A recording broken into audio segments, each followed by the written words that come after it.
folks, just a quick intro. Good morning, hope you're doing well. Big Jet TV live on a Sunday morning from London Heathrow. A little bit early because we've got something special that I want to show you. And let's get on with the show. Get involved in the chat. Come and give me news. Anything you want to talk about, obviously aviation related and not the how burnt your sausages were this morning. Don't start sausage talk, okay? Let's get on with it.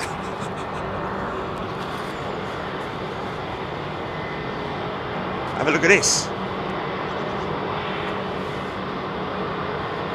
Planespotting. That's a good name. Good name for a Boeing Panefield stream, innit? Planespotting. Anyway, he had to be there.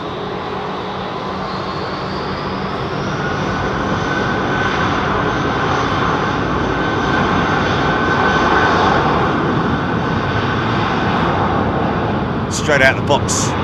George Botterhill is a brand new member. So this, no doubt, obviously, there's no European operators operating the 737 MAX 9, is there? Very interesting thing that I overlooked the other day. Not so much overlooked, but I did mention the upper and lower bolts, but the sodding great big fixings on the bottom of the door, which just had a nut on it, which I was very surprised at. Didn't even have a spring washer underneath it from what I could see. But anyway, whatever.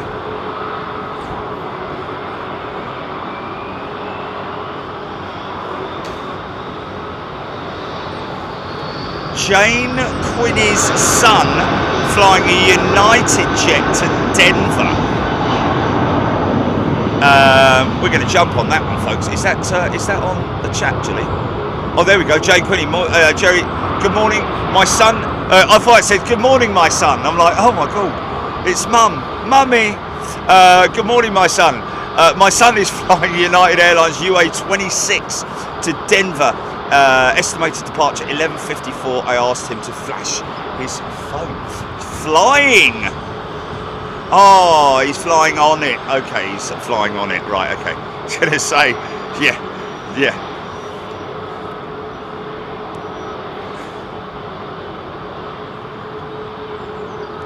Airbus A350-900. Airbus literally rubbing their hands at the moment in terms of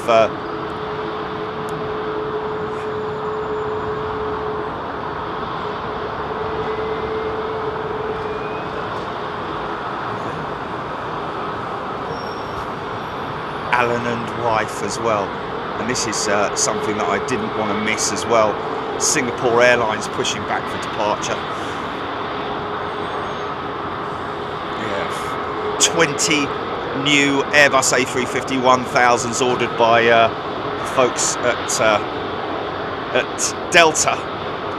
Obviously very impressed with the platform. It's proved its worth to them. Of course, Delta were operating the 777 at one point, weren't they? Can I just do a big shout out to Jensen, young lad, and his sister Sierra Sapphire. Yes, that's right. After the car, met them at the services yesterday. Mum and Dad out with the kids from up in Birmingham way, I think it is, but. Yeah, what a great name for a kid, Sierra Sapphire. And he's got one as well. See what was interesting, I have to say, and I don't want to sort of like, be controversial or anything here, but oh,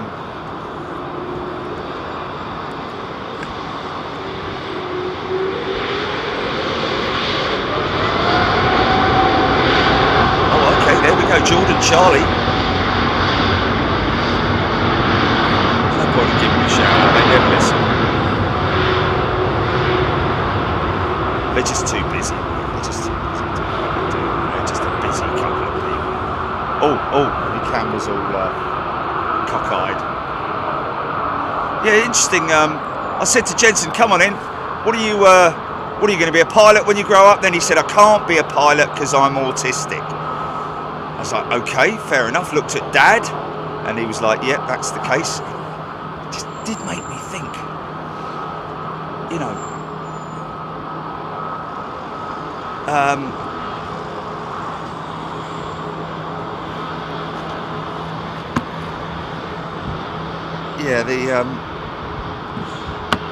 yeah, you can't have a member of the public in the jump seat, no matter how.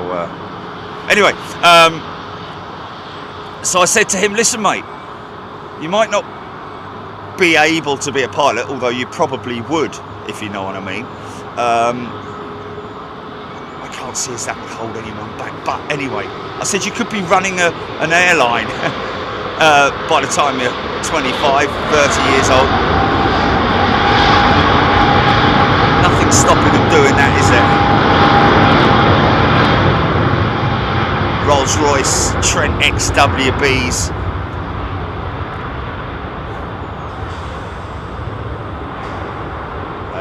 Another really good quality order for Rolls-Royce as well. Interesting that we did mention the other day about the length of time it takes for an aircraft from its letter of intent being signed by the airline or the operators, the lease company or whoever it might be, to the actual delivery point, being around about 7 years. Very interesting, that, isn't it? Because, you know, when we're at Toulouse in a couple of weeks, we'll have to sort of like see if we can look at the LOI point, like the order point. But it's so difficult to do because these things the orders are so staggered, aren't they?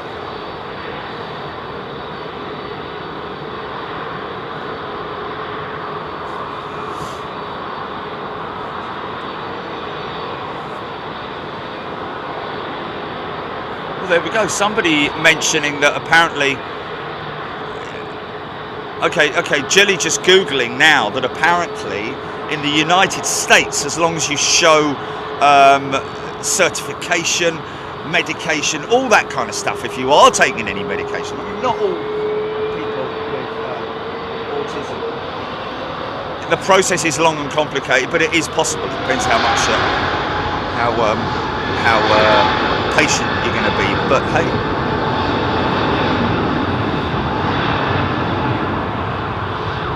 Okay, so apparently the CAA do have a page referring to that particular condition. I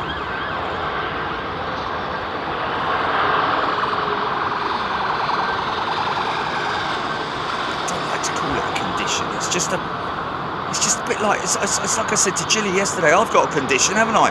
I'm what is it, Jilly? ADHD.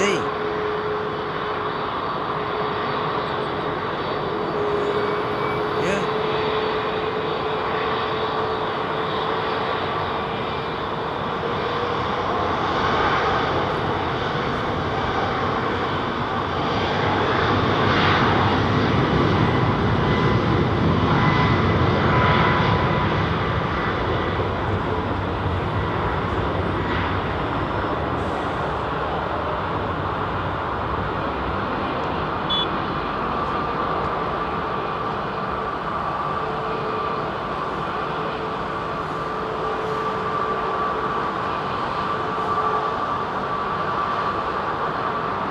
Yes, a very broad spectrum. Deborah Davies from the CAA page. What Jilly's basically reading out to me now, someone diagnosed with Asperger syndrome may be able to acquire the skills necessary to function safely as a pilot or air traffic controller. Yeah, definitely that's what you mentioned yesterday, didn't you, Jilly? Air traffic controllers, most definitely. Giving massive attention to detail.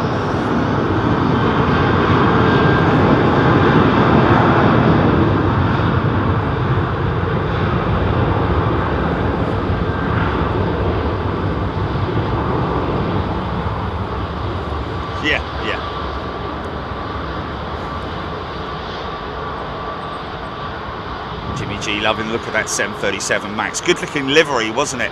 Almost sort of like cigarette branding, or like Benson and Hedges, or JPS, or even sort of like an Alaskan style livery about it, didn't it?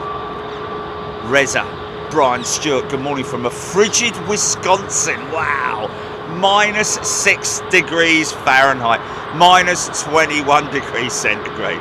Wow, first time seeing that lot livery. Kraz, good day to you. Grim Temple, A380 from Miami, due at 10:55. Of course, we're doing departure operations today, Grim, but if we see something on approach and we've got the opportunity to check it, then we will obviously do that. Very unfortunate. This sun needs to. I need more cloud. I need more cloud. Please, just let's get more cloud, because the sun creates a tremendous amount of haze, and I don't like it. CPR 1234. Thank you, giving details on departing aircraft. This. The calm before the storm. Saudi Arabian 777. Going full length. Now we'll overrun that. Stays more or less on it. Now we'll overrun it. Bring the aircraft straight down the centre.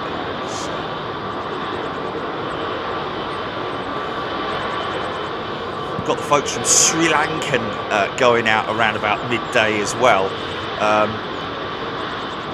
Met up with the captain downstairs earlier on. He may give us a flash, folks, if they've got the opportunity to do it. He may give us a flash as he turns onto the runway.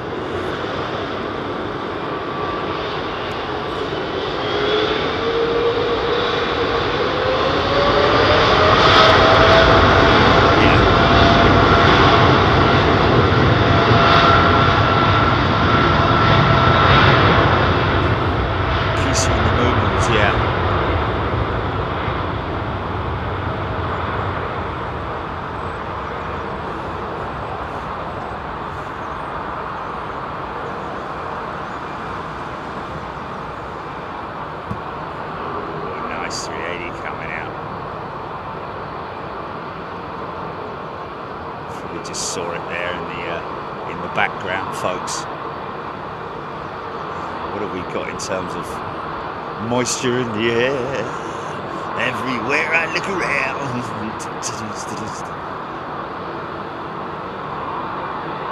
Not very much. That cloud base isn't that high. Obviously, quite a thick layer of cloud, but every sight and every sound. Slinger, baby. Hamad Khan. BA are bringing new rules in for arriving passengers. What's that all about? Oliver Hill, can't wait to see that 388.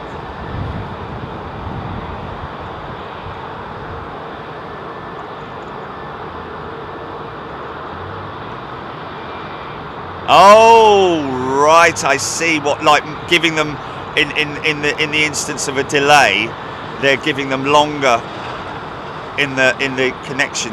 Well, that'll delay, yeah, but that just shunts everything back, doesn't it?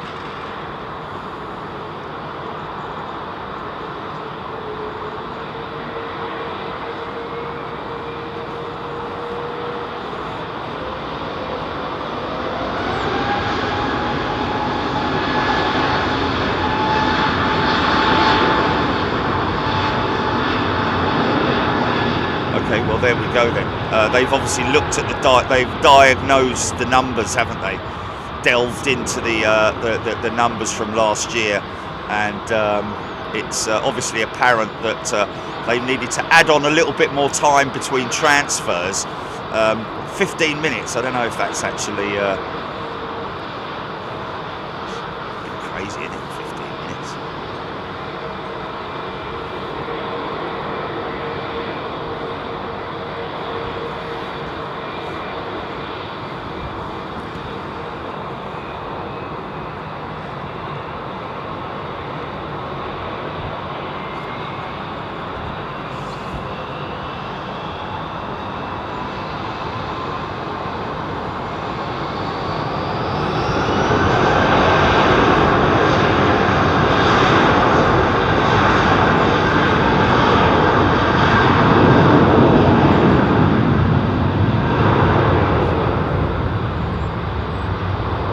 I'd say Jensen's a great communicator.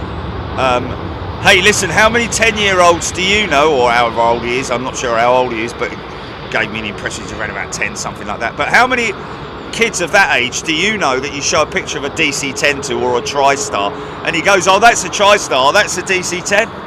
Really? Knows every single airport code around the world, folks, believe it or not. So, you know, what a fantastic kid, and use that knowledge and commitment for the future, for his future life. Lay it on the line and get yourself a fantastic job in the aviation industry, somewhere in the aviation industry. Even if you start off by pushing planes back, at least they'll be the tidiest pushed back planes in the world. Just on the line there, just 2 inches to the left, 2 inches to the left, 1 inch to the right. Okay, we got it, got it, got it. I mean, me as a pilot, I'd be like, ooh, don't know, I'm a bit off the centre line there. Electric Mike Asperger's are very intelligent, yeah, I tell you, man. Very impressed.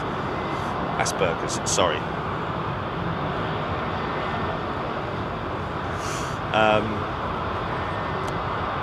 Yeah, and even that, if you remember seeing the show the other night, folks, where the ITA jet was parked over the other side, sort of like out of sight. Actually, it might have been the other way round, but I could only see the top of it and the tail, and I couldn't remember whether I had the A350 or the A330 Neo. I was winding that thing up. Listen to this.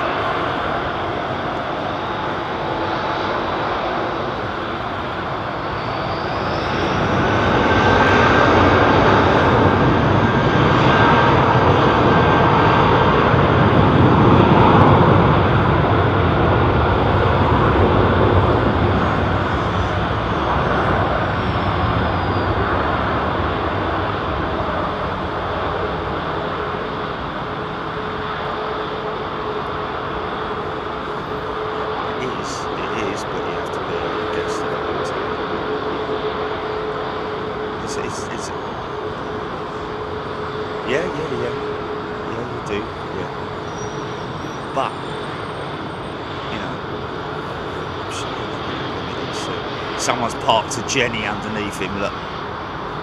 Big old smudge of diesel smoke.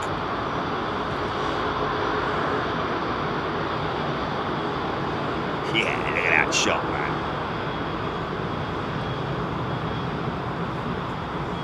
Now, I know these are Rolls-Royce Trent 900s bolted to this Singapore jet.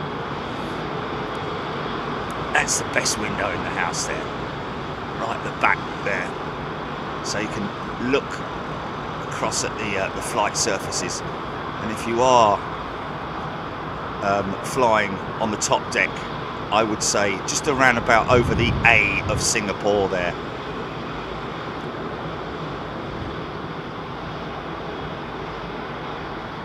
Look down on the wing. What's that, Jimmy?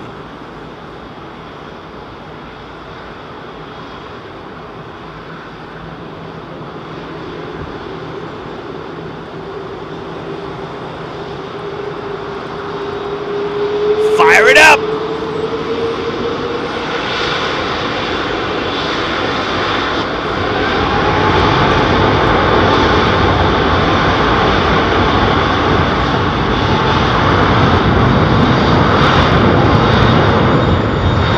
Two big birds going out together, man.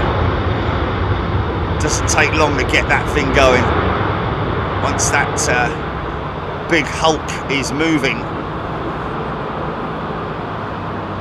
those engines stress less, but stay at the same power right up to the rotate point.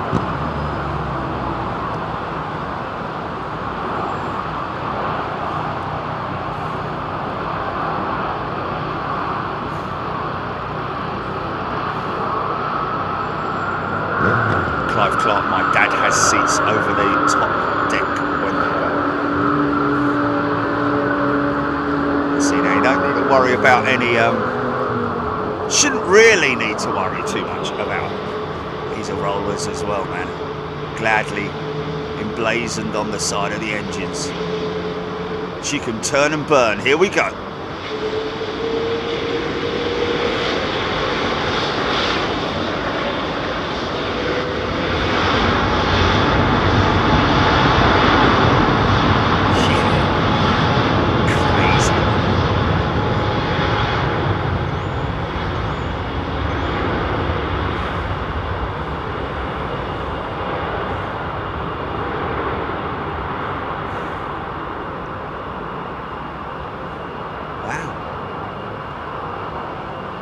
About that.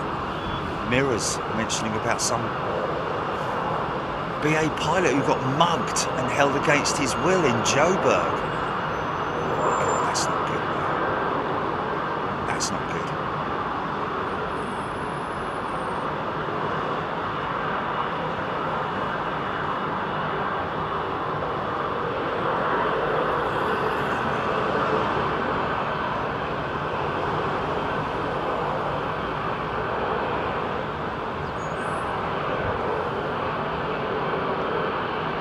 And it's there when I look in your eyes. Wow, that's an early right turn there. Wow.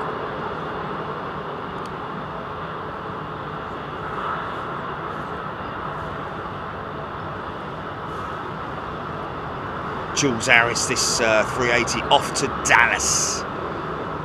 DFW. I don't know if that right turn was actually intentional. I don't know.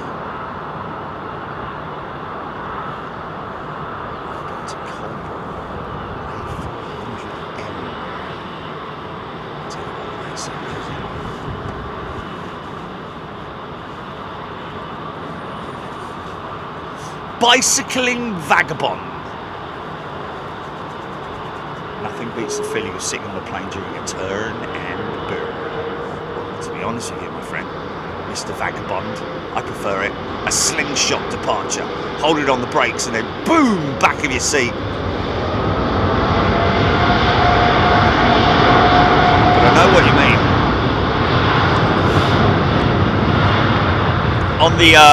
On the next on-air show, I will give you a perfect example of the most incredible slingshot style departure by a 707. Just quickly grab this page. Yeah.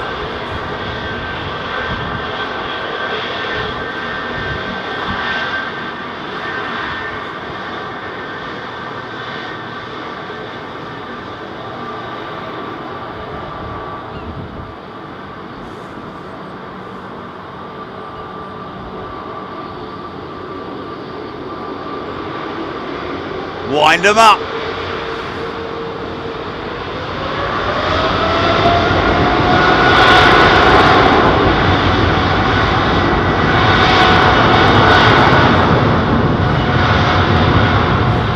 Paul Inman is a new member. Welcome, Paul.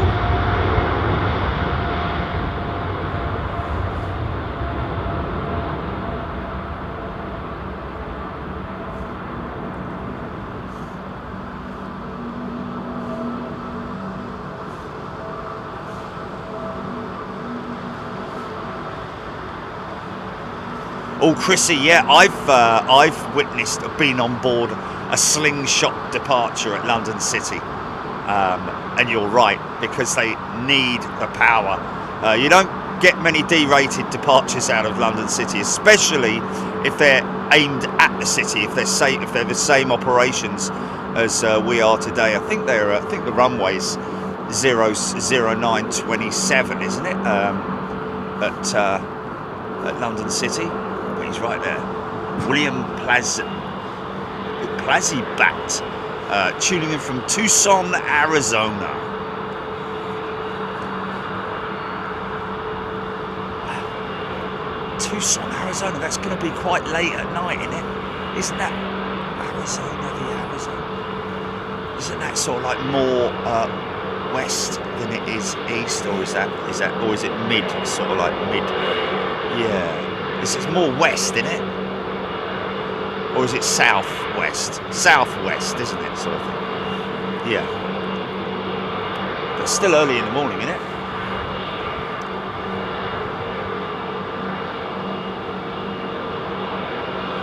Lenny Pasiglia. Watching Big Jet TV on Sunday mornings in the United States is just a slice of heaven. Thank you. Putting me in 777 heaven. There we go. Awesome. Thank you, Lenny. Good morning to you. Brian Cassidy. I've just seen a video talking about two-engine 737. Yeah, Brian, you're. I would unfollow that page, whatever it is. It's absolute. We will discuss that. I've had official word from Boeing that there is no plans whatsoever for a two-engine 747. I think it might have been. Was that a flash? I think it might have been. Was that a flash there? I missed it.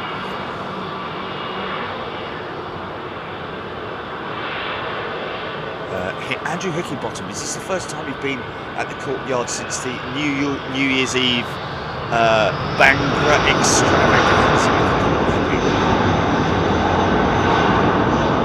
J-Man.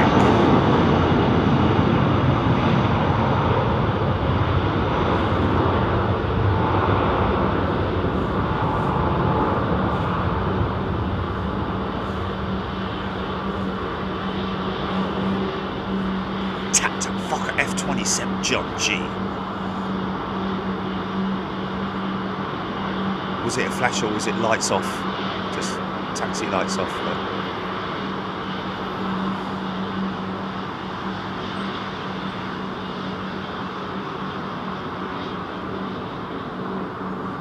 Well, there you go.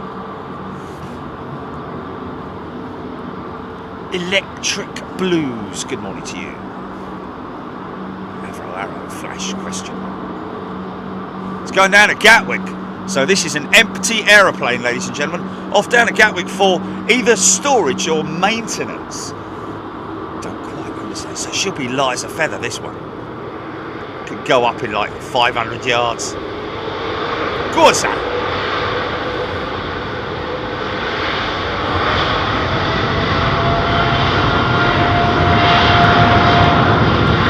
Oh, she's going to Doha at 2:05. Okay, so it's a positioning flight.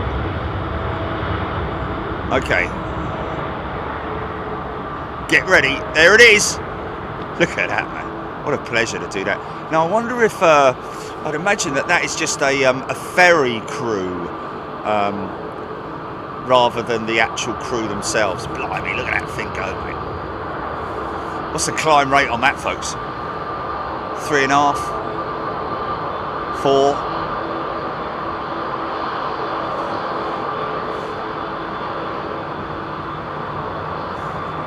Big Mac has gifted a membership. Thank you, Big Mac. Leveling out. Aidan Campbell, I do like a 777. Yeah. I'm surprised that. Oh, is that the one that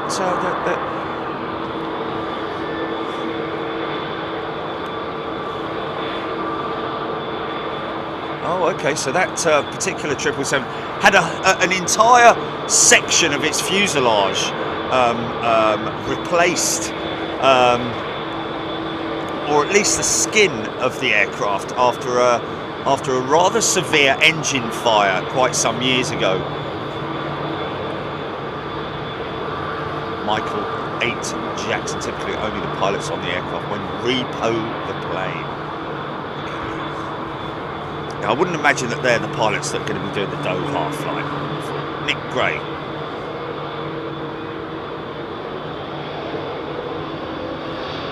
We've had another eruption. Richard Hudson, BA380, joining a Pakistan.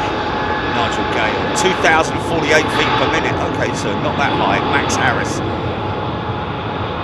Jordan Charlie, surely pilots with repositioning flights just want to push the aircraft to the limits for the short hop to Gatwick. Well, yeah, you would have thought so, wouldn't you? Texas Taco, David Mead. We're talking about climb rate. The London Sea has to be as steep as it gets. Well, yeah,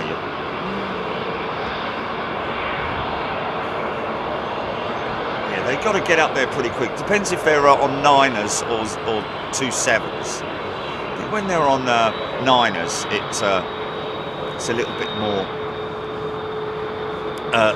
vertical. Oh yeah, what? Oh.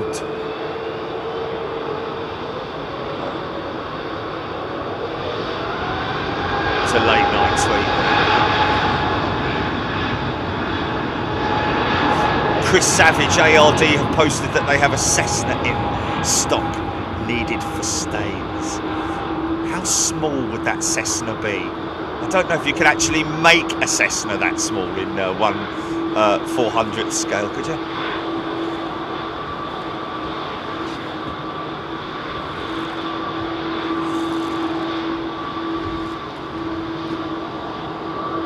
Yeah, it did do fire trucks in a big ginormous building. Oh, that was the other thing. OO gauge on railways. That's something that I looked at. Is it 00 gauge, which is the smallest? Apparently, which is the one that's nearest to 1/400th scale, or even 1/500th scale in trains. Possibly 1/72 scale.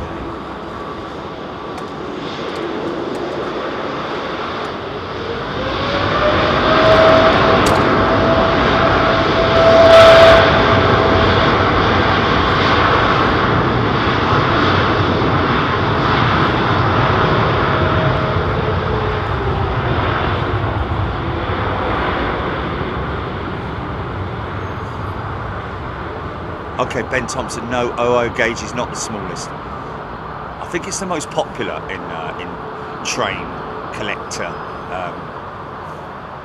Z gauge is the smallest, Ben Thompson saying. N gauge, Kevin Taylor. What's that, GP?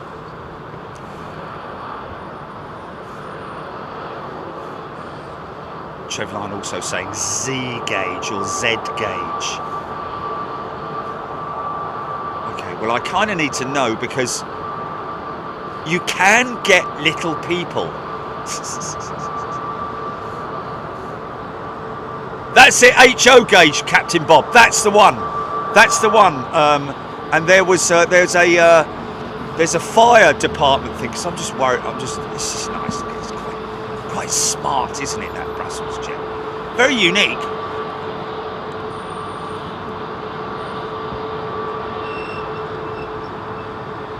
HO gauge. Deputy Davies, at the moment the sky is not clear enough, I'm afraid, for overflies. Interesting to see a couple of A330s over there, CEOs at remote stand. Not sometimes what you see very often, I have to say, at Heathrow here. Normally they're parked on in other positions. I wonder if they're the two jets that are going to.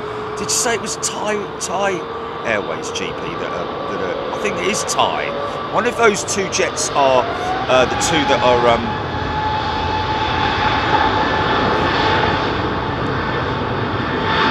Stephen Luskin won't be taking aircraft to BOM from KHR.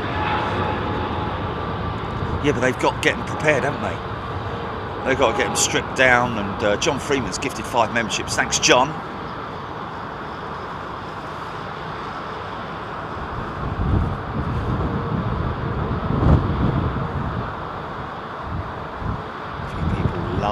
Liking the spots on the Brussels jet. Shower curtain, like it. Raptor X, good morning to you. Tat Fokker, Chrissy, Nick Gray, Nick Hulse. What's that? HO is too big, is it?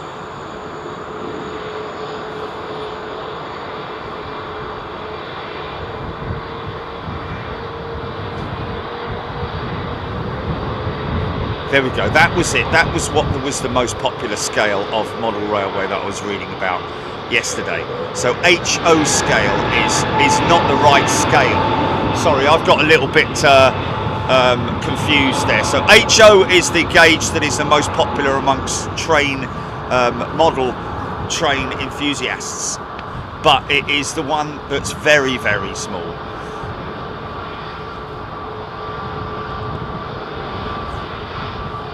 Mutinous Mike, recommended Model U for little people. They will even scan you and make a small Jerry, Mutinous Mike. Check that out, Model U, GP. Oh, they're in Bristol. Okay, so they're UK based.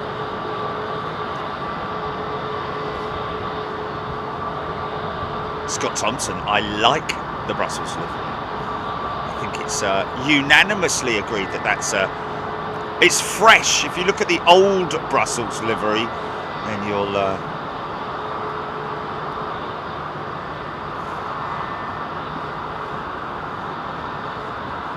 N gauge is the most common, smallest scale. However, Z is the smallest, Simon Taylor. Okay. Put that one on a bookmark, yeah? Bookmark that one. Those guys at Model U. Philip Thorley has gifted 10 memberships. Thanks, Phil. Hip. Sorry. John Freeman. To those that received memberships, enjoy. And yes, of course, anybody joining us today under free membership will, of course, be joining us in Miami if you so desire. This coming Wednesday and Thursday. I'm on the 117, VS 117 to Miami on Tuesday. If anybody wants to track, we'll obviously... Yeah, I like that. And it looks especially nice with that cockpit surround paint, doesn't it? Very smart.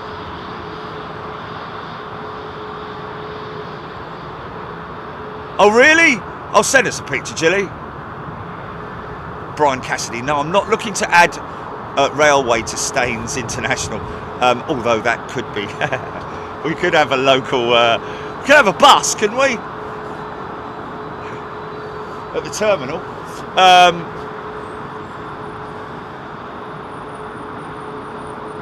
Oh no, I want them pre-painted, man. I don't want. I haven't got the patience to paint something like that. Aidan Campbell. Scheduled flights next 7 days. Departures 4,163. Busiest route Heathrow to JFK. 133 flights. Airport served 193, countries served 87. That's out of London Heathrow, folks. In the next 7 days, 4,163 flights. Heathrow to JFK being the busiest. Wow, thank you, Aidan. Nice little bit of information there. Appreciate that. Oh yeah. Ha. What's the thing?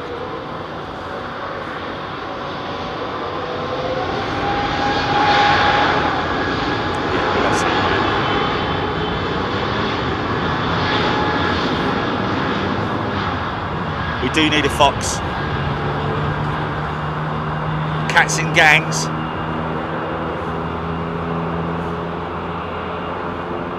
Mark Nice saying Z gauge is 1220, 1 to 220th.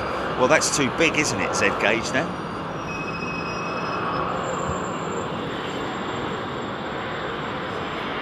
Big old 777 up there.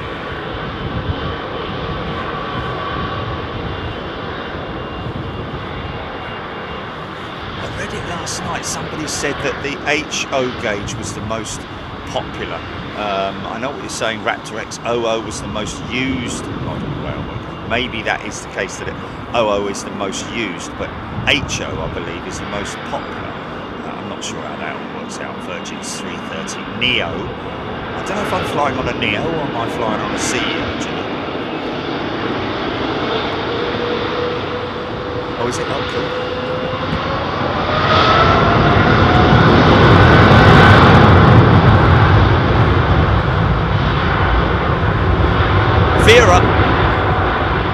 Vera has gifted a membership.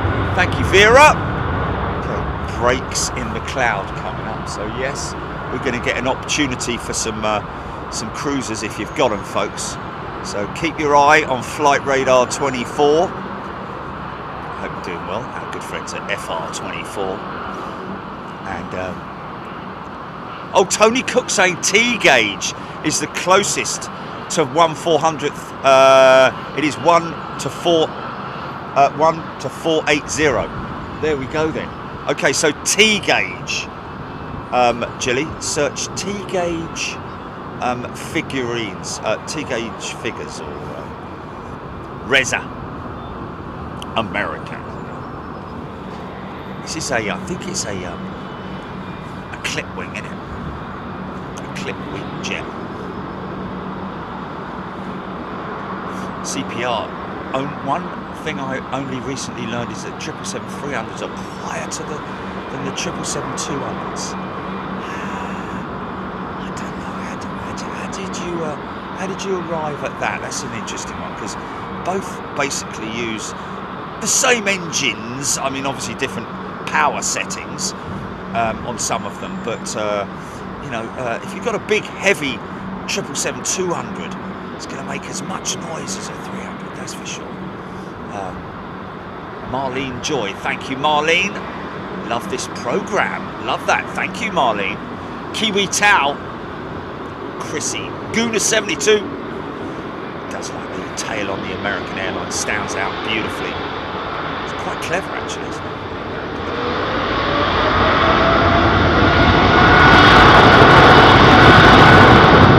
Wow, feeling that. Raptor X, this 777-200 off to Chicago. Ginny, by the way, I don't know what got me onto it, but I looked at Leipzig Planespotting, and on Spotter Guide there's tons of places. So I think it's, I don't know, yeah, it's got to be done, mate. It's got to be done, hasn't it? Drive from Frankfurt. Yeah. So Leipzig's on the cards, folks. Shouldn't have said that, because all the other ones will run down there, wouldn't they? Listening out for ideas. No imagination. So.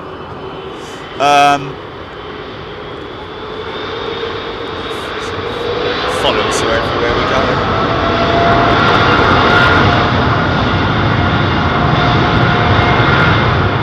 Depends on the engines, actually, doesn't it? In terms of the power settings and the noise that they deliver. 777-300 versus a 200.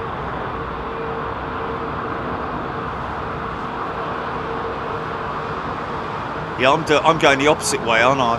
I've got to pack my shorts and plimp soles.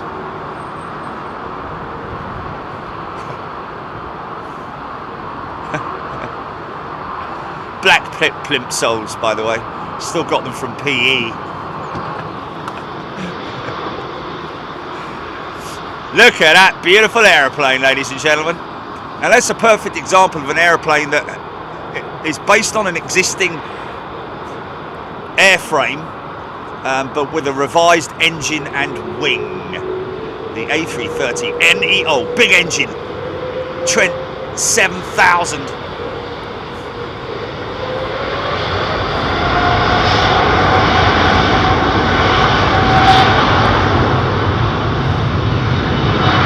Paul Wiltshire, thank you, Paul.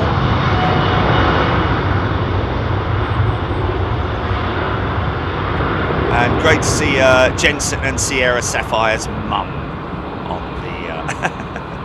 on the stream. Great to see you here. Glad you guys arrived back safely.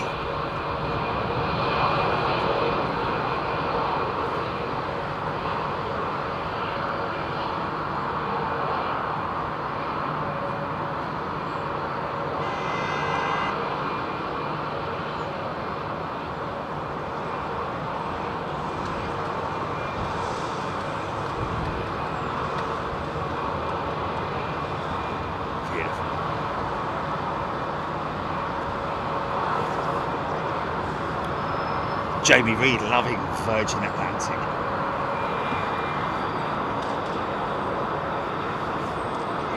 probably we can quite easily say that that's the oldest aeroplane on the. Well, you never know. It's funny, isn't it? I think I'm not far off saying that that's the oldest aeroplane just landing at London Heathrow at the moment. Just a private jet. What is that? Sherry Hellier. Ooh. Difficult one to gauge that, to be honest with you, talking about gauges. But yeah, Sherry, it's very difficult to say how many aircraft are on the ground at any one time because it's continually changing, isn't it?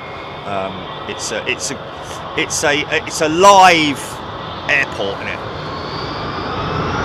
Olympus shooter, ITV saying the Boeing Max 9 grounded indefinitely. Well, if they're saying it, I wouldn't imagine that they would post something like that. It's not good for the guys at. I think it is quite simply a case of. I mean, the thing is that if you're going to have a plug on a door with an airline on an airliner, and apparently Airbus also offer it on the 321. Not that I've ever seen a door plug being used on an A321, but you would have thought, wouldn't you, that the airline would be like, oh, well, you're going to plug it? Okay. So how are you going to plug it? What? 4 bolts, top and bottom? Really? Can't you just seal it? Can't you just make it a permanent fix? You know, because I did look at the lower bolts, the lower fixing bolts, where the hinges are, and there's just a nut on a thread. And from what I could see, from the image that I saw, there's not even a spring washer. Not that you would find a spring washer on a fixing like that. It'd be normally like, you know, a carcellated nut with a pin through it, a cotter pin as it's otherwise known. Quite interesting that, but obviously that story's going to roll and roll. And hopefully it's the last, you know, thing we'll hear of it. But again, I have to say, I cannot reiterate how lucky Boeing are that those 2 passengers that missed that flight or didn't turn up or for whatever reason were not on that flight. Because otherwise, there's every possibility that they would have been either seriously injured or pulled out of the aircraft with the sudden decompression. Fortunately, the aircraft was not at like cruise altitude, so to speak. It was still climbing, was it? So you know, the decompression would have been obviously rapid, but certainly enough to pull the bleeding thing off its fixings. But quite clear to me that those loose connections that other operators have found, you know, Alaskan and United, and this is related to the door plug as well, not other loose fittings, obviously are something that over time could potentially have resulted in the same, you know, issue with the door being literally blown out from inside. But anyway, we'll see. I personally would have thought that they would fix it by way of, you know, have a reinforced. Well, obviously they did have a reinforced surround, but something that where the plug could be taken off if, say, for example, the airline was to send it back to the lease company when they're getting a new aircraft, and it could be sold on to somebody else or leased by somebody else, and they are given the option of having the door fitted or retain the plug. If they want to have a door fitted, then they could obviously remove the plug and put a complete door fitting in there. Looks to me like it might be a slightly more complex operation.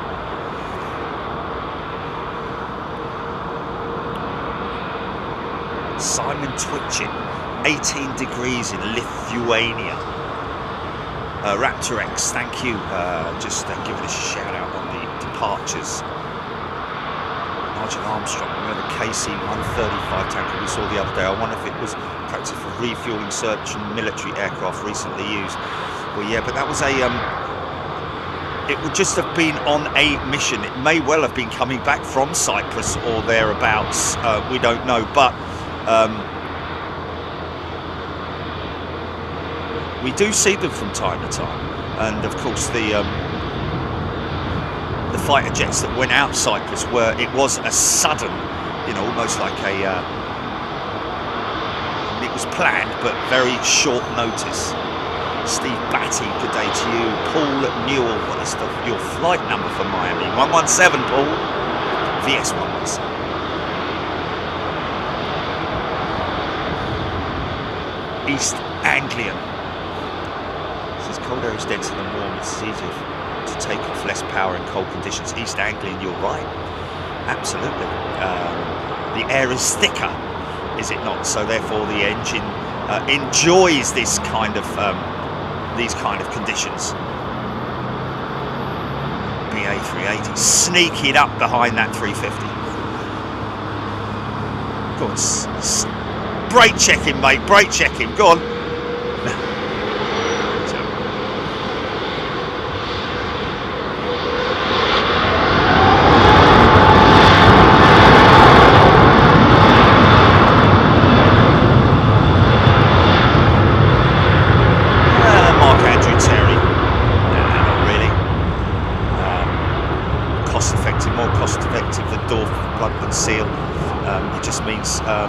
Talking about just it's more or less the same price,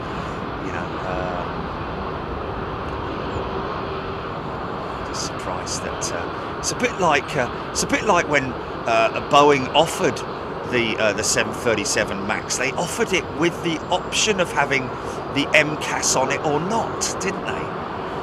Sort of like, to me, a little bit sort of like it's a safety issue. Surely that should be like, you pay for it, that's it, that's the price of the jet, I would have thought the same would be for this aircraft, mate. We need to have a door on it. If you don't want to open it, you don't have to open it, but we're going to have a door on it. It's a safety issue,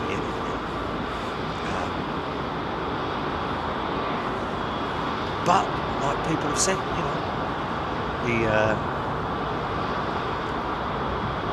look at the APU on the A380, folks, and the next time we see an A220 going out, have a look at her back end and you'll see exactly what I'm talking about. Obviously in terms of scale, much smaller.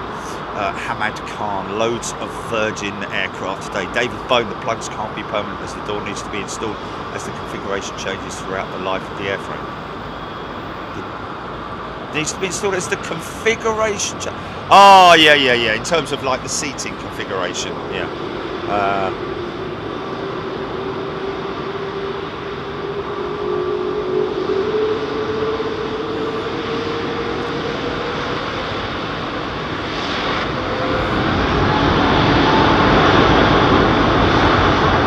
Yeah, that's just a coincidence, isn't it? So, yeah.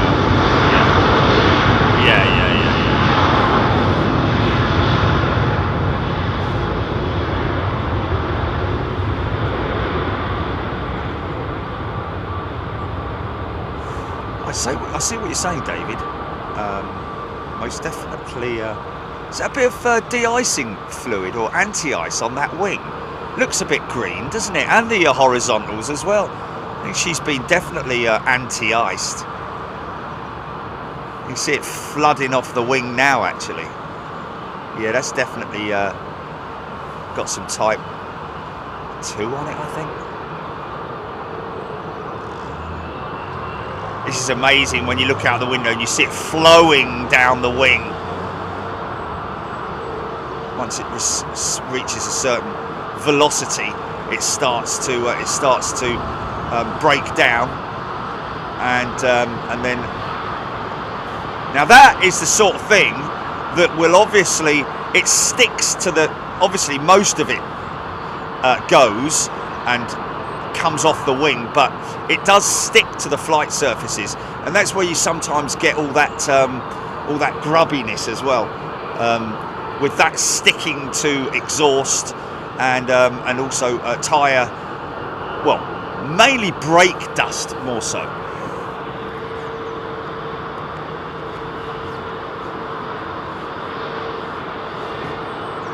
See what David Bone's saying there. I can't really, you know, but what Boeing is saying is that the plug is perfectly safe and perfectly capable of, and has been tested under rigid conditions.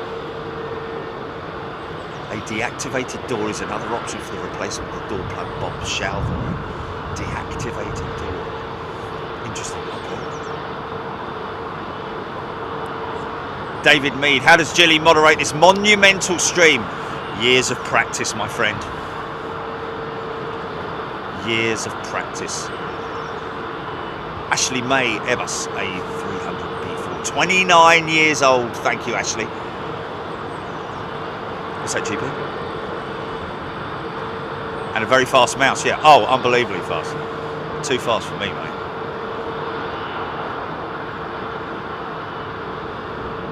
GG, I can't imagine how Boeing allow for loose connection. Did they forget to check the bolts? Well, GG, the thing is that it's obviously some kind of design issue somewhere along the line in terms of, like I said on the show the other day, either the bolt itself, the thread, the nut, the fixing in general in terms of its integrity, whether it's stretched and split and failed, or whether it was just the nut worked loose enough for it to move up, because the door apparently drops in and down, which is another locking, a way of locking it. But obviously when you're dealing with all that amount of cabin pressure pushing against something like that, then you know, you are potentially dealing with something that could easily lift out, and well, the rest is history. Oh, okay, Simon Major, the Boeing 777 coming out was the flight you filmed me on before Christmas. Cool. Is that the one that's just lining up now, Simon?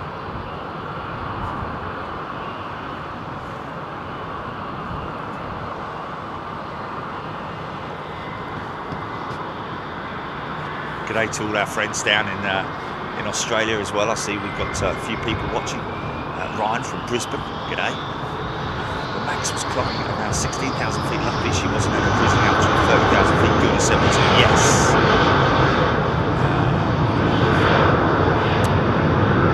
I think that's the. I think that altitude's around about the same altitude that the DC-10 had those problems. One of them being fatal from Paris to London Heathrow with Turkish Airlines way back in the 80s, I think it was.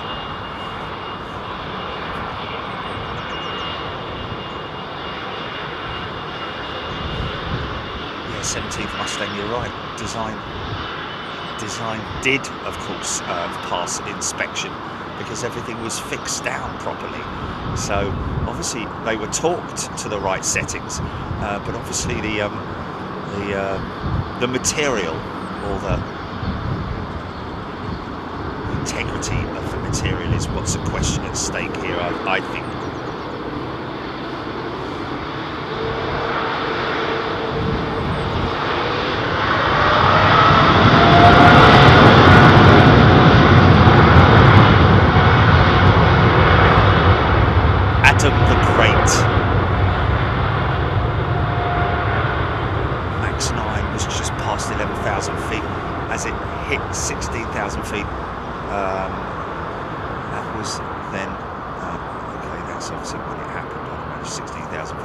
To 10,000 feet immediately, yeah.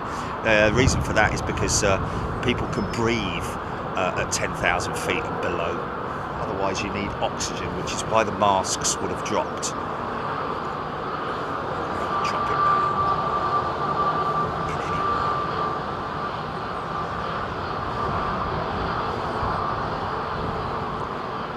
in any. David, I don't know. I think the Max 9 has a longer fuselage than the Max 8, so therefore it is a completely separate build.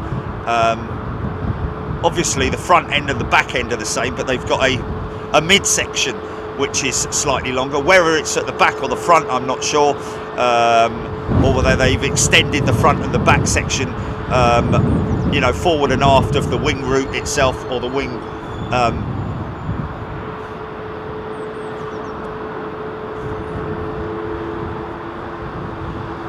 George A350, completely beautiful. Kenji, yeah, Spirit Aerosystems do have a lot to answer for, most definitely. Look how hazy it is.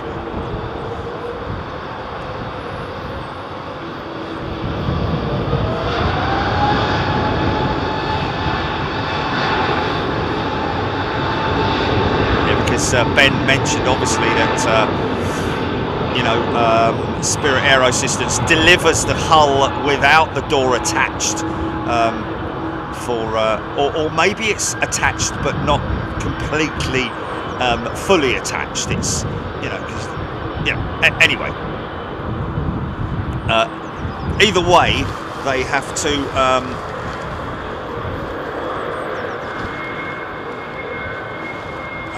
reattach the door after they've fitted the cabin out.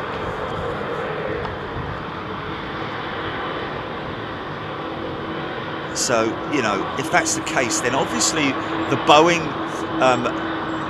technicians will have attached that door, that plug, as per the specifications and recommendations by Spirit Aero. So, you know, the Spirit Aero will be like, well, we told you what specifications to tighten it down to. Well, we did tighten it down to that specification.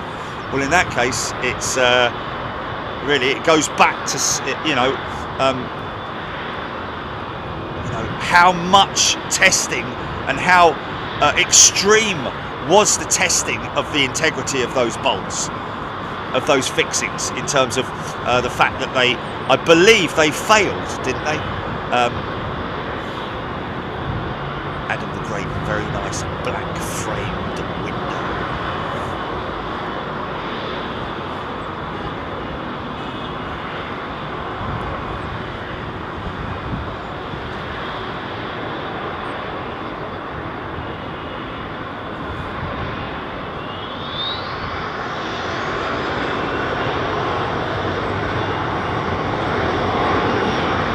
Oh, okay.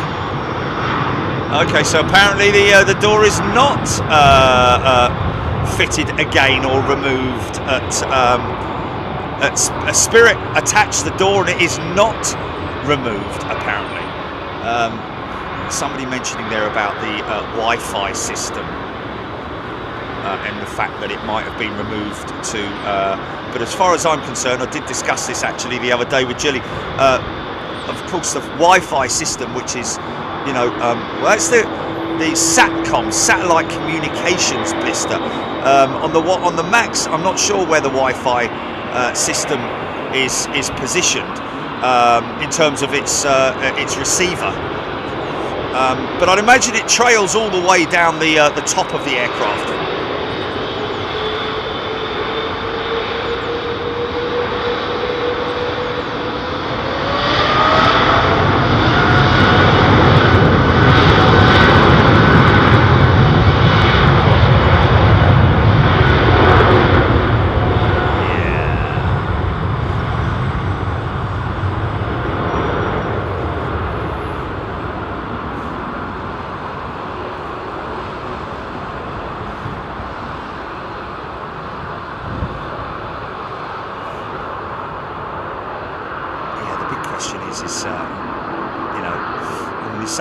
Somebody online the other day saying, oh, this won't really affect Boeing that much because, you know, it takes 7 years to receive an Airbus after you've ordered it. Well, surely you don't really want to be saying, oh, you don't want Boeing saying, oh yeah, we'll get that ready for you in 3 years. Yeah. Oh yeah, why would you do that then? Oh, we work faster. It's like, I don't think they do. What is the lead time for a 737 Max versus an A321, for example?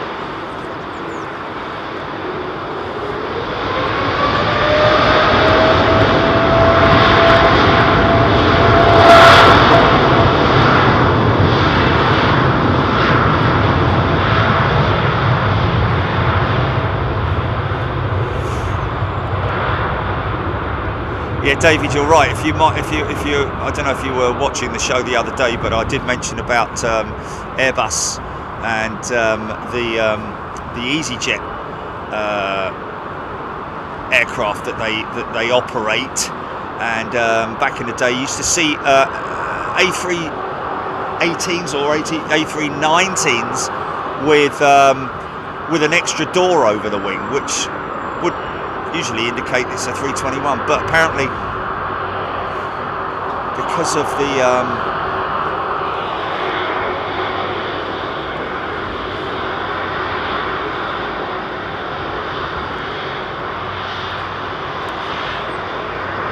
the fact that they took the galley out of the back of the aircraft and fitted an extra row of seats for safety reasons, they had to fit an extra door to ensure that the passengers would be able to evacuate in the 90 seconds that is allocated.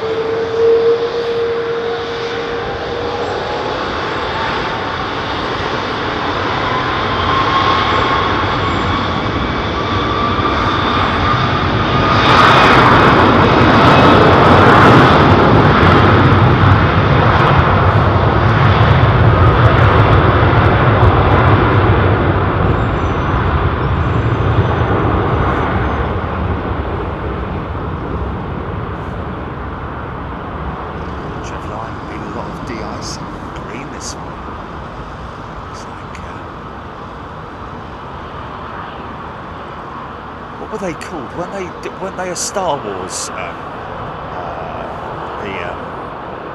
the de-icing cruise last year? I seem to remember, Julie, wasn't it?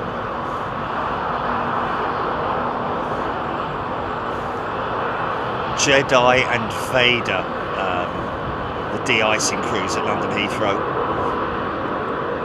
Another massive part of the whole logistics of London Heathrow. These guys down in front of us, folks, haven't mentioned them before. That's Heathrow Engineering down there. Some lovely old buildings, has to be said, but these are the guys that you know, if an escalator isn't working, or an air bridge is inoperative, or anything sort of like technically related across the airfield, these guys will jump on it and fix it 24/7, 365. They never stop working down there, so a big shout out to all the folks at Heathrow Engineering. And finally, she's out of she's been in maintenance for a good week, has our I'm not absolutely 100% sure about it, livery jet. She had her little nose sticking in there on 737.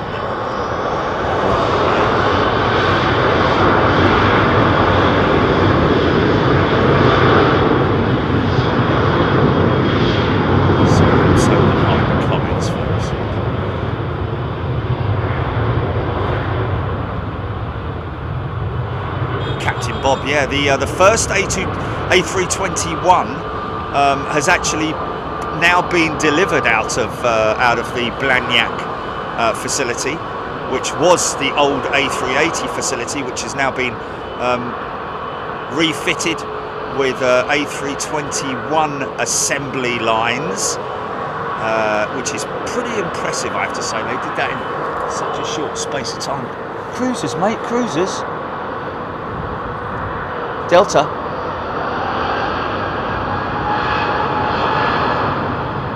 Or is that Air Canada? Is Air Canada? Or is it Delta? I think it's Delta.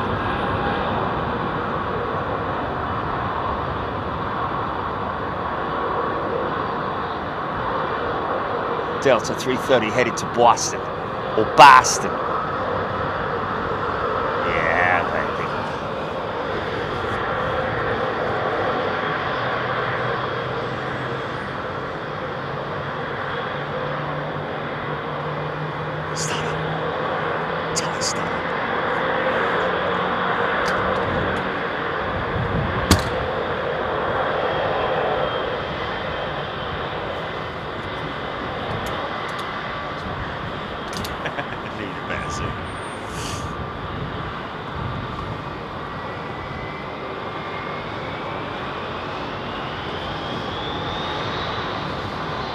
James Beatwell. Welcome back, James.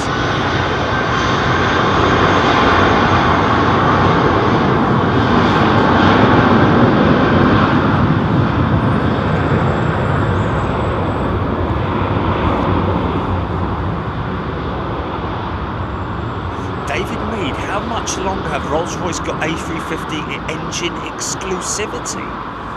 Well, I think forever, David. In fact, the Rolls-Royce XWB engine was built exclusively around the A350 program. Oh, looks like they haven't finished with her yet, look.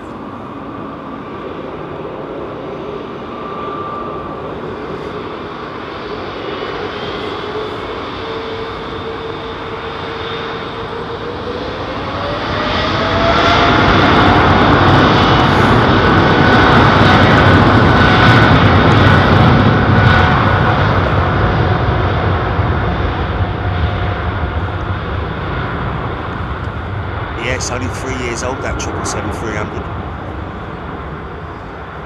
And you know what? I'm not joking when I say this. That's probably getting on for one of the last 777-300s delivered by Boeing. No Boeing 777-300s delivered in 2023, as far as I'm aware. 200s, freighters, yes, but not 777-300 Pax jets. So obviously, you know, they're hedging all their bets on the 777X program, which is obviously delays hindering them as well in terms of certification. C. Hassel is a new member. Welcome, C. And we've got James Beatwell, didn't we? He's a returning member. Aidan Campbell, Boeing 777, off to Bridgetown, Jamaica. That 777. What's that, GP?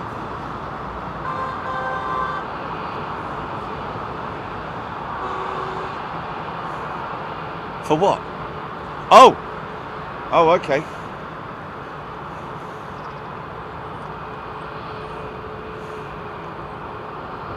Jet Sally Wally, thank y'all for your membership.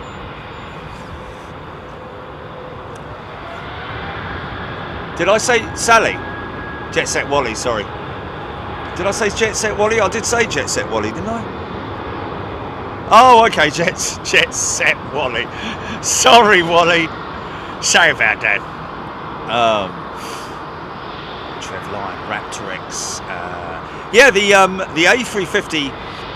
Getting back to the engine exclusivity on the A350 engine is obviously the Rolls-Royce XWB, the last of the Trent family, as far as I'm aware.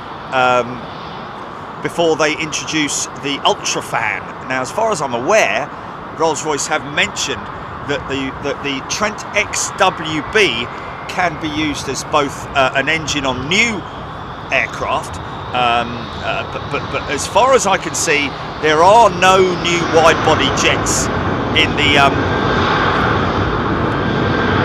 the pipeline as it stands at the moment. I think they've kind of reached their goal, other than obviously the 777X, which is based on a current and existing airframe. But the listen to that.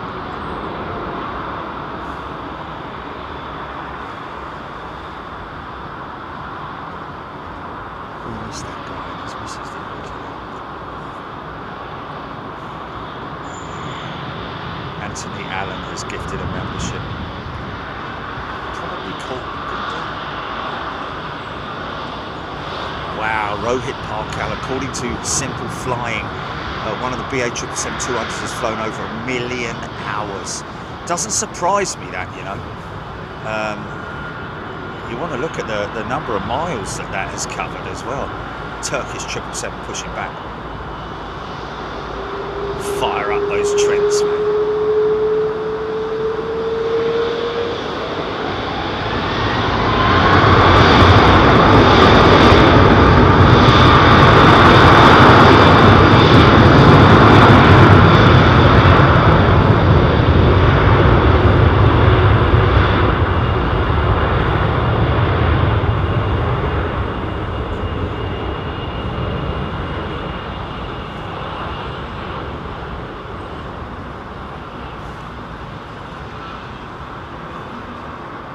Oh, Bridgetown, Barbados, not Jamaica. Sorry. Yeah. Professor Mark Taylor has gifted 5 memberships. Thank you, Mark Taylor. Or Prof, should I say.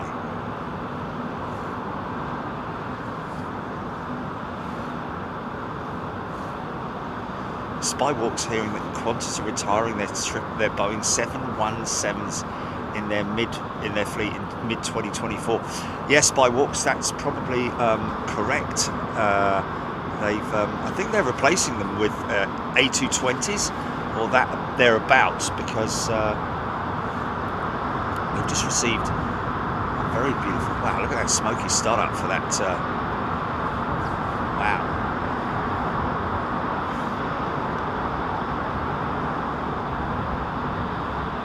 Chapel.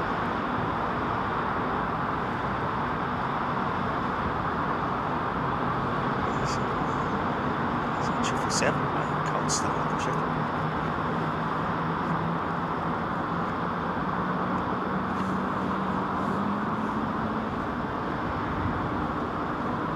Raptor X, this Boeing 777-200 to Boston, another Boston-bound jet.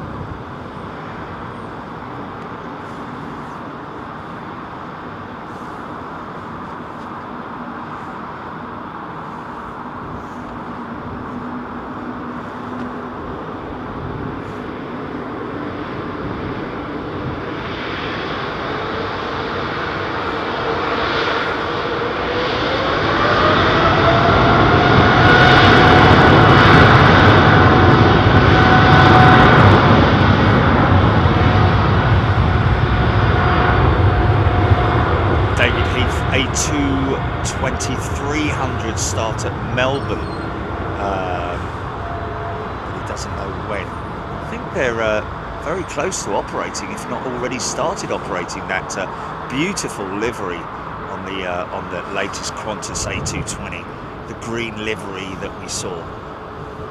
Anybody got any information on that, possibly?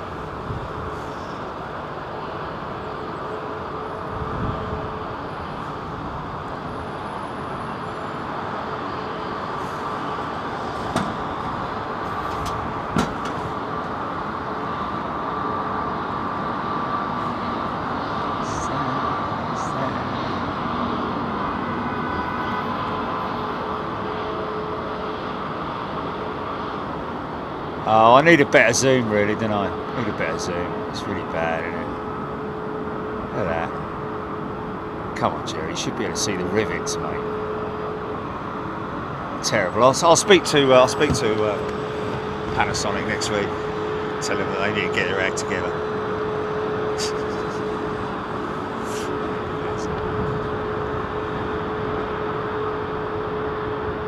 Scott Thompson 2380's on approach. I think it's got hazy skies, man.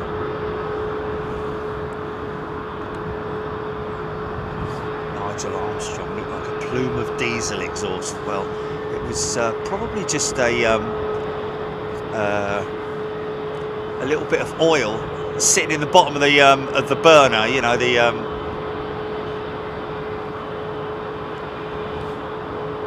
combustion chamber.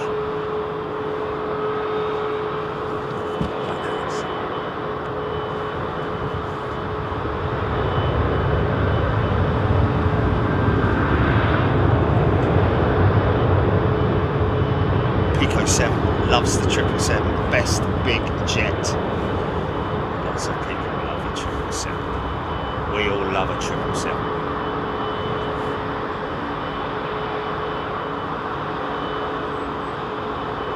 Basil Sims, Planespotter 22. Planespotter 22 thinking about putting a Big Jet TV sticker on my laptop. Should I do it or not? Going to Amsterdam Schiphol late last year. Planespotter 22, of course you should, my friend. If you write in, well, actually you don't need to write in, but you send a self-addressed envelope. Just go to the app. If you're on the app, Big Jet TV app, then just go down to claim your free sticker, send a self-addressed envelope to the PO box 747. Listen to this wind up, listen. And I'll send you a big sticker, my friend. I normally do put a big one and a little one in there. Coming out just gently.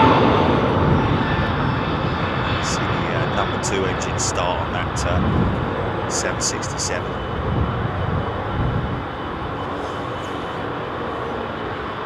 Of course, Pratt & Whitney engines on the United 777s, the 200s that is.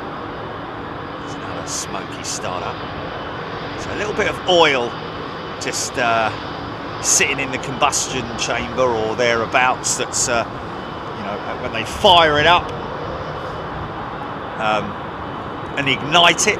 Somebody mentioning actually a while ago about the fact that they're glow plugs and not, you know, they're obviously not spark plugs because it's not a piston engine, is it?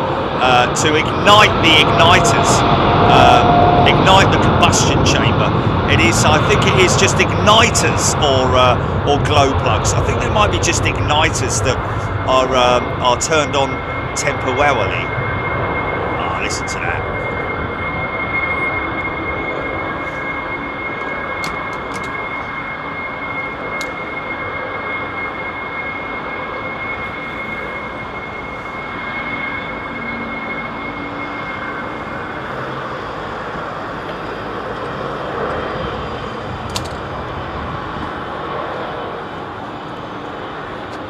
Hope everybody's doing well.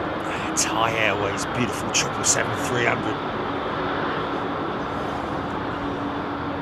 I think these guys are going for the X, aren't they?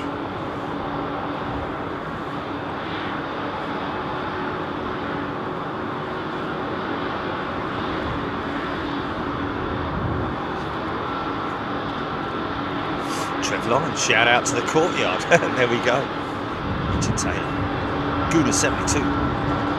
Why we have gigs. Get nothing from British ATC, unlike the US where pretty much anyone can listen to it. Yeah, there we go. Guna 72. Well, you can listen to it because it is, you know, you can buy radios here in the UK, and you can listen to it. You know, the police aren't going to come up to you and tell you to turn it off, but you are not allowed. And I've mentioned this many times, you are not allowed to distribute it live on air, if you see what I mean. No matter what anyone says, it is illegal or not etiquette. Yeah, if Nats themselves have given you permission, the operators, then yes, you're okay to do it, but unless you have been given permission, they won't give you permission.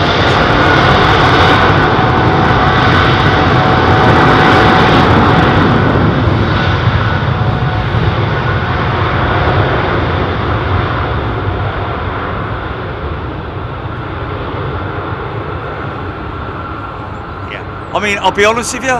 If I was to be broadcasting ATC right now, I would not have any repercussion. However, my relationship with Nats would be immediately thrown out the window. Yeah, that would. Yeah, we wouldn't have any police. Yeah, we'd have no respect from the aviation industry. We wouldn't have any respect from the airlines or from the air traffic control. Yeah. Yeah.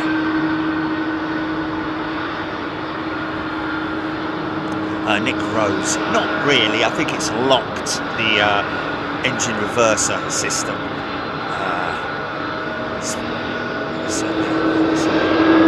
Pratt & Whitney's. Wow. Got a bit of a wizard there, didn't we?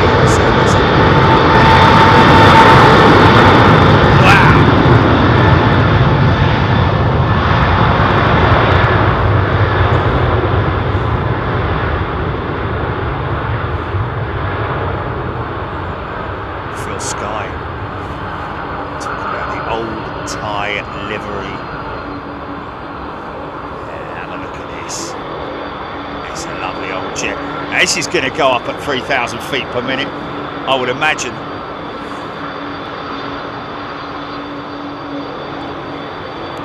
The other thing with ATC as well, I think it interferes too much with if you're a channel that, you know, where you have a presenter who's sort of like, you know, communicating with his audience or her audience, then it's you know, it sort of like, you know, dilutes it a little bit, doesn't it? So anyway, here we go.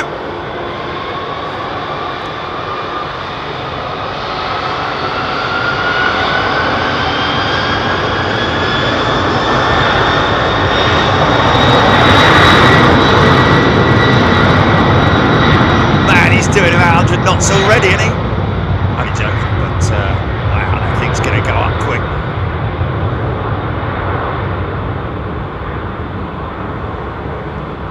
Here we go.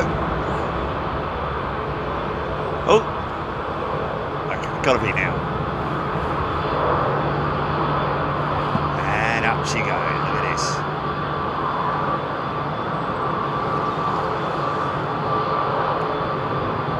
That's pretty steep. 2,000 feet. 2.5. Indeed, Airbus A300. Fucking shot. 3,264 feet per minute, folks. Wow, how about that? Crazy. See right through these engines, man. So we talk about the high bypass ratio of an engine, folks. In terms of its technicalities, you can see you can see right the way through those engines, the fan blades. That's why around about 70 to 75% of the air that's ingested through those fan blades is runs past the core of the engine and used as thrust. Of course, the back end of the engine is what controls the front fan blades because of the compressor, the compressor working to turn the rear part of the engine, the hot back part of the engine, which controls the shaft, which controls the blades at the front. So that whole thing works in unison, and those blades create the thrust that we see. Obviously, there is exhaust thrust as well. But generally around about 70 to 80% of the thrust is via those blades. That's why you hear that big whirring noise as they fire up. And of course, you know, that's the critical thing, is less exhaust means less burn, and therefore, you know, that's why they've adopted these big fan blade technology engines now.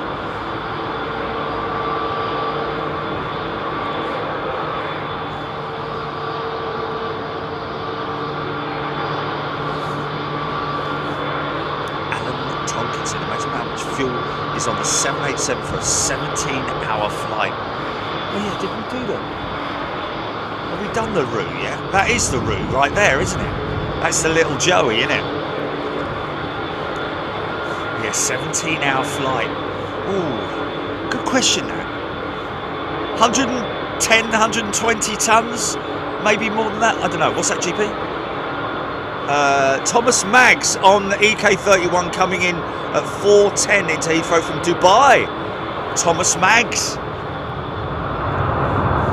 Awesome. We'll get that, won't we? Well, 4:10. Thomas Maggs is our closeout, ladies and gents. No, brilliant. Toby Isbista. Great insights, Jerry. Thank you, Toby.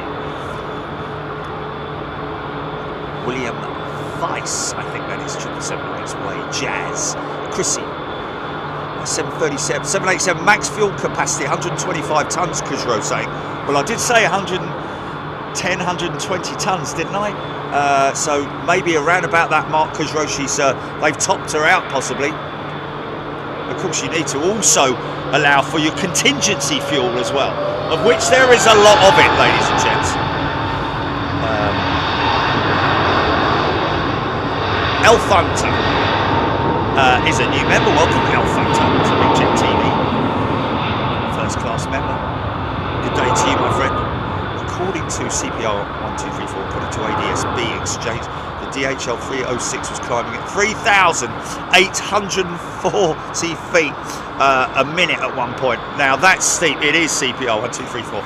Insane altitude. Wow. Climb rate, sorry. So it's bleeding. I'll tell you what that.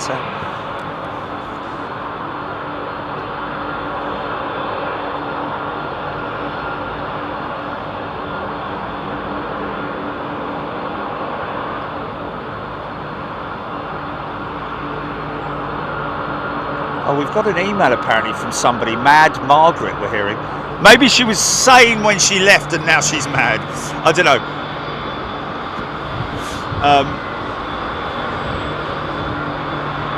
Somebody's saying that Rue is my office. Where's that? Where does it say? Liam Hunt. Okay. Liam Hunt, I'll be on my first 380 trip next Sunday on EK2. Fuel tanks is 100 tons, refuel in 1972. Wow. Okay, so max 100 tons, he's saying. Qatar 380, loved flying on that recently. Darren Nichols, Mad Monk.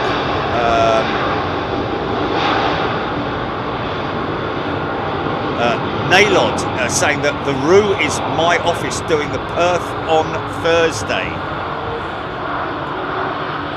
Clear takeoff 27 right. David Heath, no, she's a 787-9. I don't think the 10's got that range, has it? Etihad, I think.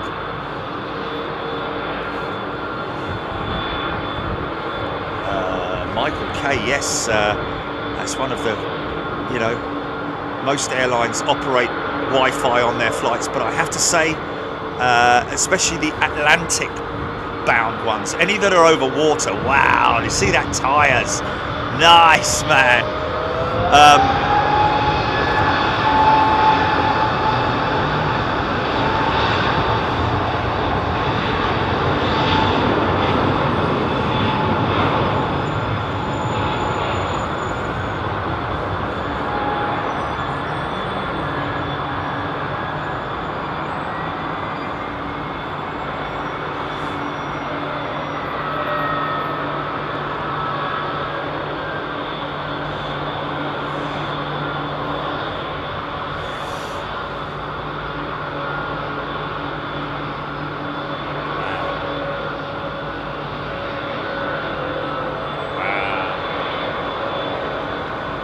Well, Mad Margaret, if you're watching, thank you very much for your email and your update.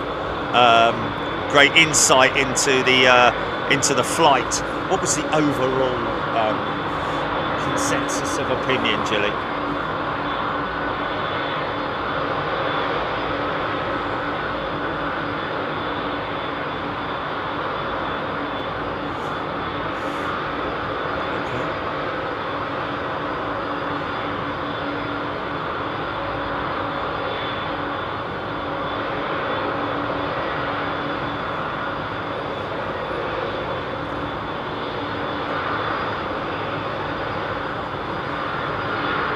Ooh, I like a bit of cauliflower.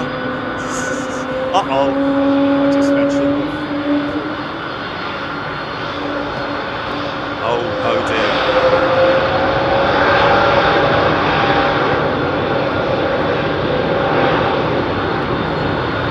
Yeah. What a great box set to watch, man. I like that. So Margaret's saying that she would do the route again, based on all the, said apparently the flight went remarkably quickly based on the fact that she watched the box set of Better Call Saul. That's a great series.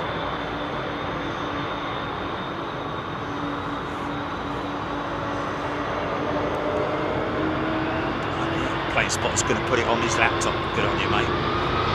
Has he got the sticker? Have they got the sticker?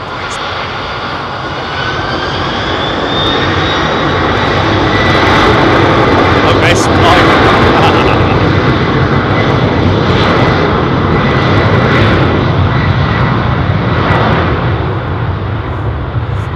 Right, folks. All respect to the United crew, but we're going to come to the little Joey here. Here we go.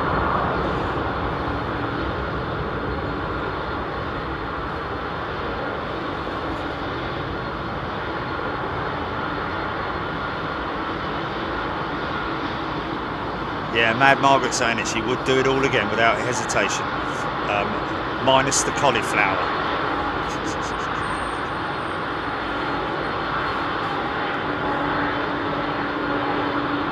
Apparently the feedback from the crew were great, very helpful, very friendly. Just checking everyone's all right and happy. Okay, 220 coming out, folks. Gonna have a little look at her bum. This will probably be quite a long takeoff roll, I'd imagine.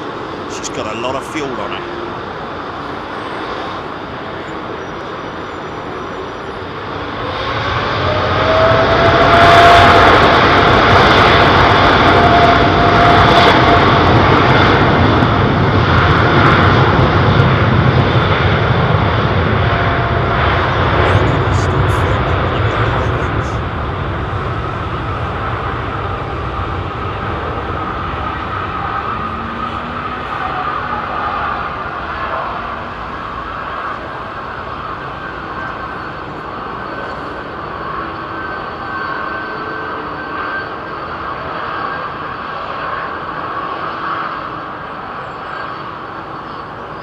See how long that roll is, man.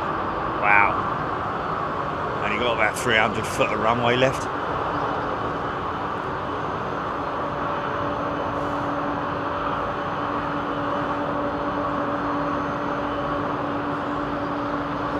Sorry if I do miss your comments, folks. Trust me, I do check as many comments as I can. Wow, another 767 rolling out.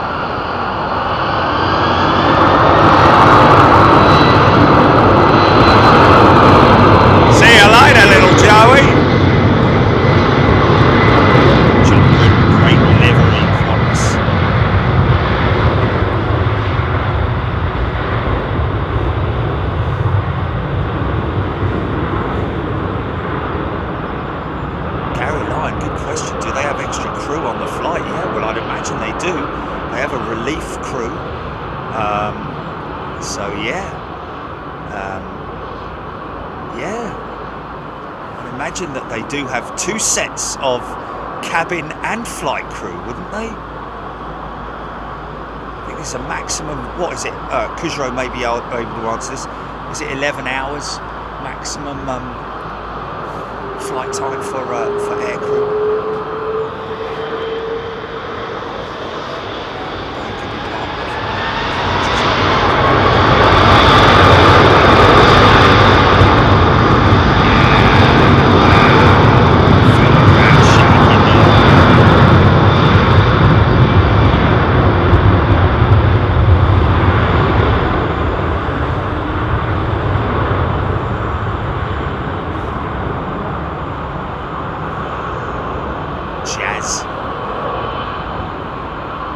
That's the very United 767 taking him to EWR in March.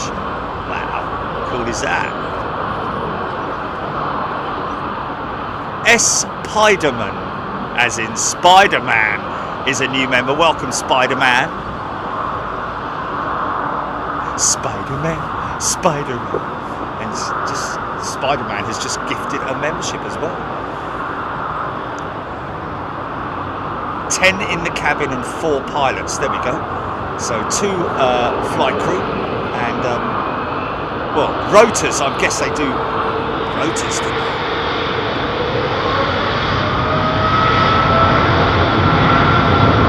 Shift patterns.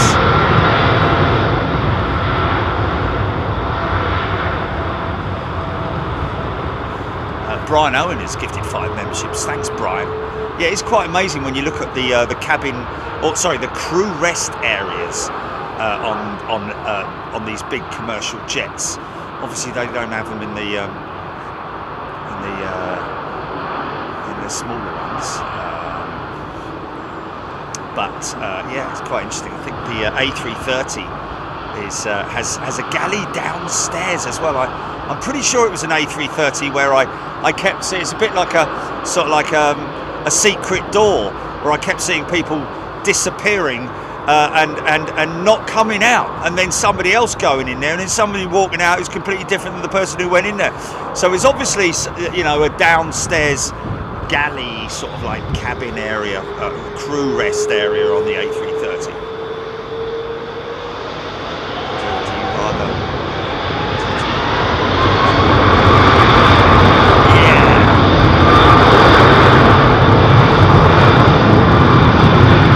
Planespotting 22, still loving the old 767s. Oh, yeah.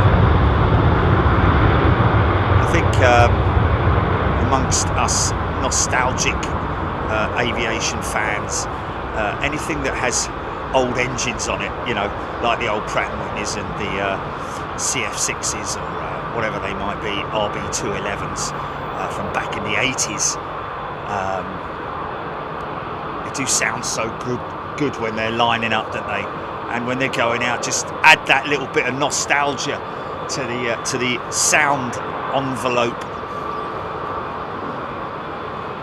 There we go, Adam the Great. The crews do rotational patterns, but yes, planes fly around 13 to 14 hours before landing. Rolls-Royce engineer, and if we compare the thrust, the new quieter engines deliver, the thrust-noise ratio is remarkably different. Yeah, he's right there.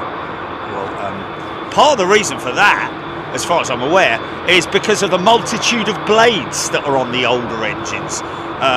When you compare, for example, an RB211 to, say, the Rolls-Royce Trent 1000, much the same as what you're looking at here, although it might be a Gen X engine, even so, they're more or less the same. More or less half the amount of fan blades go into one of these engines compared to even these older Trent 700 engines that we see on this Virgin A330 CEO. Maybe not half, but certainly a lot less. So that's why you hear that. Here we go. Here's the back end. Look. See a little A380 back end on her.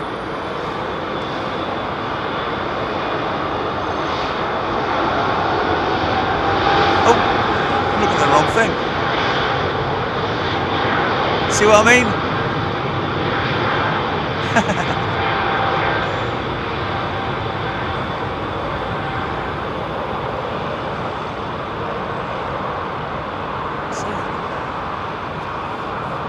Puff of smoke. Or is that just oh, it was me. A340 600, I just saw somebody mentioning there about the downstairs there was a galley.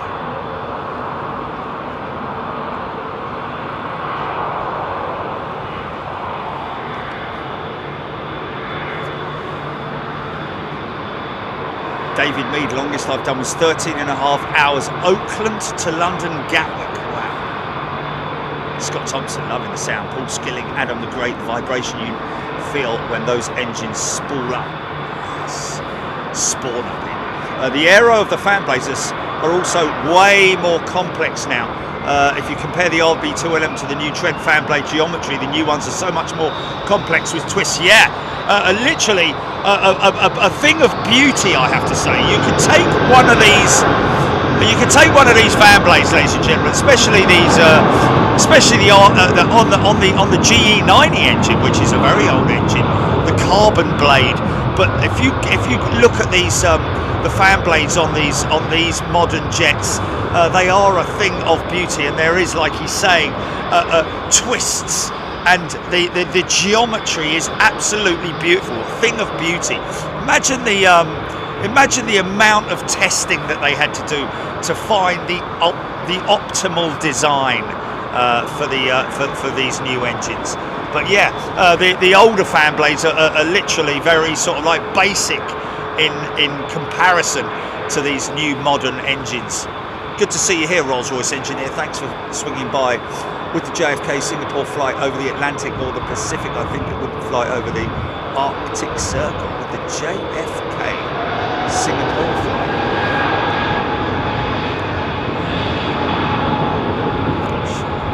Eaters Jet. Hey, Gino, you win it all.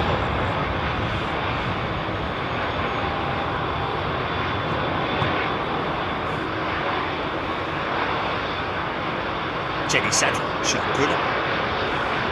Chakura, the red and white planes.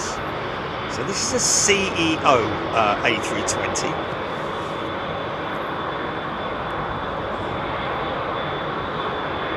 Is it a 319? I don't know, it might be a 319 actually. I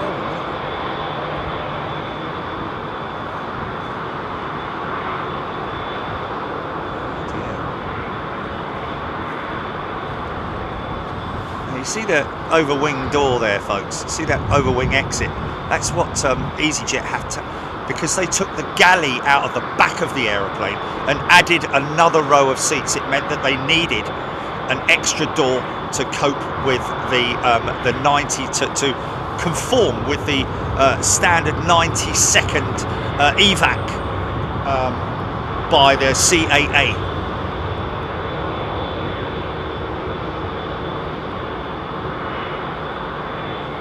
London Heathrow.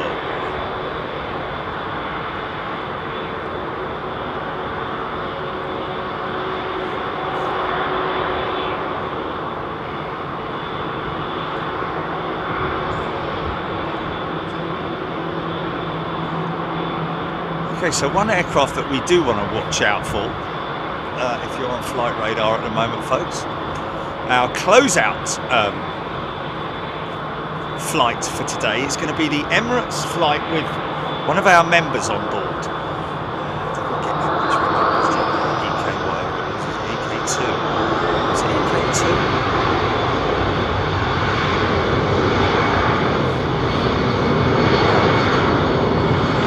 Well, you'll be able to see it anyway.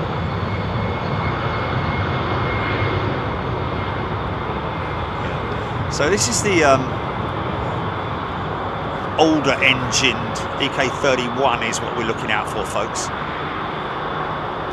So this is the CEO variant of the A330. Obviously such a popular aircraft with operators that Airbus decided to upgrade it with new engines, the Trent 7000, which is the bigger fanned variant of this engine.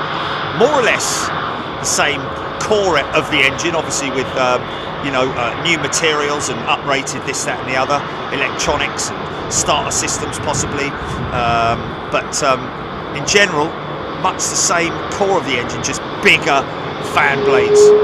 Still titanium. It's a multi-bladed engine.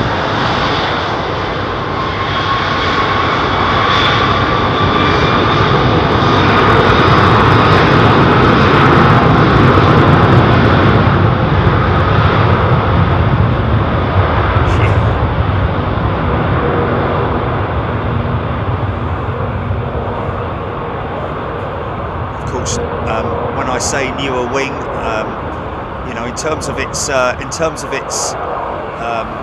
don't think it's any longer the wing on the A330 Neo, but it does have a completely all new wing tip, blended wing tip as opposed to the fence style that you see on this A330 CEO.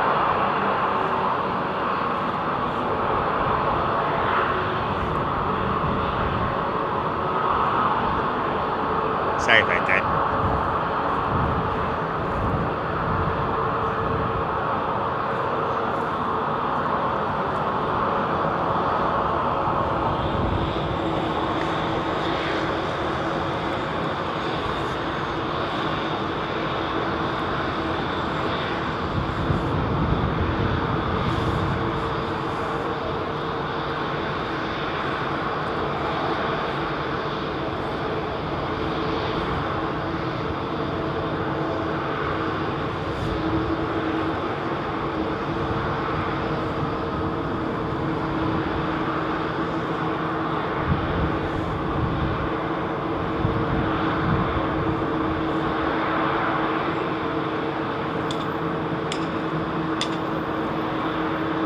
So 38 blades on a CF6.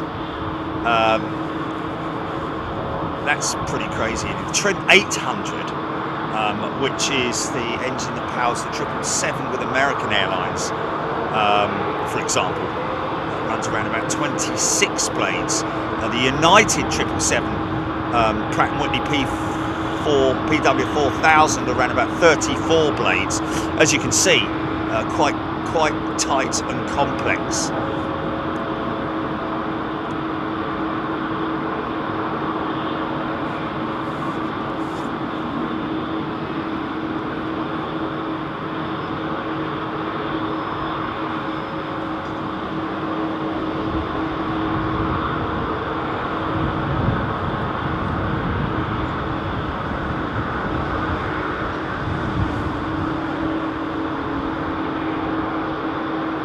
Okay, so the Trent 700 that we just saw going out with the on the Virgin jet has 26 blades, and if we look at the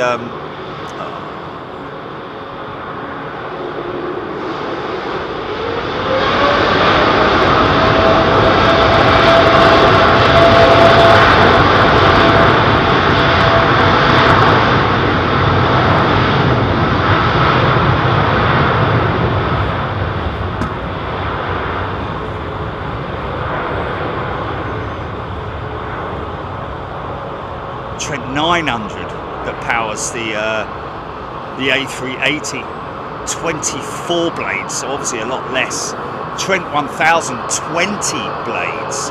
So you know, when you talk about CF6 or even the Pratt & Whitney older engines, we're talking about 34 blades, so 14 blades less. That's a lot of blades less than the older engines, as you can appreciate. The complexity, and like Rolls-Royce engineer was saying, the design is beautiful. Architecture.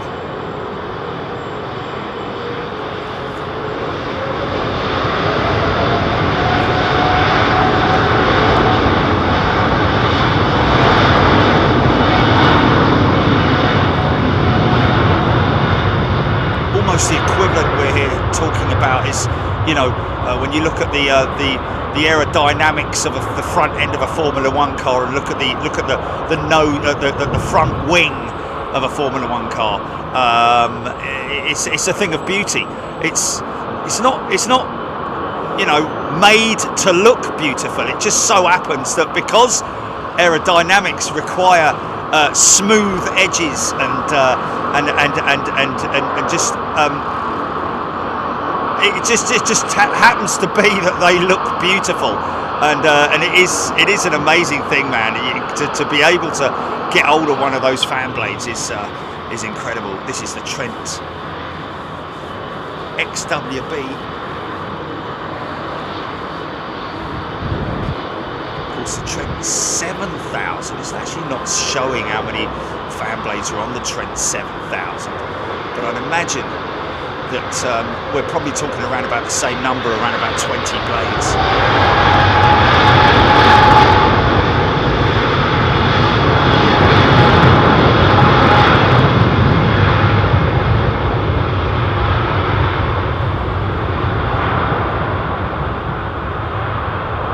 Jonathan Niblock asking when is the next. She got the gear down, she's still got the gear down, look.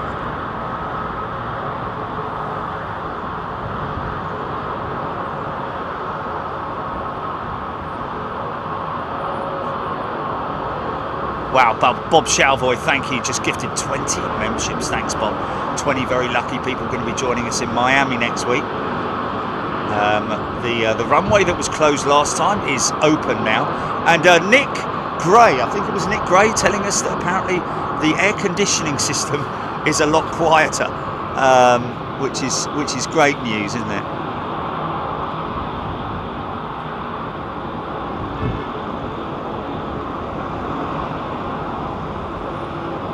What's commonly known by pilots as a dirty configuration. That obviously it's a brake that has brought, one of the brake systems has failed, Not such a bad problem. It's just that all the braking systems are electrical, so the electrical systems will brake those, as in stop the wheels from rotating before they are before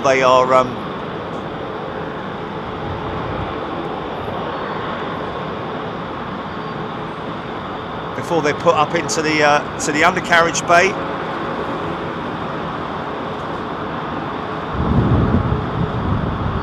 Retracted, so that won't be a problem. Just create a little bit of drag on the aircraft.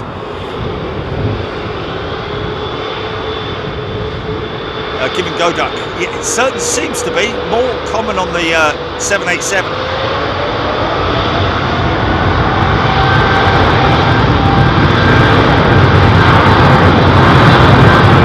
Ella 38's a brand new member. Welcome, Ella.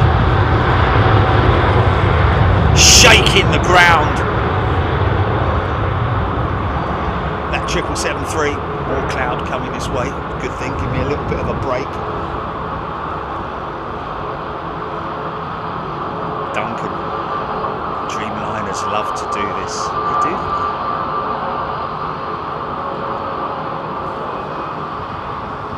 Bob Shalvoy, membership stars start with 2 years. Yes, they do. Augusta Vogel, triple heaven. I like that, to Dallas.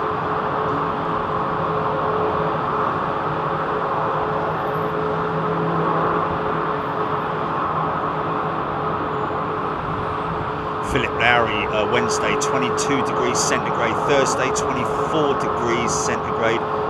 Oh, sorry, Wednesday 22, Thursday 24. It's not massively hot, is it? So there's the max that we were talking about on the show the other day. Look how low that max is compared to the Airbus in front of it. I don't know if that's a 321 lined up. It looks long, so I think it is. I might be wrong. I could be wrong. I could be right, sir. Let's see if she's on there.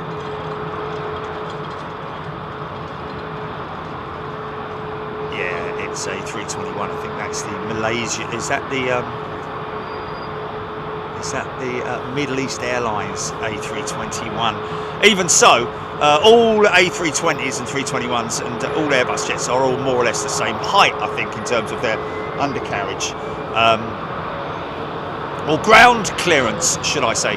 So look at the ground clearance of those two engines there. We talked about it on the show.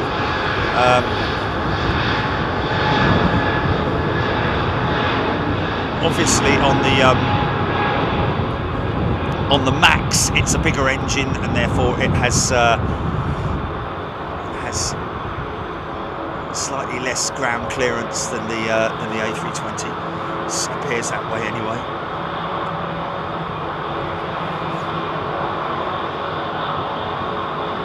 It's an SAS jet, isn't it? Oh no, Algier, is it? Algeria? Icelandair Max 9 must have door and not a plug. Brian Stewart. Yeah, if it's a 9, Icelandair's no. Is it? I thought it was a Max 8 with Icelandair, isn't it? JetBlue 321, Duncan saying. Oh, okay, so it's a JetBlue. Oh, I can see it now. Thank you, Duncan.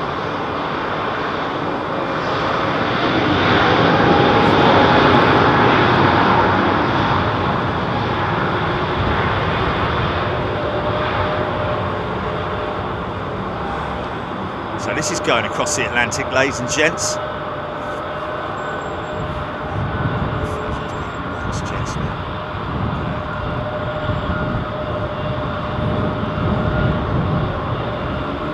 Kevin FB, thank you. Oh, there's the MEA jet lining up. New thruster doors on this Neo. That's part of the stipulation with the A321. It's the twin doors over the wing. Used to be spread out. one aft, one forward of the wing. Put it over the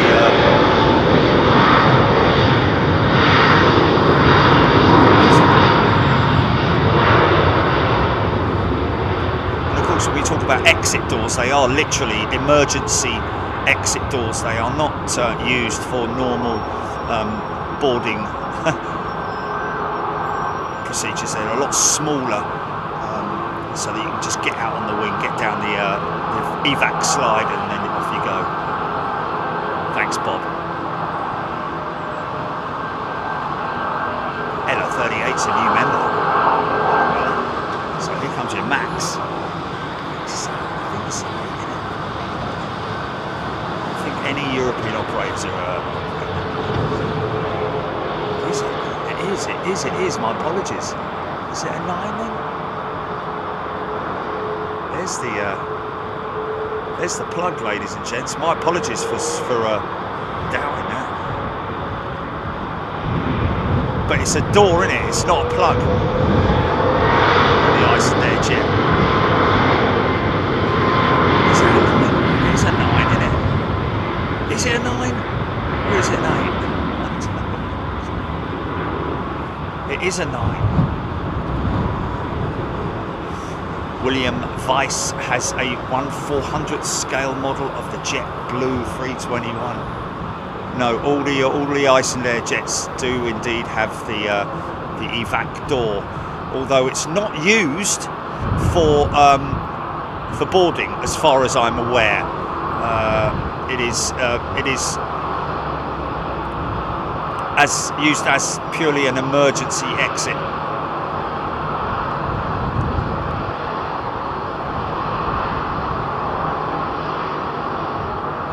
Max Harris flown on the 8 and 9, so I would have flown on the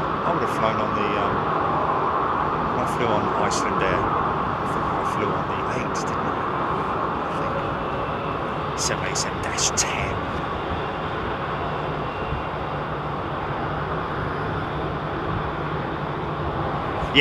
Yeah, I flew on the Alaskan Max 9 last year.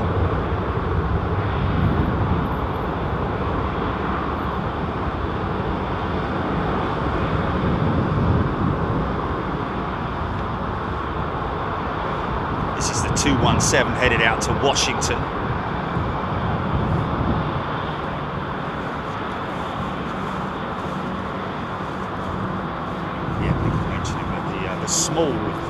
The small window does indeed indicate that it is an emergency door, not a. I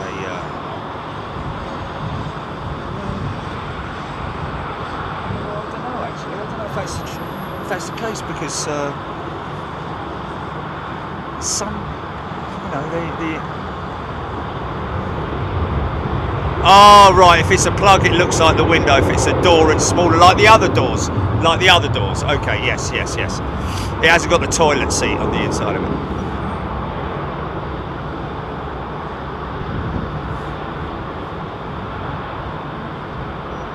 Planespotter, instead of ordering a sticker, I bought a phone case. Already needed a new one. Well, you won't be disappointed, I have to say. I've had my phone case on my phone for the best part of a year or so now, and absolutely,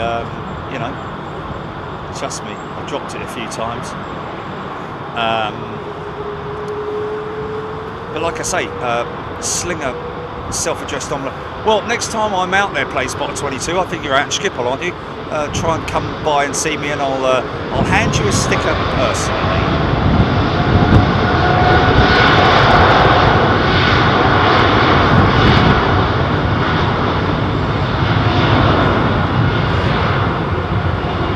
Guna 72 wouldn't fancy a 7 to 10 hour flight. Well, I did, and you know what? It wasn't that bad, I have to be honest with you. Icelandair's cabin configuration was laid out quite nicely, obviously better leg room, etc. Certainly better than some of the old 777-200s with BA, where they've got a flipping computer in your footwell. Does not help, I have to be honest.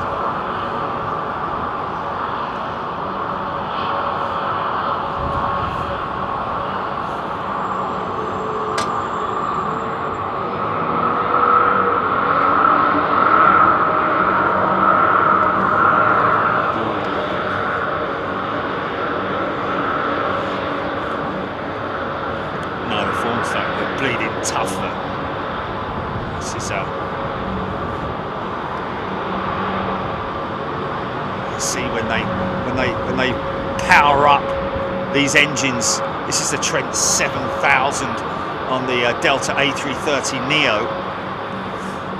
It's that deeper sort of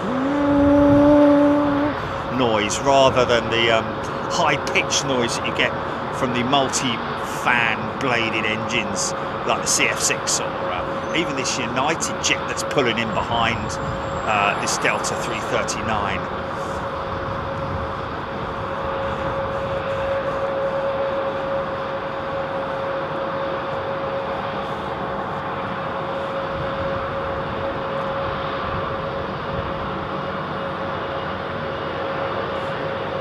Mr. G, what are the small domes on top of the fuselage?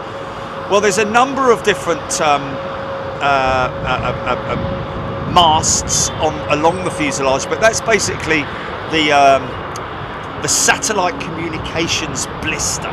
Underneath that is literally a satellite dish, and then of course along the bristling on the top of the fuselage are other different. Also, you've got your Wi-Fi as well. Generally, I think that's the satellite communications blister that we see on the bigger of the bumps.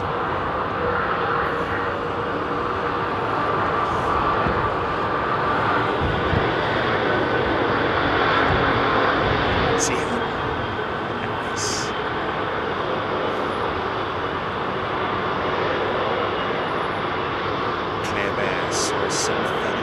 Iceland Air Jet 77700 yesterday. Squawked yesterday. Probably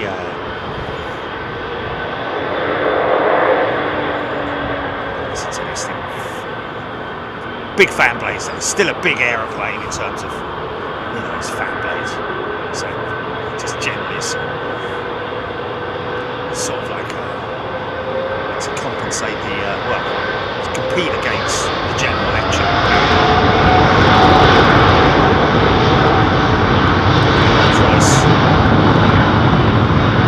Trent family, RB211s. Bobo, good day to you folks. Wow, 6,300 people tuned in. I hope you're having a great Sunday, folks.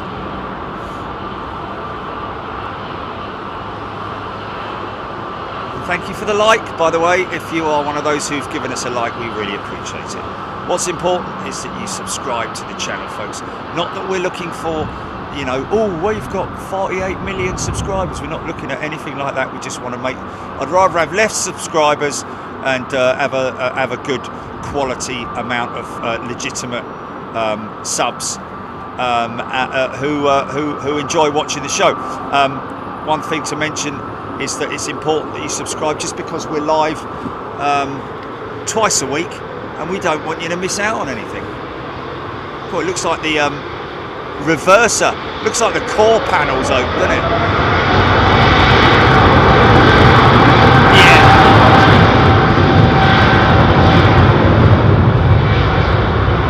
Brian Stewart, Air ACT 747 Cruiser to the northwest.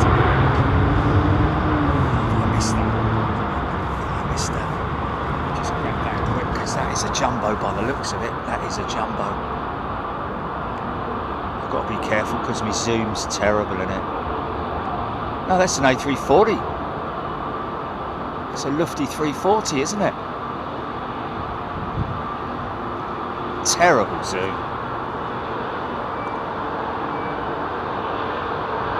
Yeah.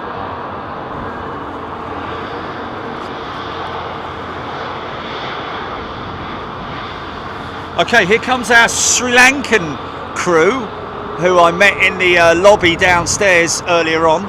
Spoke to the captain. I said, as you're turning on, give us a flash, either with the wing lights or with the taxi lights.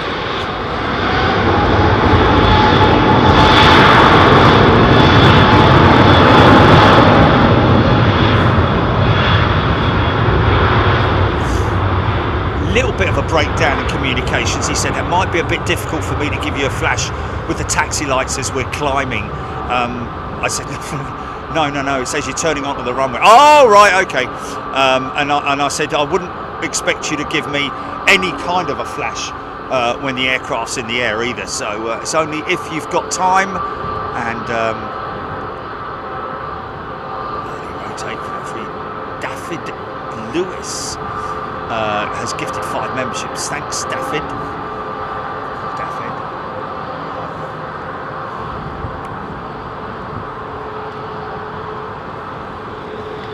Look at that lovely old thing. Look at the wing, man. Look, I mean, that is old school.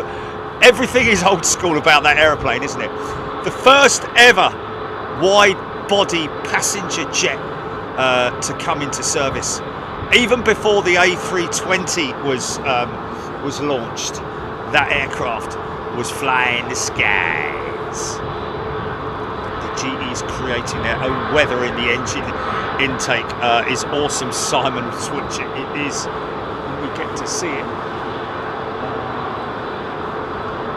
There's a jumbo, there's a jumbo. I think I can get him, stand by.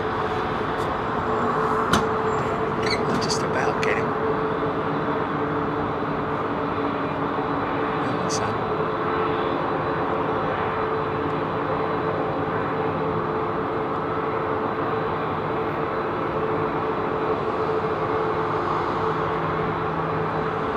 Terrible zoom.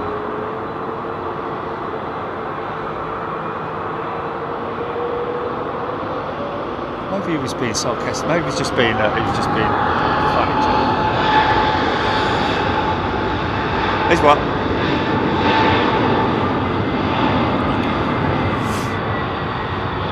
Max Harris. Yes, that is an A300. Of course, there was the A310. Now this is the multi-bladed engine, folks. I think they are Pratt & Whitney's. Listen to this. Christian Milburn, welcome.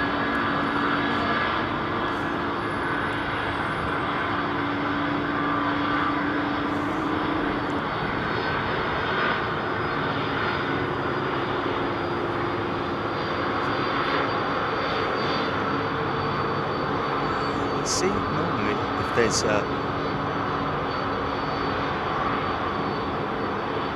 okay, so this is an ex-passenger aircraft, yes.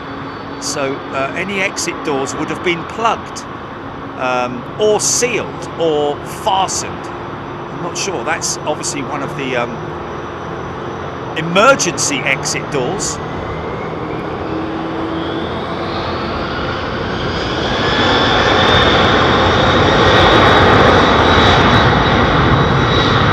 Okay, here we go. Get ready. Hold on to your hats, boys and girls, and everybody else in between. Stephen Bullock has gifted 5 memberships. Thank you, Stephen. That's M47 off to Chicago. Awful zoom. Awful zoom. Thanks, Kev. Here we go. Rotate. Just pull back on that stick, mate. Here we go. Up you go. Oh, it's not that steep. I've known shallower, but.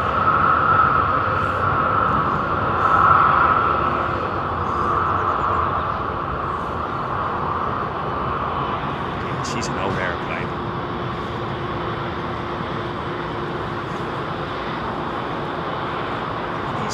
Even these 787s starting to sort of like show a bit of age, aren't they? These old 787s. Last time I flew on one, some of the window dimmers weren't working properly. Only sort of like half working. 31 years old, that A300. Wow.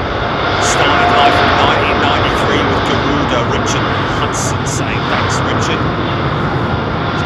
1993. Probably flew into Heathrow. Maybe, I don't know. 3,648 feet per minute, Nigel Tay. Wow. Well, there we go. It was pretty damn steep.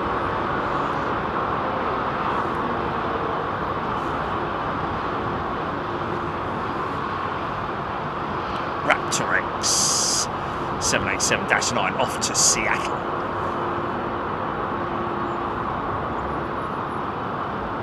Another long run. Use as much runway as they possibly can in order to conserve the engines and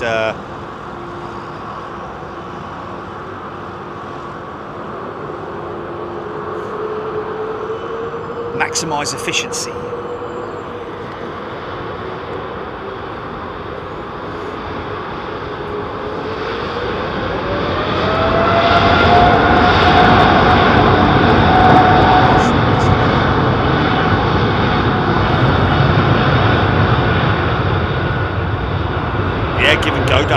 Hard to think that BA's 787 fleet, some of them are now 10 years old.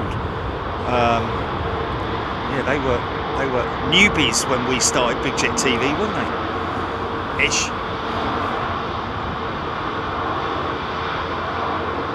John O'Godley, that's very kind of you. Giving a shout out to whoever gifted the membership. Right, here comes our Sri Lankan jet, folks. We must make sure that we keep track of this, because the man on the left-hand seat, I spoke to him before. Looks like he's going full length. 787-9, that one off to Shanghai.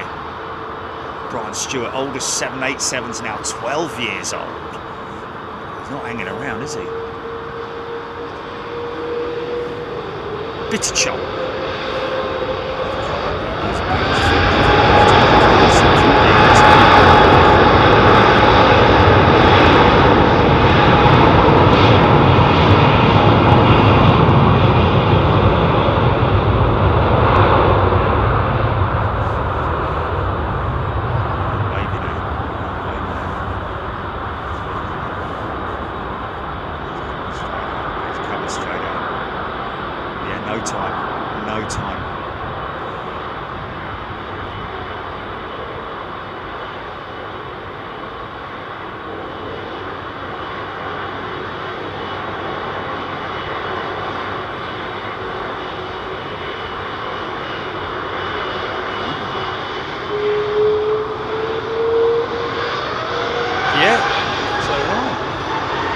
Turn it and burn it. Here we go. James Bond, Denver, Colorado. Yeah.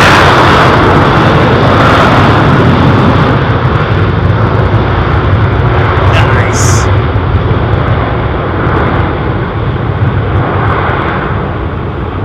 See how much louder the multi-bladed engines are.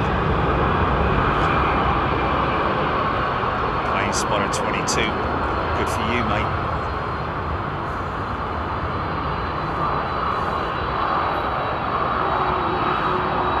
Brian Stewart, Sri Lankan thinking it's southwest. Oh, listen to this thing next to me. Delta 767. Looks like she's got CF6 engines. Raptor X, this Sri Lankan 330 off to Colombo. Some of that.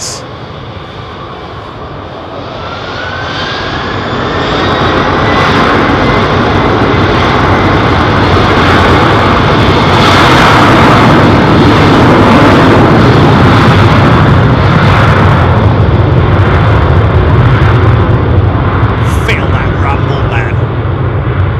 Anyone got decent headphones on or got their speakers turned up would have had a great amount of bass there, I would have thought.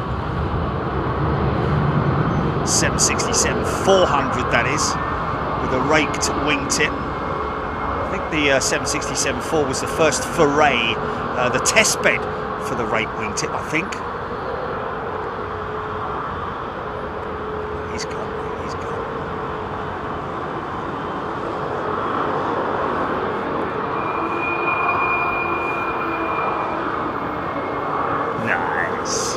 Big lad.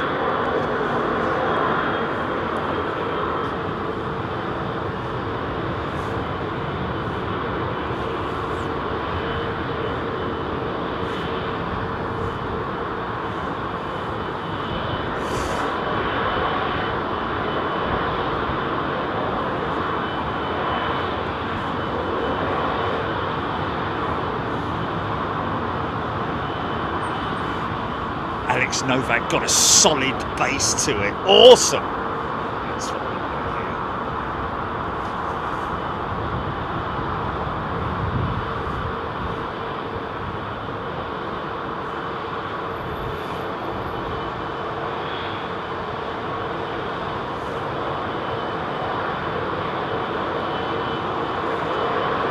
J. Brook, what a noise, quite simply put.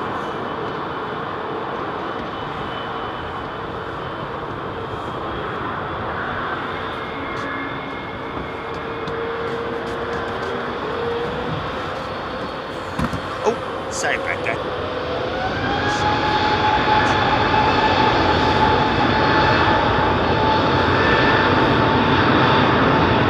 This 777 off to Miami.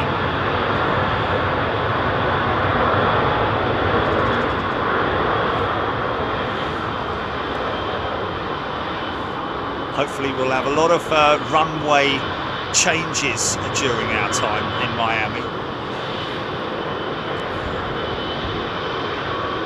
Nick Fazy definitely feels the vibrations. Turning.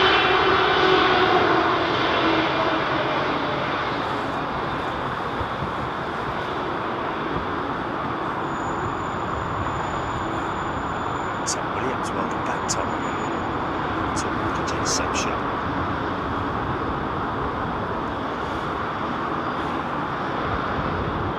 Martha Reed, Miami on Wednesday and Thursday of next week. Martha.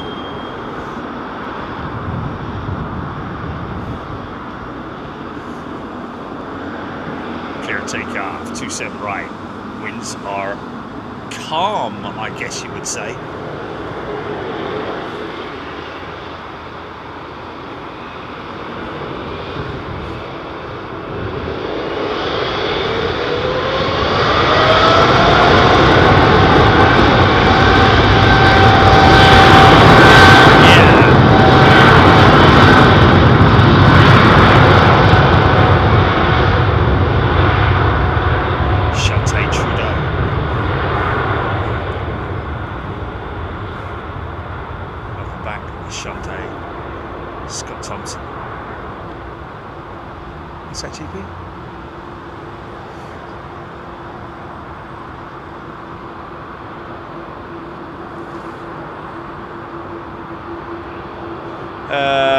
Well, Cheetah, you need to measure the sticker. If it's 30 mil, I think it is, they are the small ones, and then the bigger ones are the 70 mil.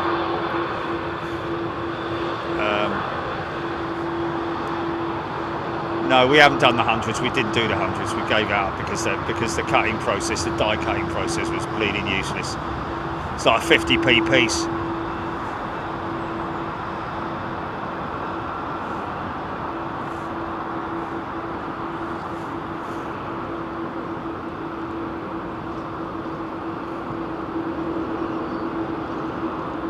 Yeah, 30 mil. 30 mil across. Yeah. Not 3 millimeters, 3 centimeters. Oh, hold on a minute. No. 45 mil. Sorry. No, that is the 70. Yeah. Hold on a minute. Yeah, that is the 70, and then 100 mil. Sorry, my apologies. 70 and 100 mil is the dimensions of the stickers. The penultimate 747 built east to west by Ilford, Phil Lloyd.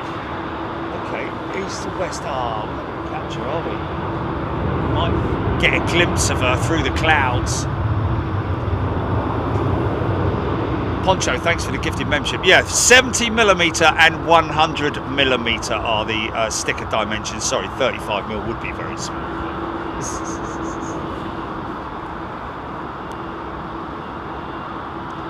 Arthur Noah. Perhaps you could do scratch and sniff on your stickers. Well, the only thing with that is it's like, you know, just... Great idea, but no. Trust me, if there was the option of being able to make a scratch and sniff product, then most definitely I would. But it would have to smell like that smell that you get. Well, like what I get when I walk out of my door in the morning when they're on 09s. The smell is just beautiful. Light it up.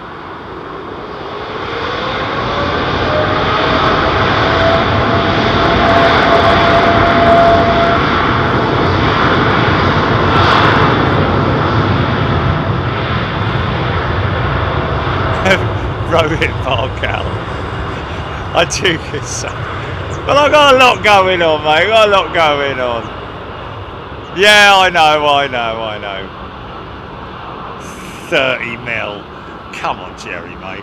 You're really good with your measurements as well, man.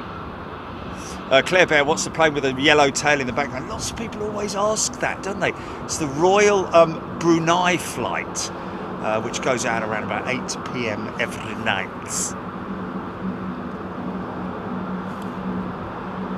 17th Mustang. Get some paraffin. Well, that's what I'm going to try and do with my little airport fire. Hey, who liked my little airport fire thing with the old 727 burnt out hull on it?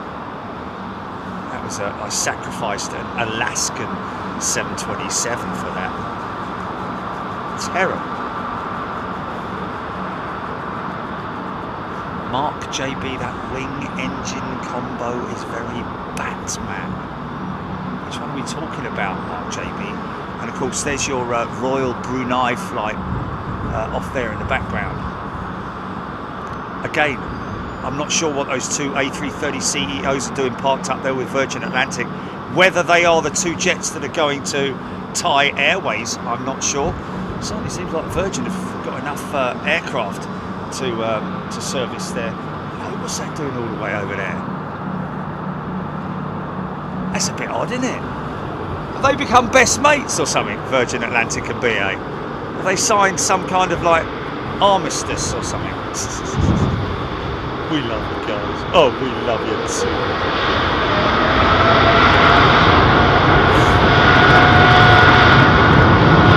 Steve Parker loving the Coletta jets at Staines International.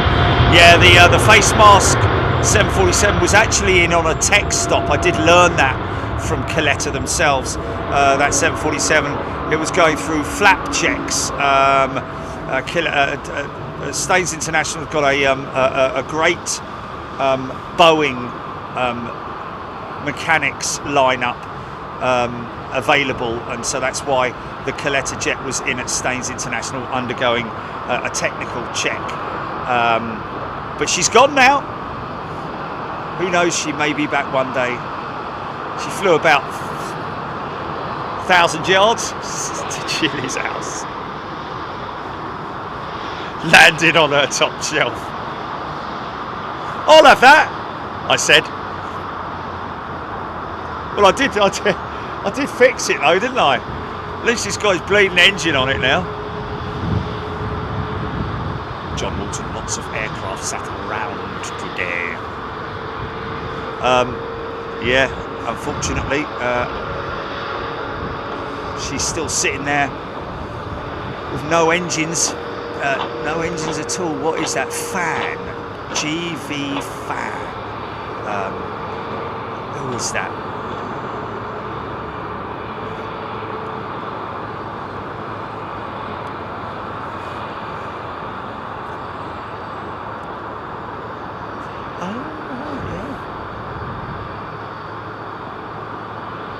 Yeah, whatever happened to that guy, man? Is he still around, or? Yeah, he did, didn't he? That guy from Miami Plains. What a lovely fella. Which one's GV fan, folks? Kujro Alam. Jerry, do you remember the early days of BAA and American Airlines Alliance, beginning of One World? Virgin used to slogan, "No way, BA." Yes, I do remember that. Oh, we don't have a windsock, no. We'll have to get a windsock and a little fan to blow across the airfield. But we can't get a windsock that size, Chilly. This is the whole problem.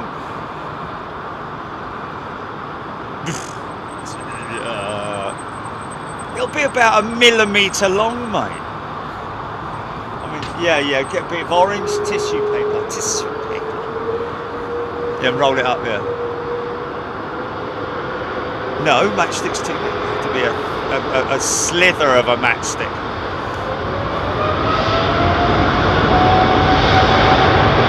Steph! Welcome back, Steph! Brian Stewart, that Virgin jet shows up on Flight Radar 24 as mate, as in maintenance. Indeed it does. It's a lovely Delta 330 CEO. Multi-bladed engines.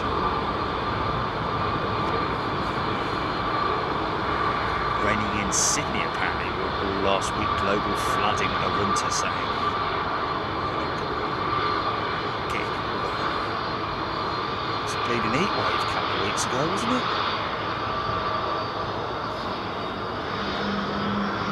Alan Davies, the military shows will just happen when they happen, I have to say, I imagine. Definitely overdue a military show, that's for sure.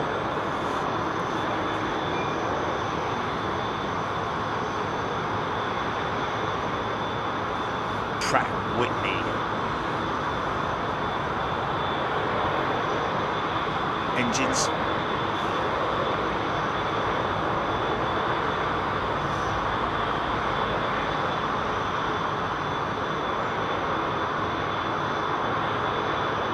Oh, okay, Lauren, G fan is pin-up girl. There we go. Well, she won't be getting much work at the moment, will she?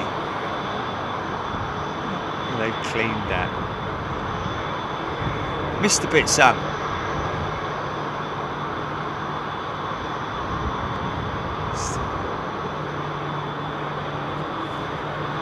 Baby carrot for a windsock, just just direction around these things. Baby carrot would dwarf a 1/400 scale 747. Maybe carry it as freight. Perishables.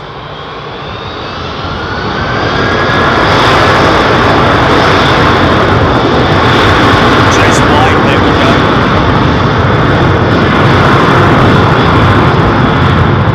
Nice.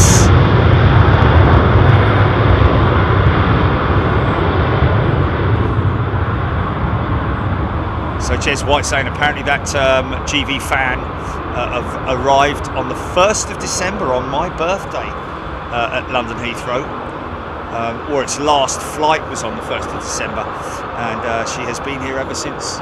Engines off, full overhaul, which is quite interesting because you don't generally see that as part of the she's going through any significant check at the moment. You know, like I can understand a D check, but even D check sometimes the engines stay on.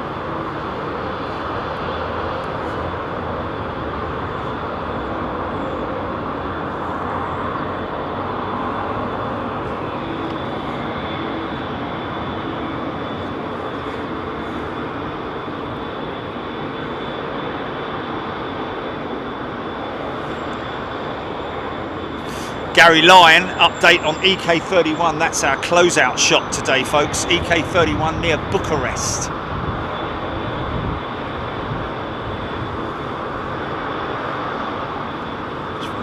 Fly direct to Bangkok, another option for me, Kevin FB saying.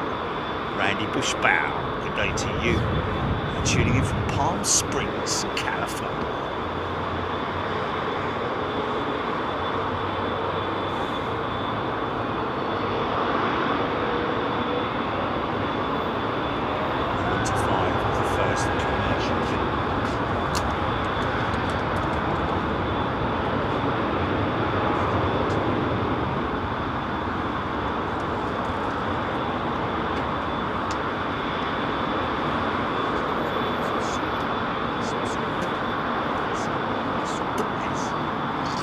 Howdy doody.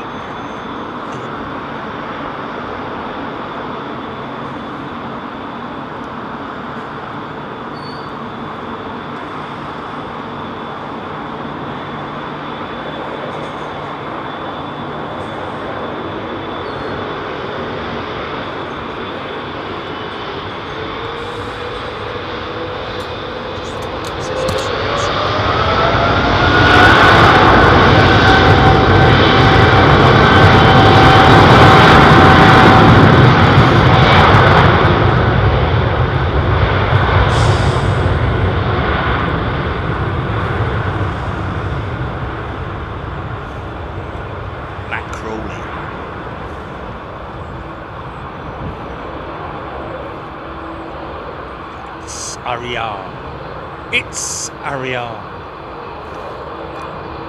Jeff Bryson.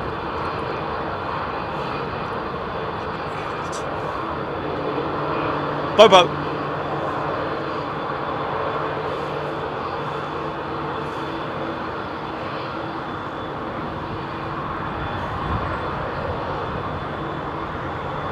Matt Hall, yes, I did hear about the passenger who opened the door, boarded the aircraft, opened the door and either jumped out or fell out. I'm not sure what that was all about, but obviously sustained quite serious injuries to his legs, I believe.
Bow was upgrading seats on the United flight in April. Was having issues with one of two legs upgrading to bulkhead.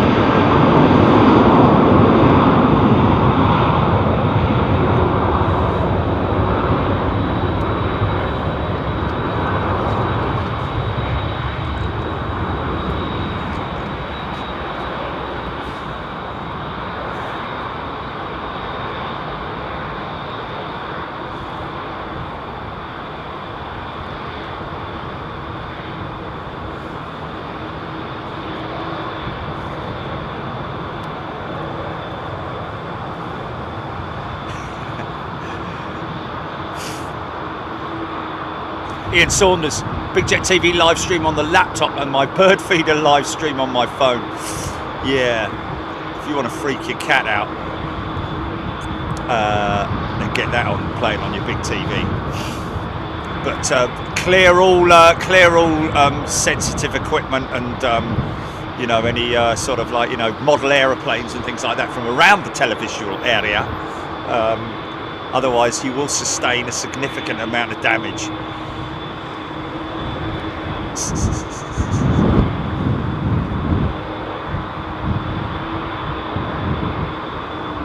John Singleton.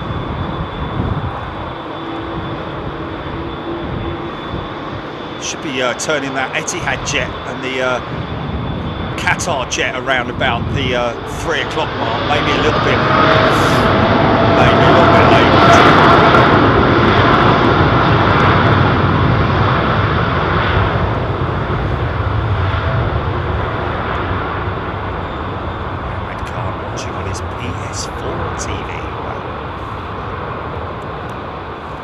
Chirping Bird, are there more flights to the US on Sundays than any other days at all? I don't know. Wouldn't imagine so, but wouldn't be surprised at the same point in time that maybe there are.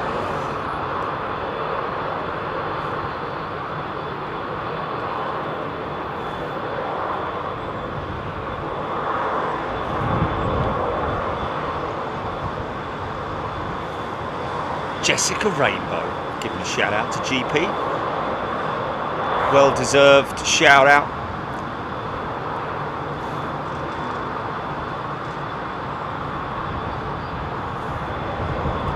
Edward Thompson won't pretend to know the nuances of slang in the English language. Well, it is a sort of like a sort of like niche part of the language, in it, especially for us southerners, especially the landers. You know, there are a number of different variations of slang. funny. British Airways A350 1000. All of the BA 350 1000, much like Virgin Atlantic.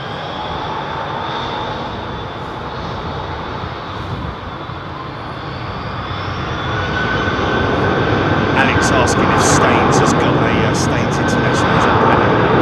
No, it doesn't, my friend. The runway's actually out of sight on the Staines International camera. Taylor Hume has upgraded to first class. Nice one, Taylor. Going to be joining us in Miami next week. Get the lounge all nice and warm. Get the cocktail glasses out with some umbrellas in them, and put some orange juice and pineapple juice in there or something, if it's non-alcoholic that you're wishing for, and come join me in Miami. It'll be about the right time of night, whenever the UK is.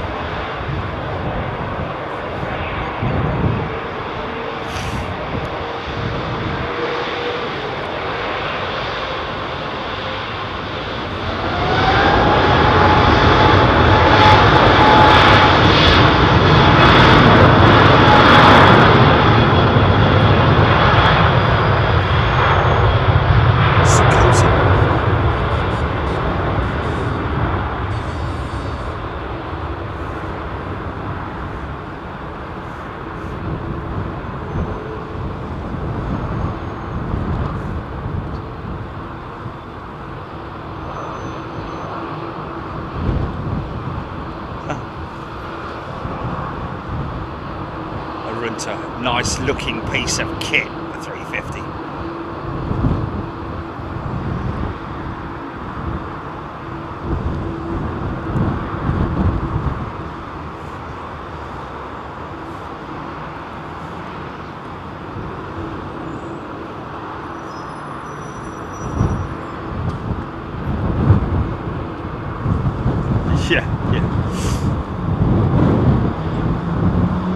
Yeah, we'll no doubt do a road trip or two when we're in Miami. Usually do. Something inside the and out.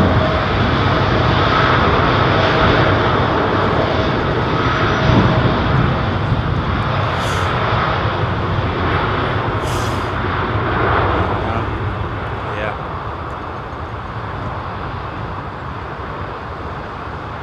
Yeah, that's got to be got to be a bit of a kick in the teeth for Boeing, hasn't it, with Delta ordering another A350 1000s, 20 of them. They haven't got 1000s at the moment, have they? They've got 900s, haven't they, Delta? I don't think they do. They have any 1000s or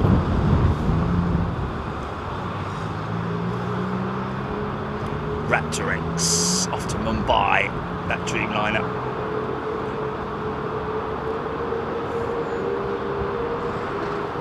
Lad. Looking forward to a nice warm show from Miami. So am I. Oh.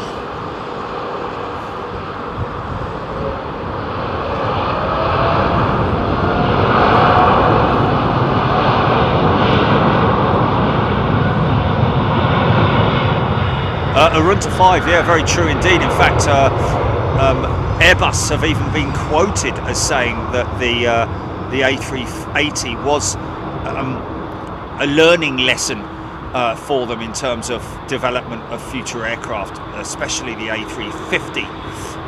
Learned a lot from it, so a lot to thank for from the A380 program.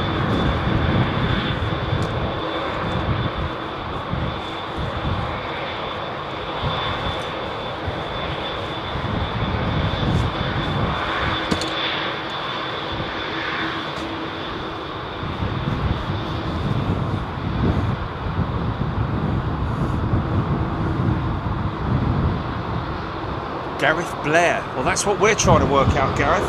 Which of those... get a reg off on the tail of them. They don't have numbers on the tails, do they, of the Virgin Jets, as far as I'm aware. Jane James, welcome back, Jane.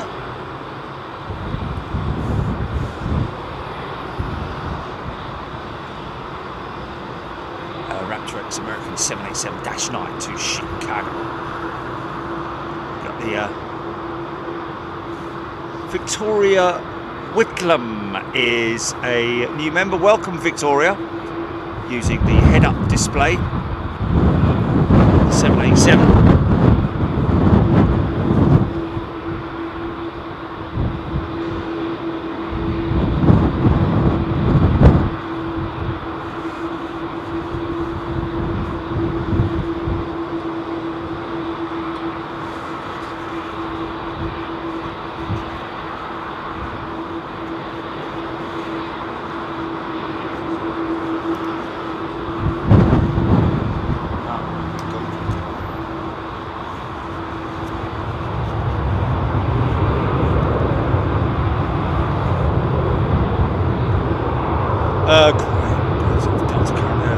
Airbus 5900s and 28 in service, 16 on order, only 900s. There we go, as I thought.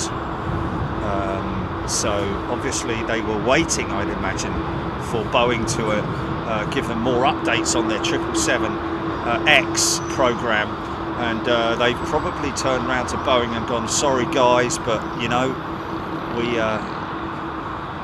waited, but we're going to have to go ahead with the look how he's still got his APU vent or air intake door open.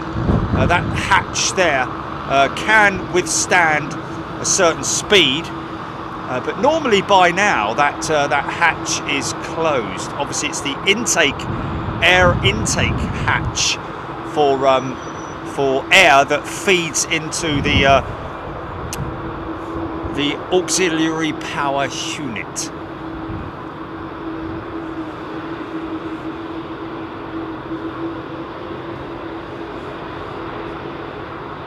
Flashes on.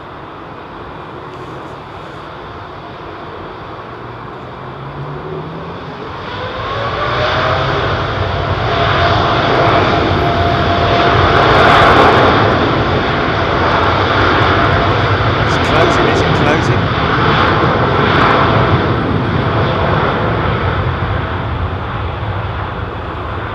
It's closing, isn't it?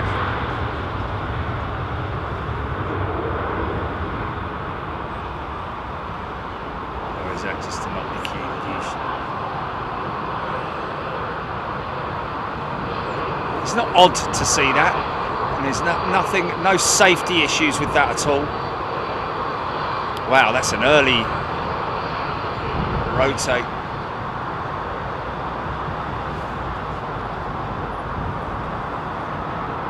Oh, Suffer 6-3, Jerry, third time lucky. The two Virgin jets that we're looking at there, this is from Suffer 6-3, going are GBR in October and NYC in September. Julie, can you please have a word? The two VS going to are the two VS. Oh, okay, so going as in they are going to, they are the jets going to Thai Airways on lease, I believe, or on loan or whatever.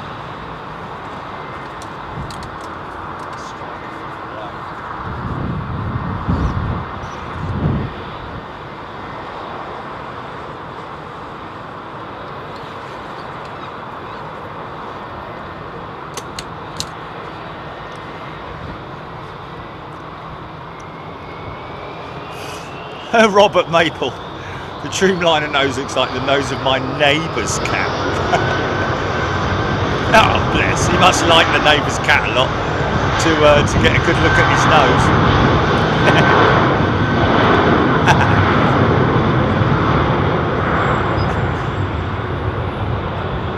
Does he let you close enough to boop him though? That's the question.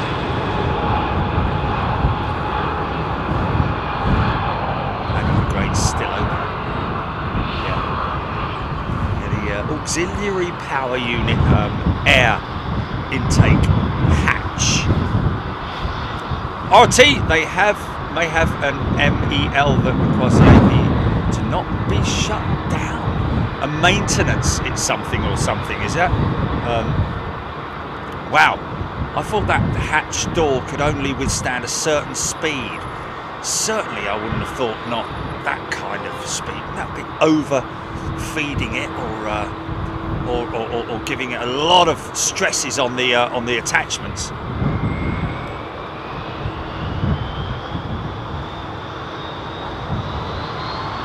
Minimum equipment list. Right, there we go, thank you. APU will be in cool down usually 3 minutes after switch off. It shuts off. Alex saying, yeah, I mean, seen APUs shut down quite quickly after taxiing from the gate.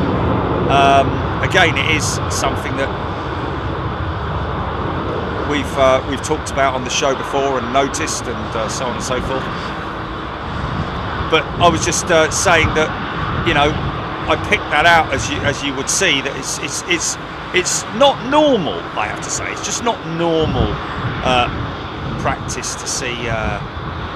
Is that green I'm seeing reflecting off that wing? Are we still anti-icing? Suffer 63, thank you. Yeah, she's got de-icing or anti-ice fluid on her. Watch the fluid break down literally as the aircraft picks up speed. You'll see what appears to be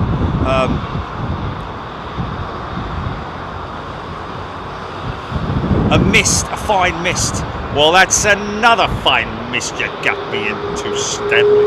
Oh, Wally, I don't know what's going on.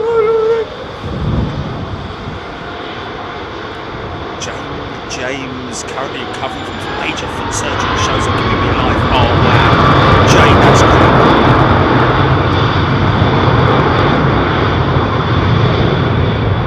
Yeah, I will do. I didn't know that they had.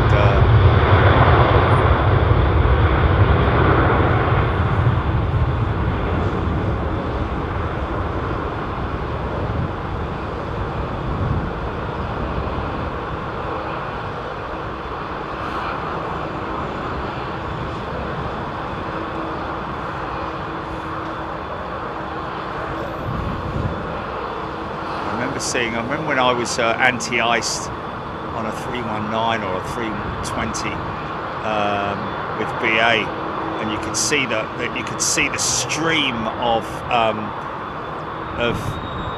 fluid as it crept along the wing and then dispersed right out on the far end of the wing.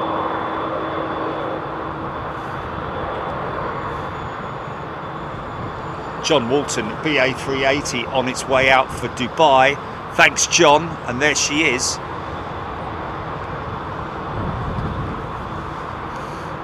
See any of the de-icing crews down there? If they've possibly got if they're de-icing on the other side of the field.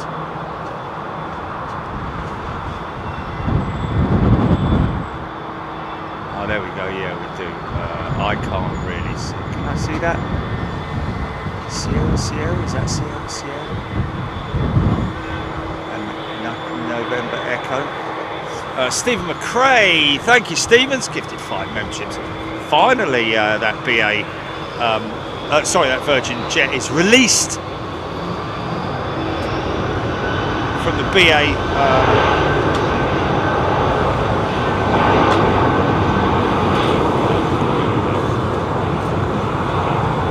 Aviation in 4K. I think the 2 Virgin 330s are actually going for lease. Okay, folks, just be aware that we've got a lady with a Hoover. I don't know whether she's going to come down this far, but it might be a bit clattery. So, oh no, she's disappeared. Good.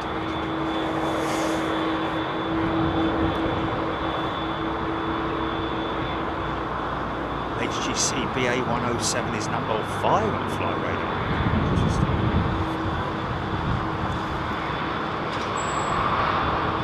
Alan Durouk. Welcome, Alan. Philip Lowry, there's only 2 Airbus A318s in the air at the moment. Wow. And I bet one of them's lot in it. Lloyd Bell, they're both being retired later this year, going to Thai Airways. I thought it was in the springtime that we were expecting Are they being lent? Oh, it's late summer. So are those jets going to be reconfigured for Thai Airways, I wonder?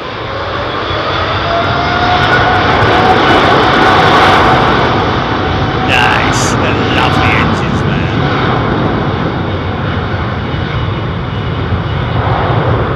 If you're an engineering-minded person like myself, you love to see those different colours of materials being used in the engines, all the different titaniums and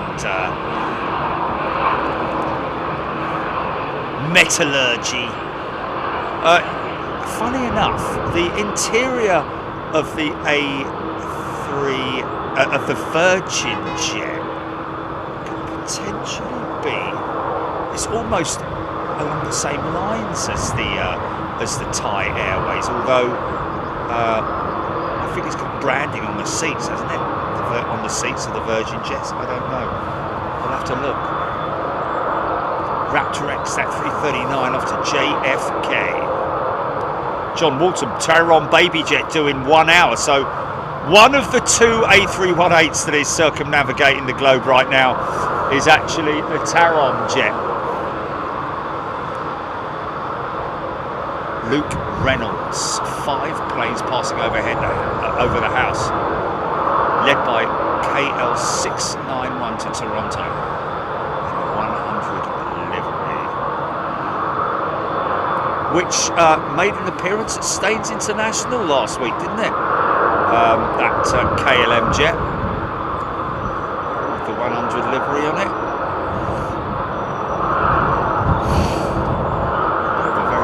That they didn't have that on there for very long, did they, really? The old KLM 100 branding.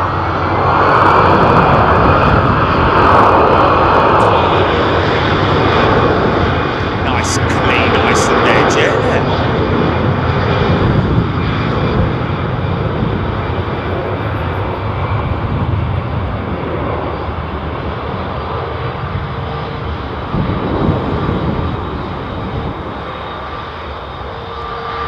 Nice!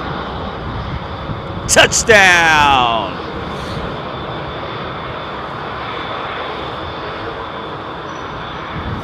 Rosanna B, good afternoon to you. Giving a shout out to whomever gifted her membership. Gary Lyon, if those 330s going means imminent arrival of new aircraft deliveries for Virgin. Gary, well, yeah, one would have thought so, wouldn't you? Well, we'll see if we see anything down at Toulouse next week. Not next week, the week after, sorry. JF840 been doing some plane spotting over his flat during the 330 are working at the moment. GBR en route Manchester from BGI and NYC is en route BGI from Heathrow, Suffolk 63. Okay, so those two jets are not there because they are going for refit or anything like that. They're just there on remote stand. It's just a very odd place for Virgin to park their jets, that's what I say. Normally they park them over there on the right hand side, don't they? Normally Virgin parks over there, which they've got that 350 there. Maybe they just didn't have enough space. They also tend to park next to where that cafe jet is, and of course there's a spare place over there as well, so not quite sure.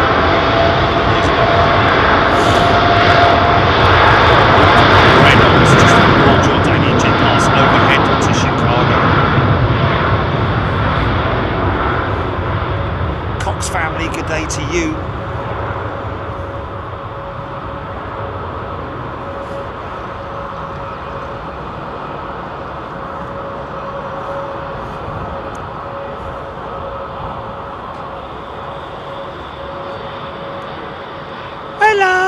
Hello.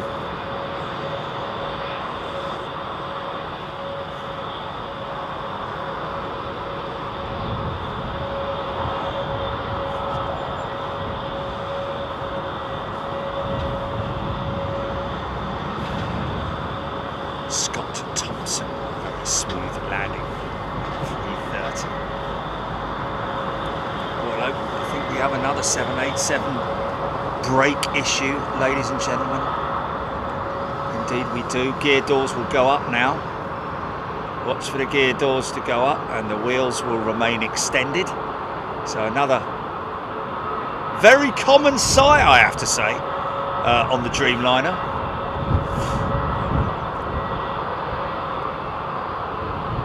Maybe cover that in a future show.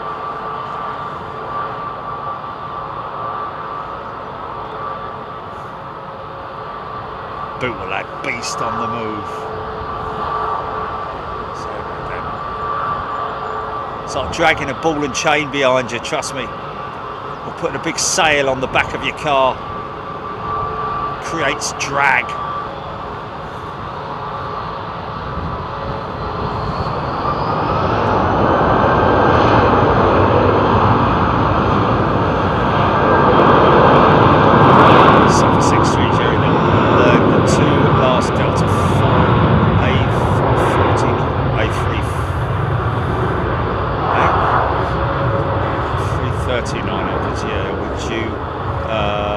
Virgin, but they passed them directly to Delta.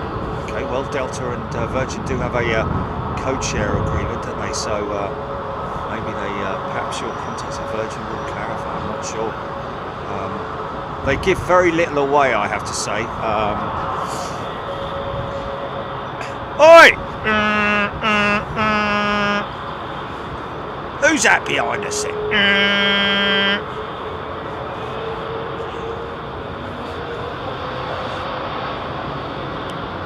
Suriname, 340-300 coming overhead from northeast Jerry, currently approaching A340-300 Suriname.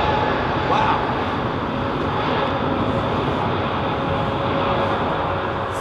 From your northeast, okay. Need to keep an eye out for it. Thank you, Rohit. Just read that for 6-3 saying the last two last Delta A350-900s, I'm guessing it's slow down, or A330-900s maybe, I don't know. Would you for Virgin, but they passed them directly to okay, so interesting. Maybe Virgin said, yeah, you know what, but mind you, it's a big old weight, isn't it,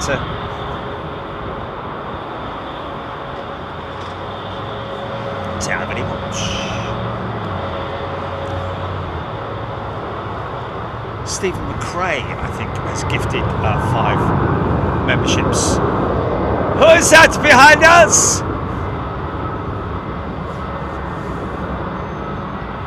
David and Goliath. Jerry, I just love your horn. I do it myself.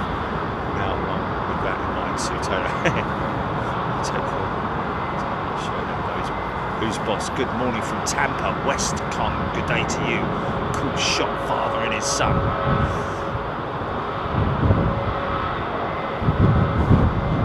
If the brake issues is common on the Dreamliner, does that mean they all carry more contingency fuel than legend Freddie Laker?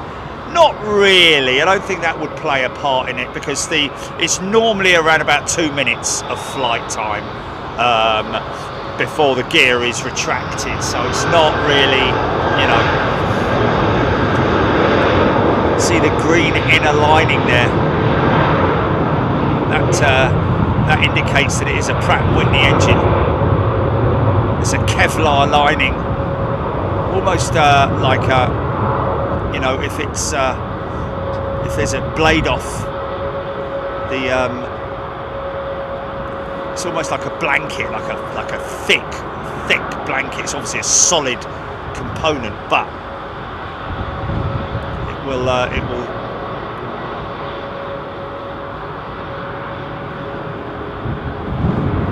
What's that? Suriname jet.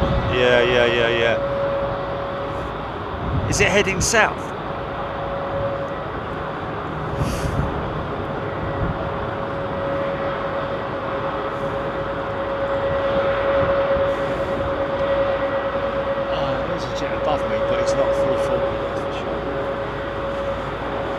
Oh, whoa. That's it. Yeah. I'll get it in that brake there. Yeah, I'll get it in that brake. Yeah. Forget about it. Calais of Melbourne, Australia. Do Singapore Cargo come here? Yes, they have before. Yes, they have. The trouble is, I think that unfortunately, because of the drift of the cloud. Oh, there she is. That's a rare beast. That is Suriname 343.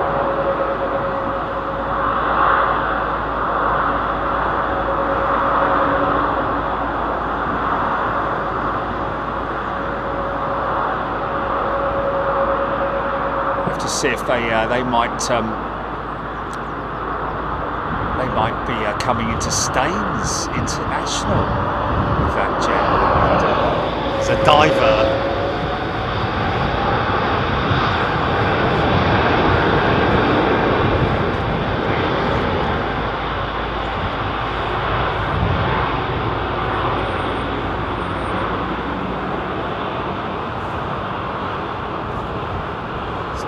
Time, isn't he? In your own time, mate.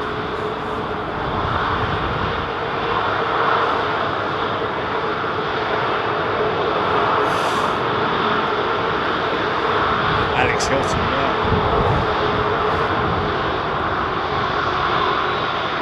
Elf Hunter, all the very best to you. Thank you for popping by. Good to see you. Trent, 700s. Anti-collisions flashing away. Listen to these things humming, man. If you've got a good set of headphones or whatever, you'll pick up that vibration.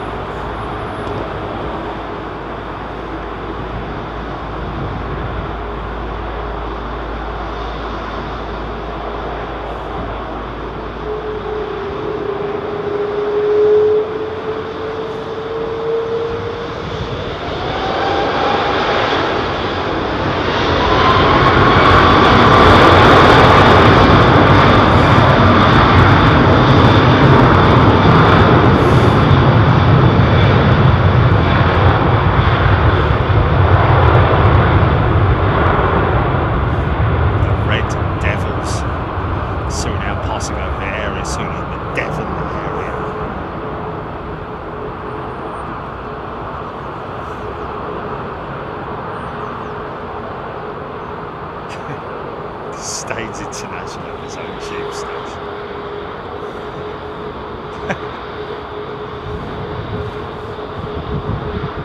Philip Merrill, A400 about to go over the top of the GU.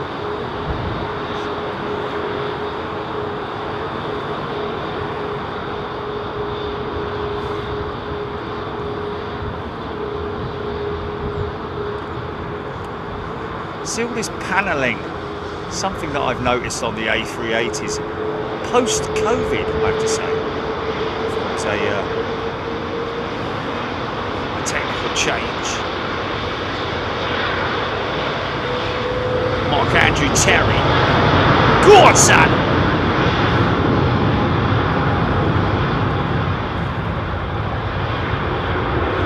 Calais of Melbourne, Australia. Just saw my second 747 cargo tonight. Wow, look at you, man. Yeah, we got clear skies over the top, so we're good for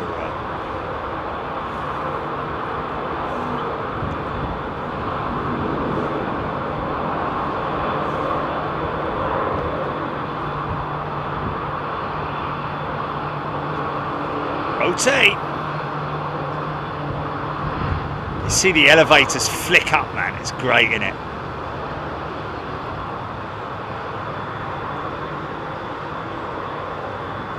Heavy lumbering plane. Look at that. Look how low she stays, man. Shallow climb out.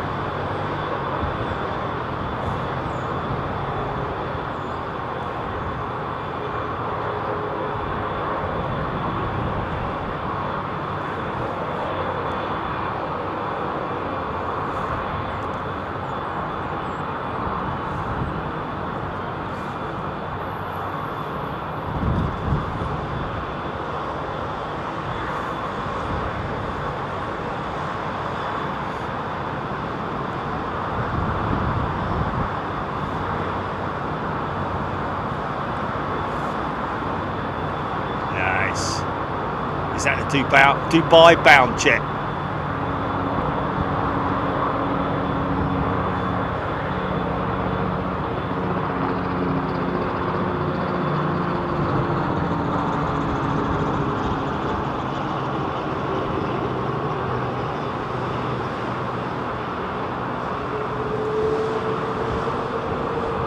I don't know if that was a funky shot or a bird. I think it might have been a bird of prey. Really caught in this shot there.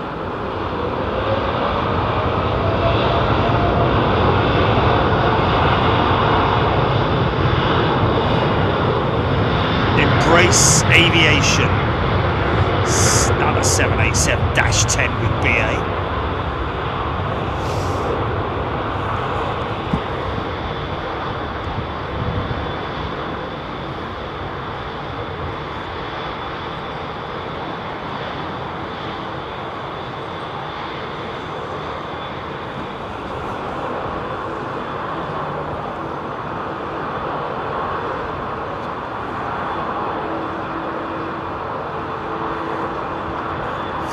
I think the 787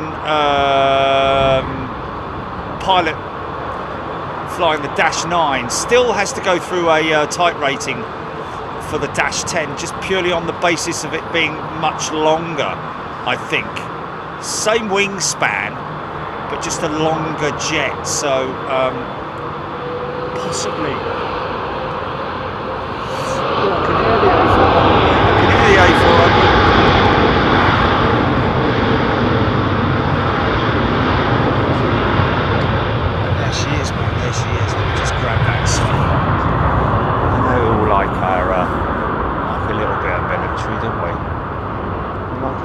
Military from time to time. Have we got her? Oh, she's right down there, isn't she? We need to pick her up. There she is. Is that her there? Oh, flipping it.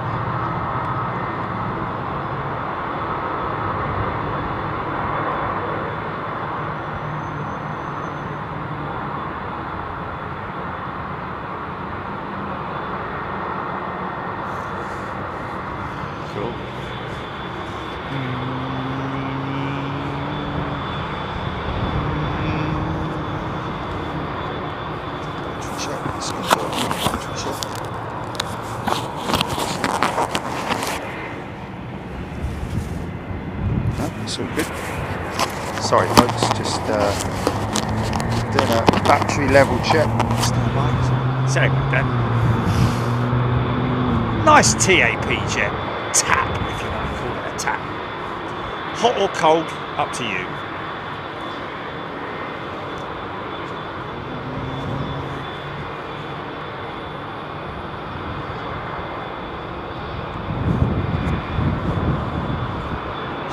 Howard, thank you.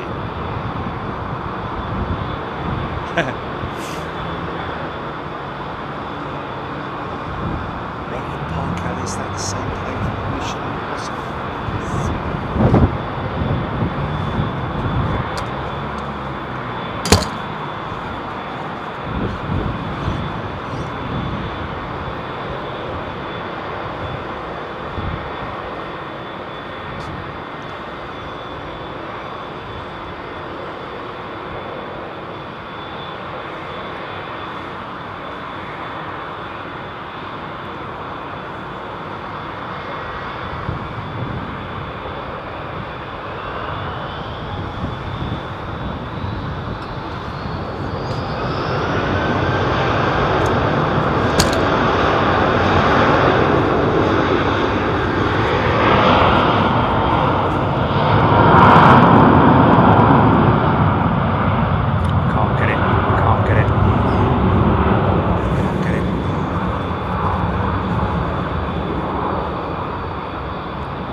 Excuse me. Looks like more than I was going to say.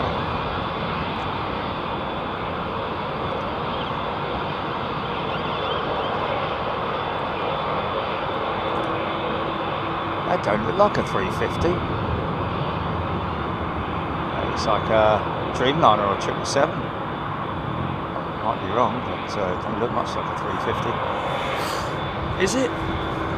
Yeah. Yeah. Okay. Wow.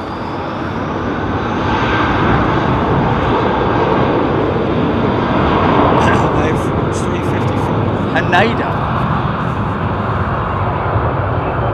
I'll have a look at that.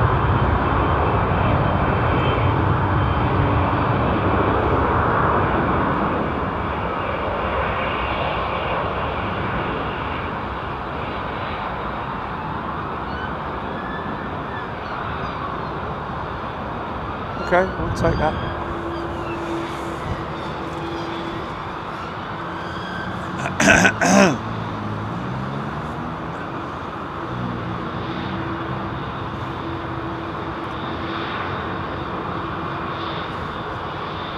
Derek Tomes, yes, 350. Thanks.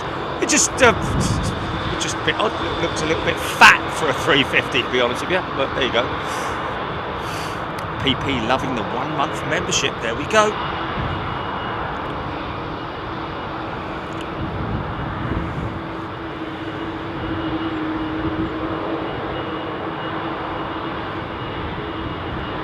Carol Smith, good afternoon. Mike, see you in Miami. Listen to this 767 creeping up around the back of the bike sheds. Listen to it.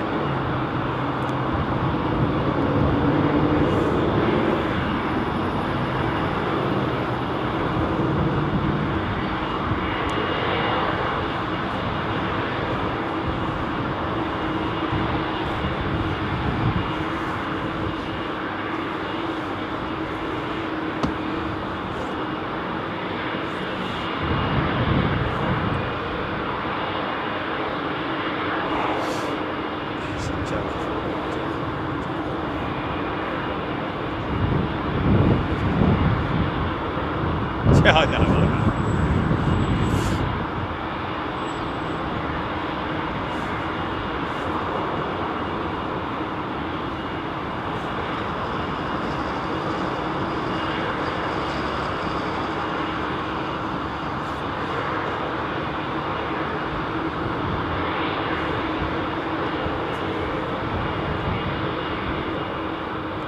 It's quite a steep ramp that these guys have to climb up to get to the runway.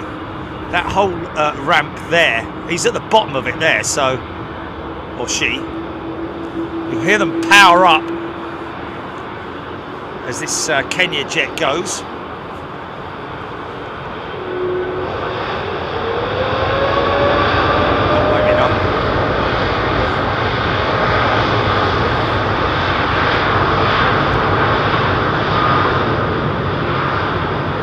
Pilot that really knows the feel of that jet. Just enough power.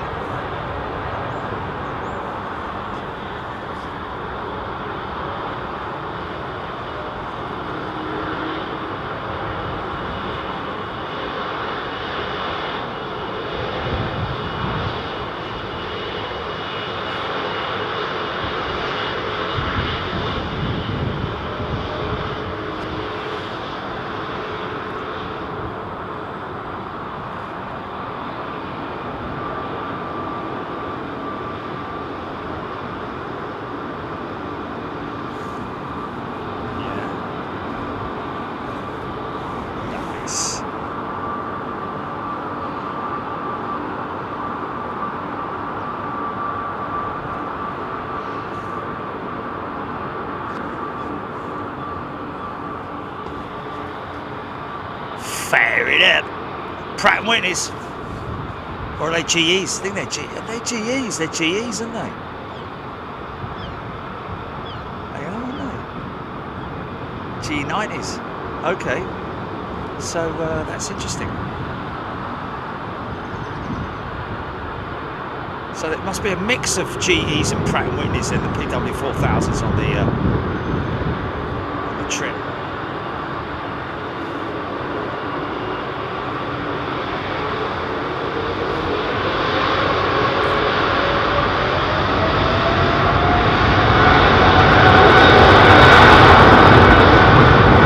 RS, thank you.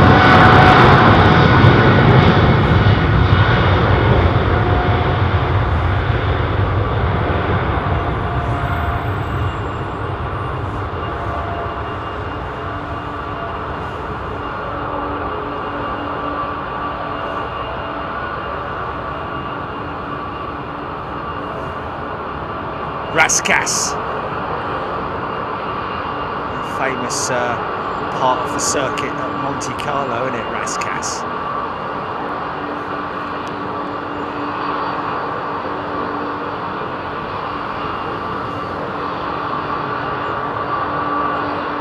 His name was Brian.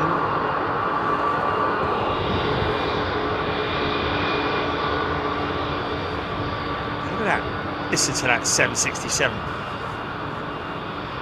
It's a 320 in front of it, or 321, one of the two, but it's crazy, isn't it? There's a big aeroplane behind that. But it's just it's amazing the scale. Oh, look at it. Okay, so now there will be one A318 flying around the world after this guy lands. He's a good boy, isn't he? You go play in the garden.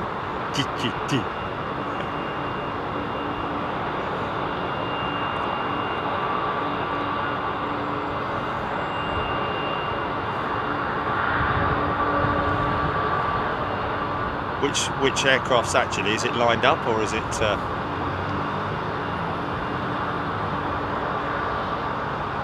Okay.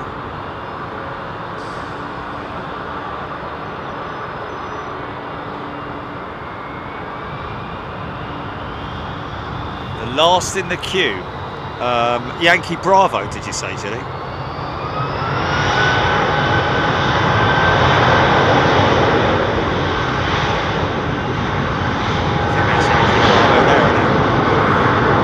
Someone's son is flying that, we believe. Yeah, the pilot, your mum's on chat. Oh, I hope he's washed behind his ears. Linda is his mum. Jill Dorr has gifted a membership. Thank you, Jill.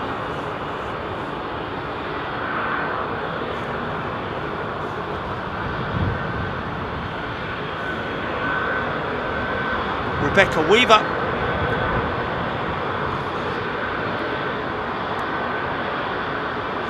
So BA 777 sneaking in slowly behind him, and I think the possibly the United Jet being told that you are following the 777, so be ready to go on my call. You might hear it spool up. She might actually. Oh, thank you, Rushton. Ex-Continental 777. That's why she had 905s. A G90. Thank you.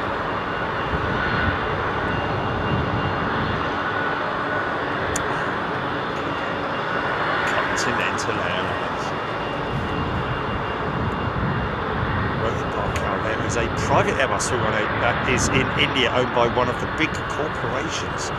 I have no doubt that that's where that little 318 is going to go. Now, get ready to hear this thing spool. 777 now moving into position.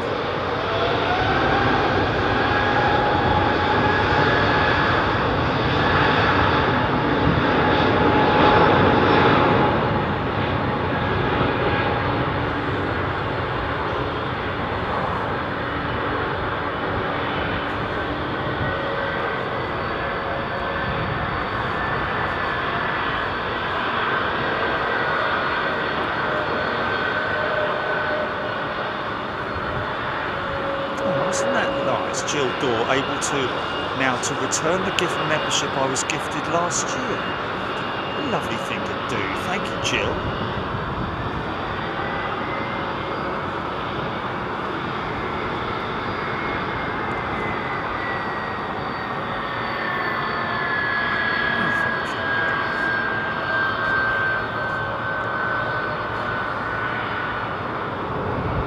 Diane 78, Lufty 747, overfly in a couple of minutes. Cloud comes to much cloud cover. Thank you, Raptor X.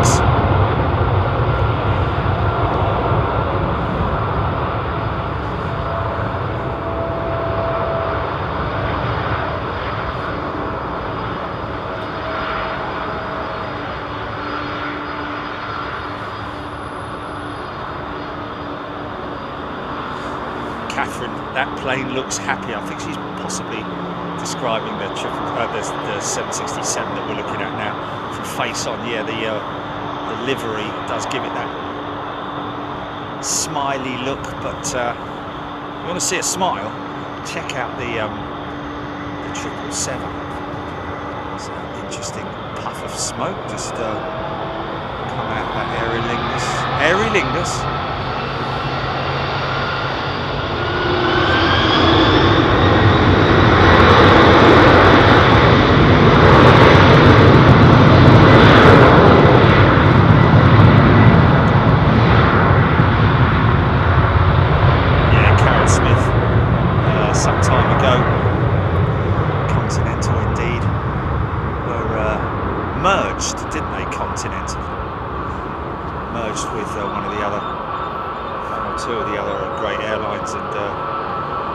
United Airlines was formed, or whichever way that whole thing took place. Screaming Emu grew up flying Continental, loved them.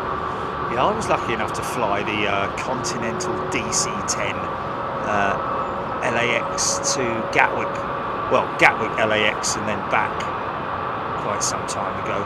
Beautiful bank shot for that 777. I think she's a clip wing, she ain't got no winglets.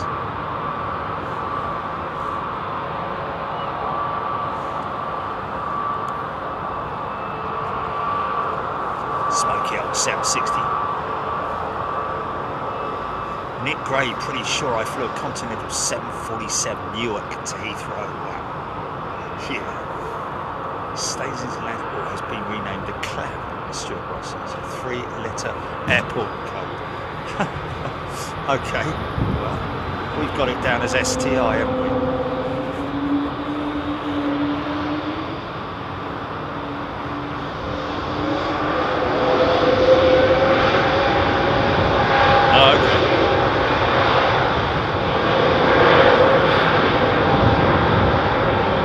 SUT then?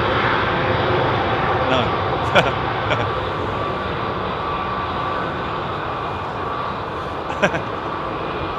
Carol Smith definitely flew DC-10 with Continental. What's that?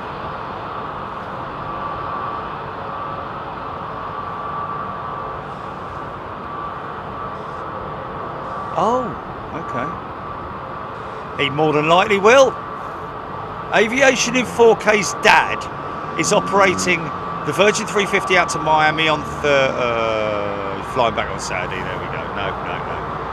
Philip Lowry flew the Continental 757. Wow.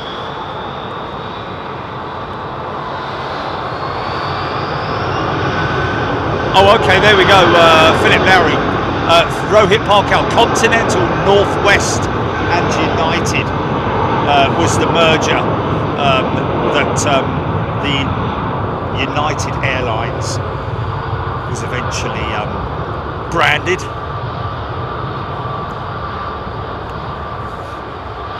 wonder how that all came about then, you know. I guess because it was United, wasn't it? They were united in their agreements. And yes, EGPX United Liveries does still bear the remnants of the Continental livery. Pete, some guy, wow, Pete, thank you so much. He's gifted 20 memberships. Thank you, Pete. Lots of people going to be joining us in Miami if they want to this coming week. Of course, first class, super class members. It will be available for premium members 1 week after airing. Thank you, Pete. Yeah, of course, the old Continental livery was gold, wasn't it? Very similar to what we see today. Well, especially the that's closer to it, isn't it? The old United livery, very Continentalist. In fact, when I started Big Jet TV, I used to think that was Continental until I sort of like got me head around the fact that the operators had merged. Since I was originally, you know, an aviation fan when I was a young kid, but obviously then went off and did lots of things and sort of like lost touch with the aviation industry in terms of new airlines, mergers, liveries, etc., etc. Jane James flew Continental DC-10 in '86 to Denver, Colorado. Adam the Great, watching Big Jet TV is like watching a really great TV series, i.e. Netflix Prime Centre, but pure plays, commentary and friendly chatting. Adam the Great, thank you. That's what we try and achieve and deliver to you guys. Oh, be careful. Is this JB? Which one is it? What was the oh, has he gone out intersect? Yeah.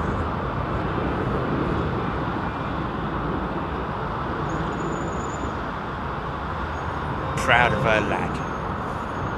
There he goes.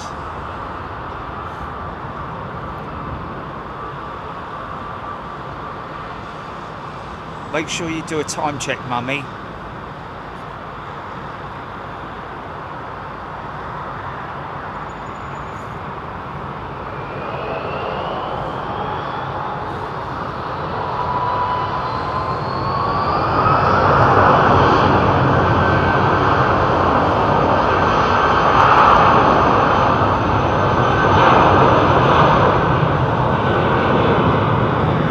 Well, there we go. It's another satisfied customer.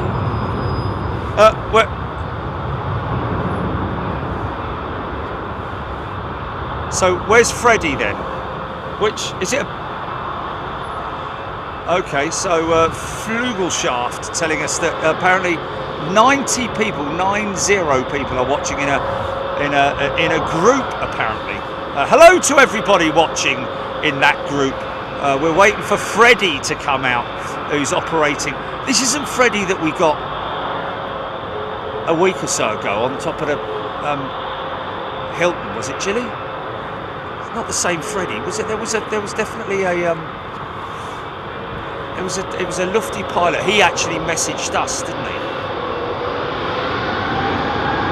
Oh, he's not a pilot.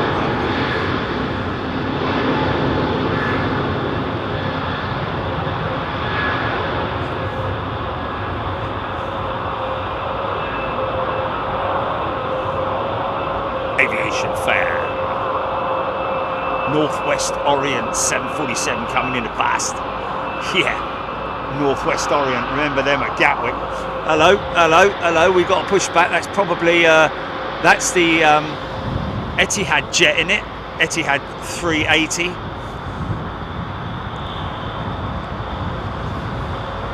Listen to the trends. Oh, turn up your bass now. If he sits there for a little bit, look at the big smile on his face. He's a happy chappy. Look, he's got a big smile on his face, ready to go flying. Raptor SAS 320 Neos. Oh, Freddie is a flight attendant on the Lufthansa jet.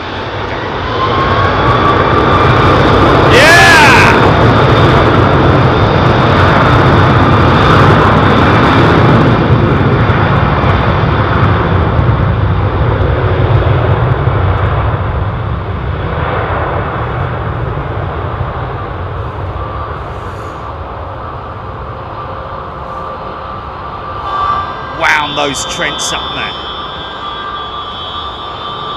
Mind that!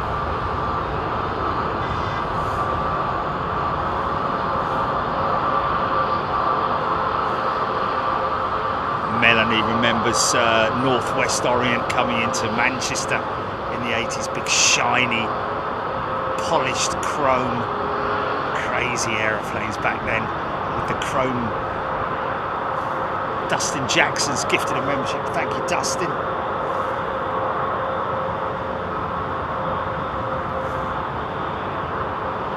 Dean Mellor. Eric, Lufthansa 320, London Heathrow to Munich. Second in line on 27 right. Is that Freddie's aircraft there then? Is she sitting here? Is that her there? Okay.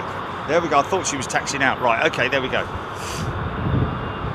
Sue Taylor, American and BA triples are so loud. Yeah, both powered by the, well, the 200s anyway, powered by the, well, some part powered by the Rolls-Royce Trent 800 engine, others powered by the GE905s, is it? I don't know. Dustin Jackson, aviation fan, Sue Taylor, Andy Stevenson, flex on one wing, Andy Stevenson. Yeah, I've got, oh, okay, so got two 380s coming out, folks. Andy Fishlock looking forward to Miami next week.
Split sim, it's a good question that.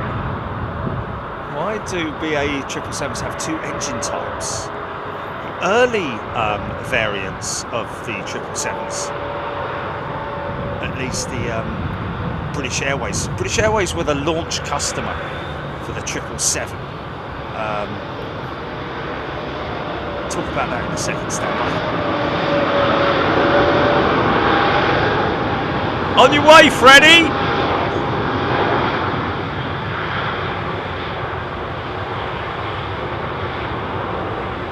Flying Freddy.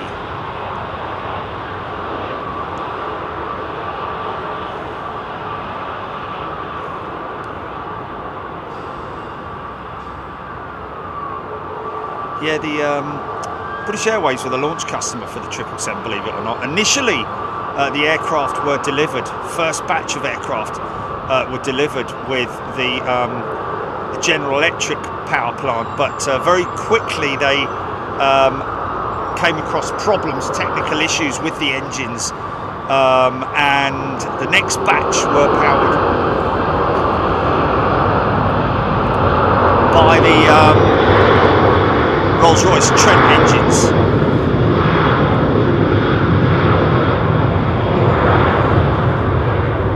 Now I'd imagine that during the build program, both General Electric and Rolls-Royce were given the option to supply engines for the 777. General Electric were there first. Oh, well, I don't know if they were there first, but British Airways obviously opted for the General Electric power plant initially, but then quite quickly changed to the Rolls-Royce because of the issues. Switched back to the GE power plant, obviously, later on in the process, but that's why you see some 777s powered by different engine types. This is one of the early 777-200s.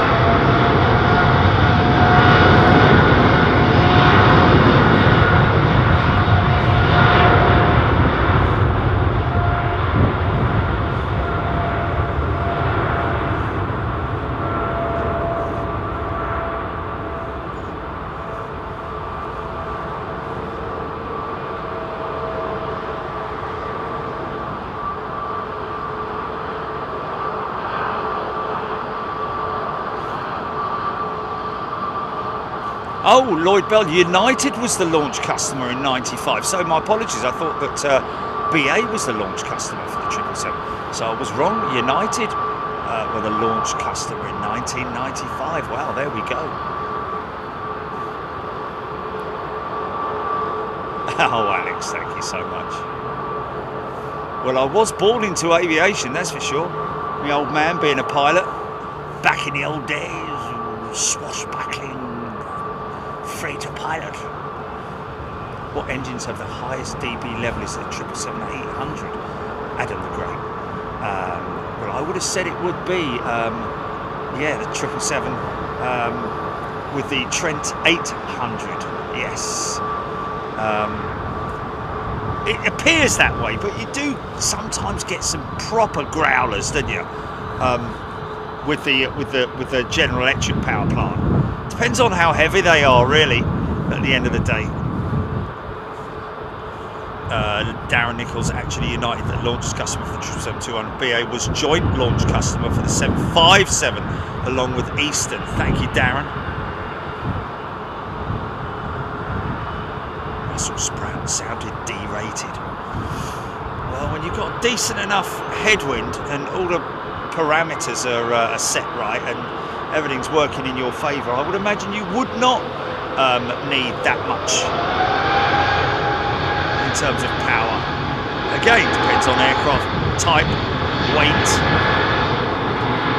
wind conditions, etc. etc.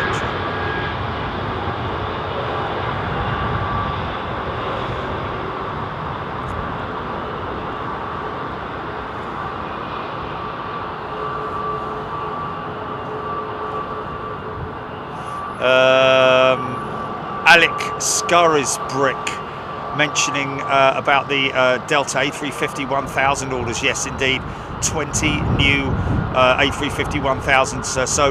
So Delta now. Yes, I can. I'm talking. So Delta obviously going from the 900 up to the 1000 now. Whether that's in relation to the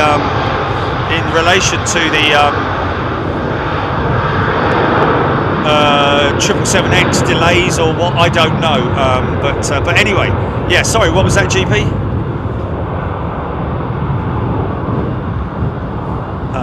No, not at the moment. Why? What? Okay.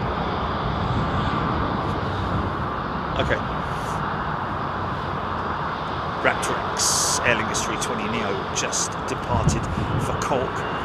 See this quite a lot with the Aer Lingus jets. Oh, did I call Darren again? Sorry, Daryl.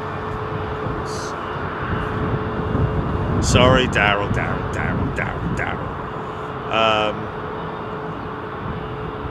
It's when I'm in the flow, innit? It's when I'm in the flow, just visually. Is that a smoky start for a... Yeah, of course I won't do it.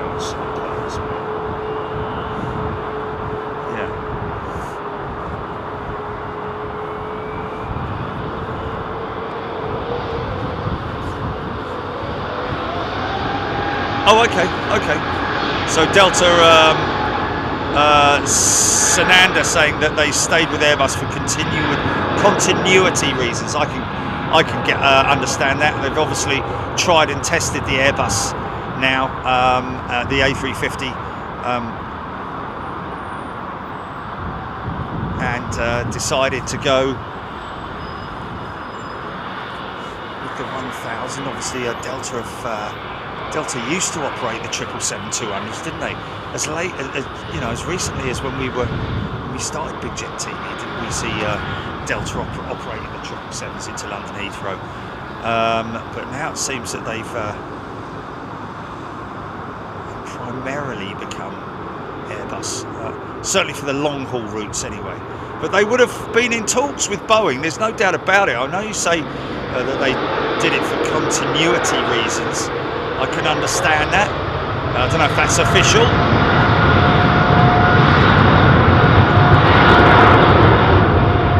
But I know that they would have probably been in talks about, well, I don't know for sure, but I would imagine, you would imagine that they would have been in talks with Boeing about the 777.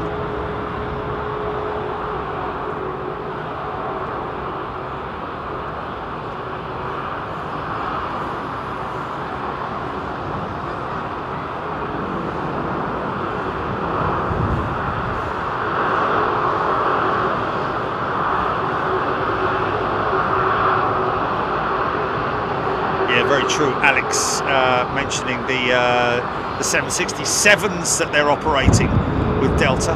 Great shame to see them go.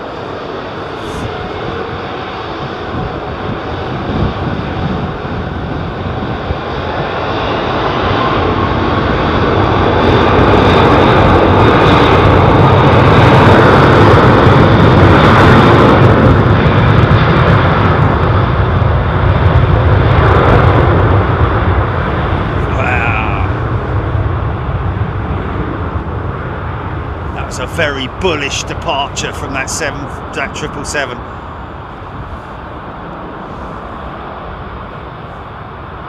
Melody's sleeping in her big jet hoodie. Toasty.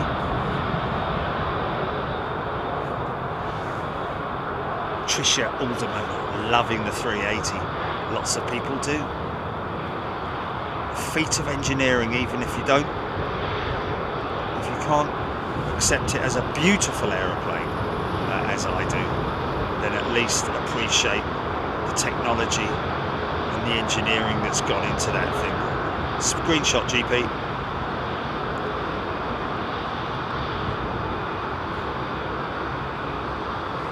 Andy P, 17th Mustang.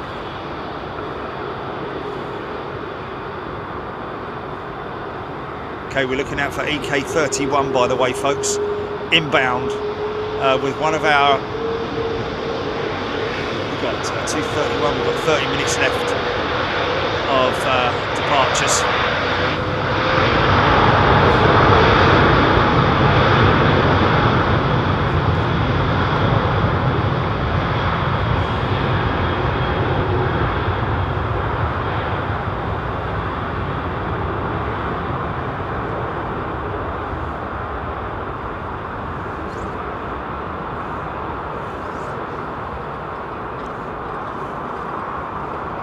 Good thing is that we're going to get this Etihad jet, because there'll be a bit of a separation between this 380 and the next one going out, which is a 320. So because of the wake that this thing leaves behind, will how quickly she turns left will determine how quickly these guys manage to depart. But there'll be quite a long gap between this departure and the next one. She's leaving a lot of turbulent air behind her. I don't think it breaks the laws of physics. Well, you think so, but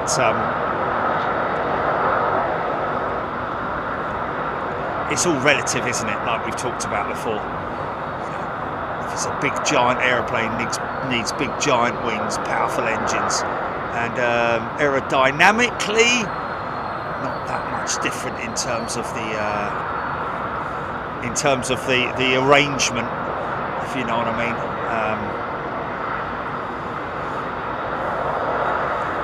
Just bigger, thicker wings. Everything just needs to be massive, doesn't it, on the A380? It's smoking those engines, man.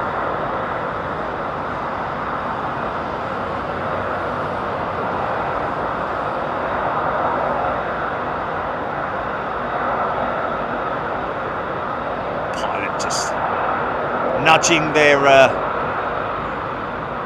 stick, call it a joystick, I guess you could call it. Nice.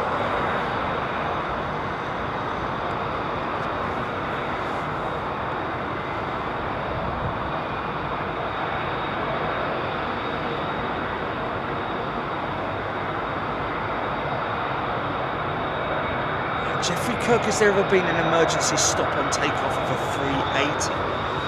So rejected takeoff, I'm guessing it would be. You there, GP?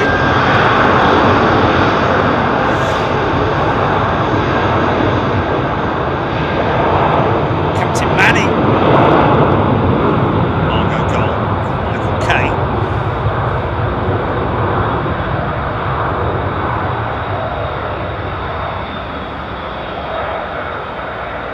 Screaming emus in the house.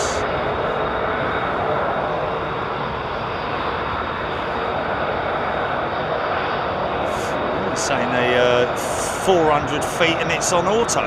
Really? I'd want to do all that manually, that big bank.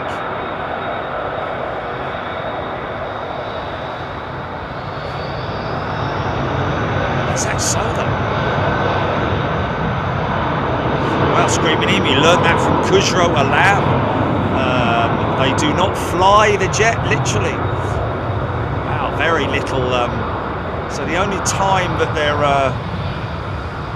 operating the aircraft manually would be sort of probably about a mile from touchdown and 400 feet, up to 400 feet on departure. I mean, flying it manually for what? So 2 minutes on approach and 30 seconds on departure. Blimey O'Reilly.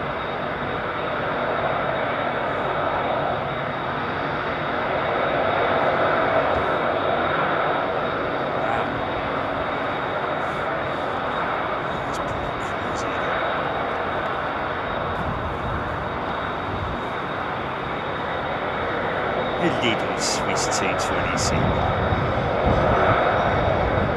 big 380, little tiny 220.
Is it? Oh yeah, so it is. Got another 380 coming out, folks, if you fancy it.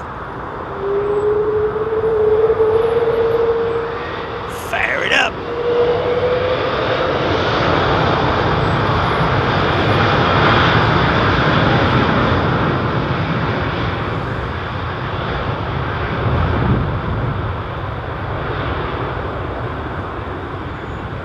Yeah, there we go.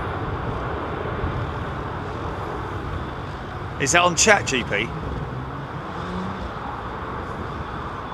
Okay, PV42, thank you. Just going to read that one out. My friend is a BA380 captain, and he said he and many BA crew enjoy hand flying the aircraft where appropriate, so they maintain the skills. Yeah, definitely. When you want to do that in a big bank turn, man, we're going to have a little bit of a wait for this 220 to go.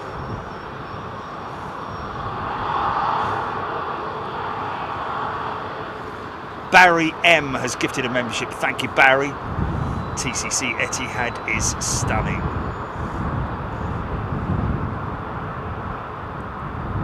So you're saying, right, that's it, autopilot right now.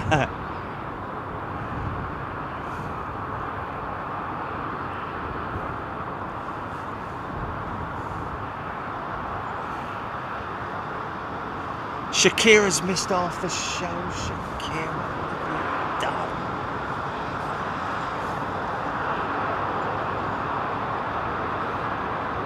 Phil T straight in with the 380. What's that? What's that? Adam Gray.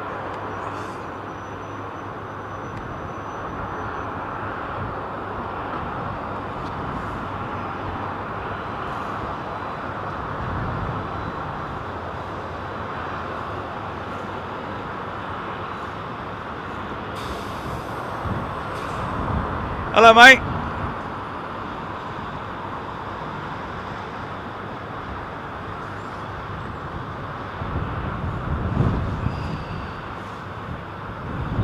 Hello, mate. Hello, mate. Yeah, mate, you just leave it on the doorstep. Is that all right?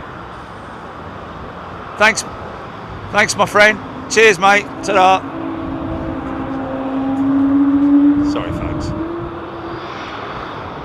Look at his little mini APU, look. Little mini 380 APU.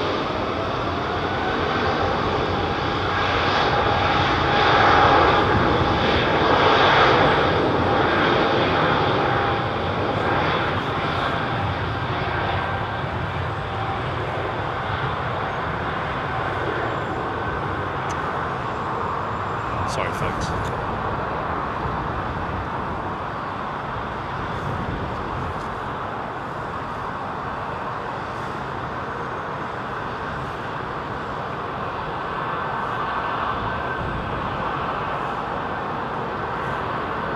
God, this guy, he's in a hurry, isn't he, look?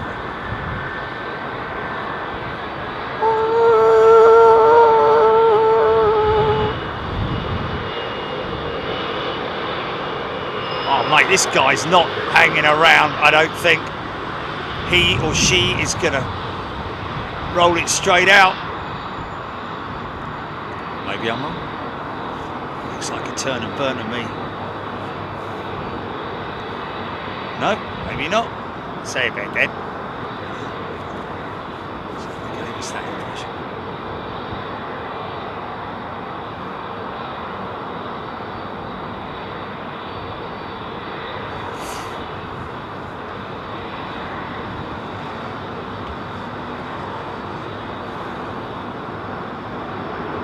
ATC full.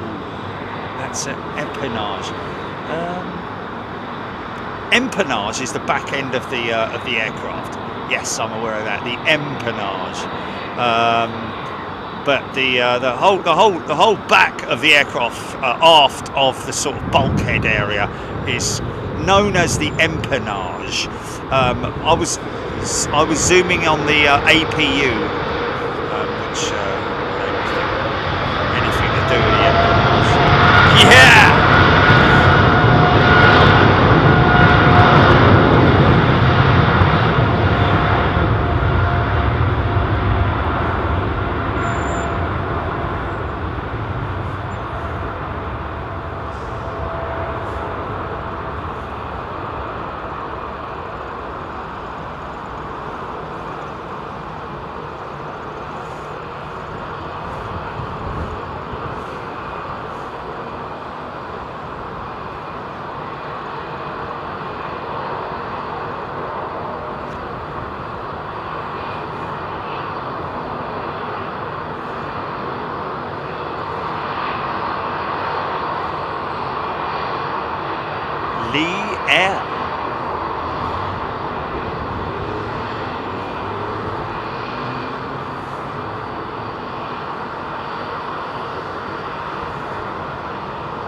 In Hannah, 15 minutes to the switch over. All that multitude of.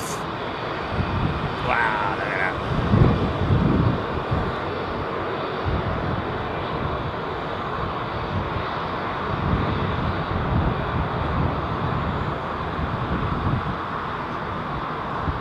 "20 wheels underneath that aeroplane, 20 on the main gears, that is. I think 18 of them are, or maybe 16 of them are braking wheels. In other words, have brakes fitted to them.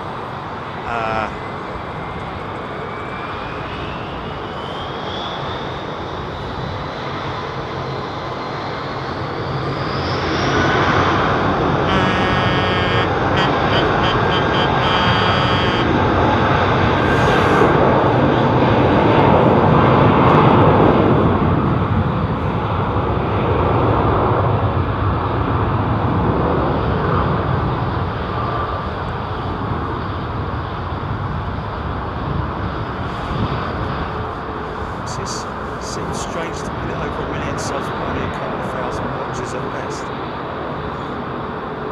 Oh, right.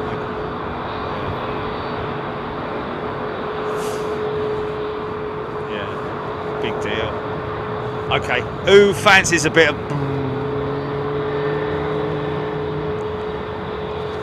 I'd be more interested in how many people are watching your channel than how many flipping subs you've got.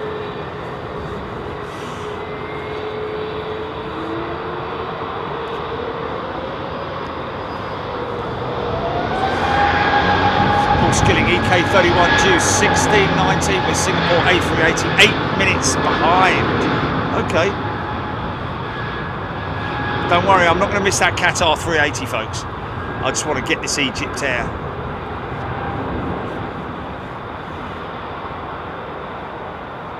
What did I miss?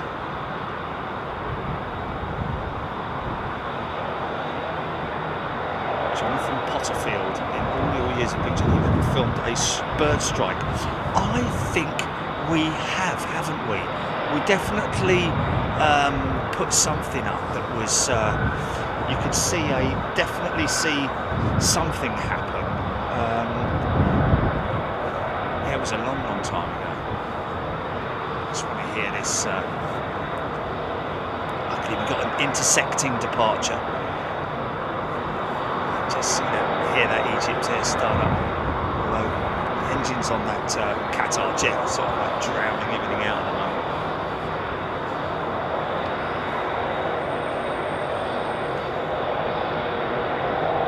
Adam the Great, you got it. Graham Blackman Graham Blackhall just flown with Qatar out of Manchester 23rd of December, 6.5 hour delay. £10 voucher for food and drink. Wow. Smoky there. Got BA 380 coming out as well.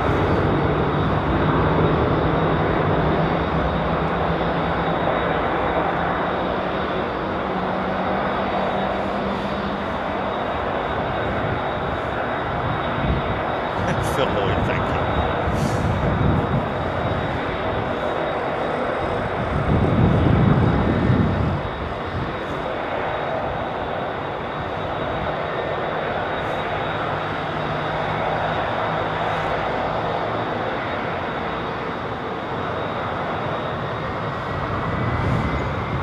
Pilot Flood is a new member. Welcome, Pilot Flood.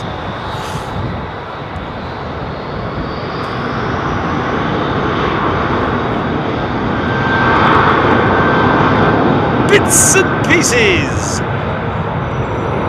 One of Delta's 339s. Look at this winglet, folks. Blended wingtip, as it's called. Unique. One of the big changes to the A339 platform.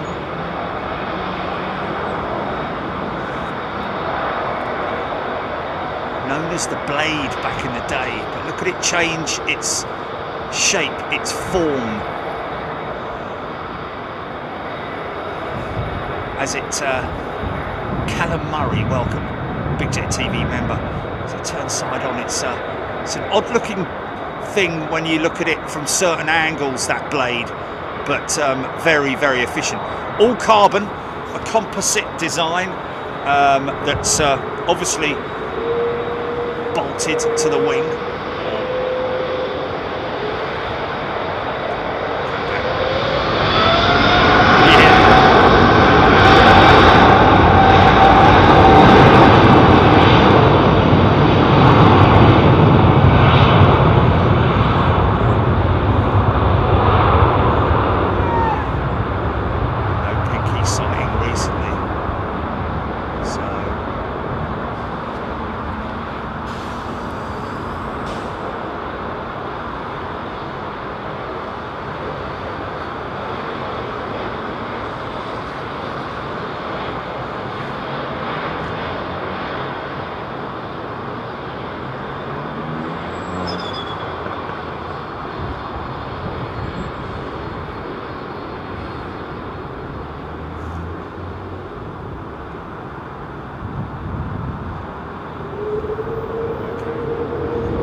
this coach. I've had a pigeon fly into my windshield on my transit a long time ago. Not this current one, but yeah, that basically shattered the windshield and made a big mess of the pigeon. Of course, unfortunately, never a nice thing, is it? Oh, I thought that was a BA380 coming out this way, but it's obviously not. Wow. Delays are not a good thing, are they? You get that much delay, you get a £10 voucher. It's pretty poor.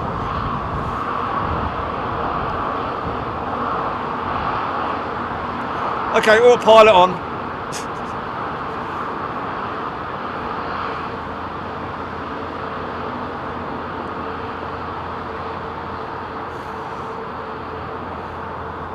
Digital David, Matt Cat Lady, Captain Manny. Captain Manny upgrading on the 300. Is this? Luke Reynolds just spotted DHL 767 to Cincinnati from Brussels. Overhead, no doubt, Simon Dinsmore. Marianne.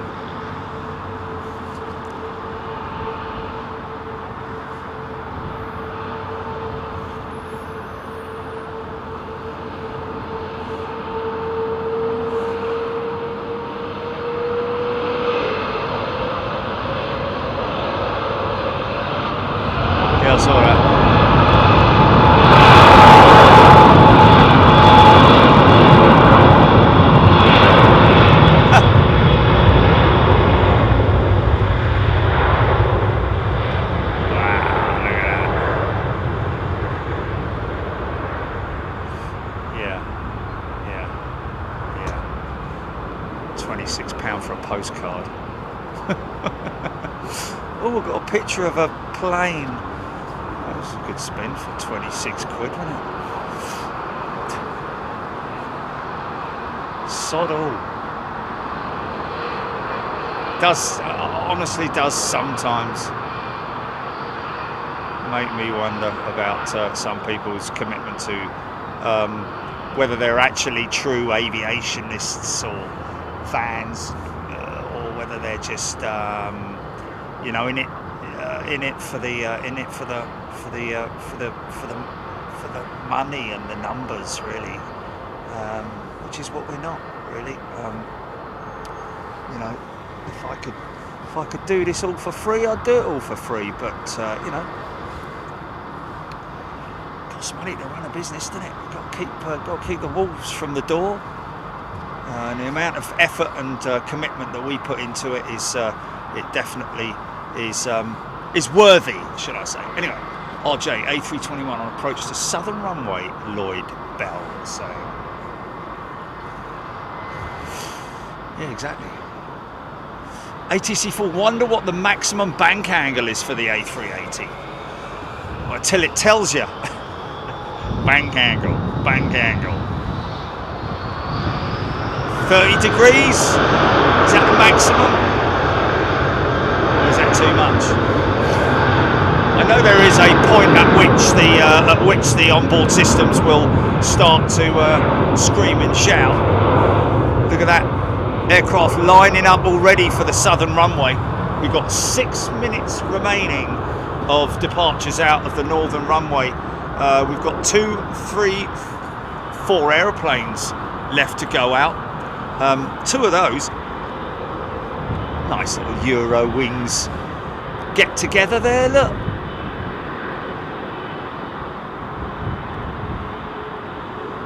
One Neo, one CEO.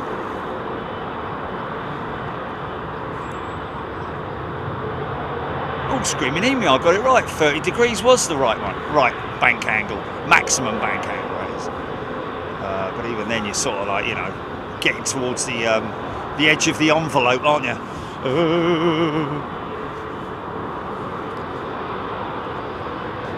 The madman, if they could barrel roll. But you know what? Really, to be honest with you, you've seen the way that certainly sometimes when you see these air displays, especially the 787, in terms of how steep it can go up, The 777 as well, how steep it can go up. The 350, the way they throw these things around the skies when they are displaying, it does make you wonder whether it would. I would imagine it would be possible to barrel roll one of these jets. Don't see any reason why not, to be honest with you. All the parameters are there, you know, the aerodynamics. Oh, hello. Listen to this.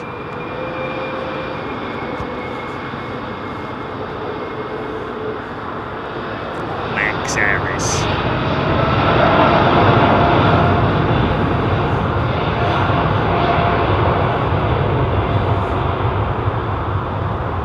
Thank you, Mrs. Flufitch.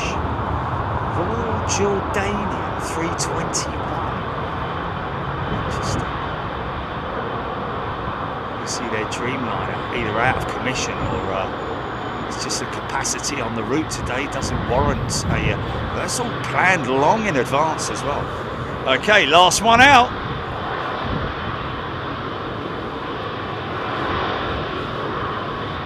Gary Lyon, thank you. EK31 near Nuremberg.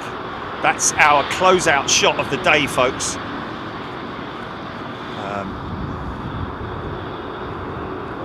Operations team waiting to do their runway inspection. What a great thing to be doing. Alex Collins Concorde can be barrel rolled and has been. So fast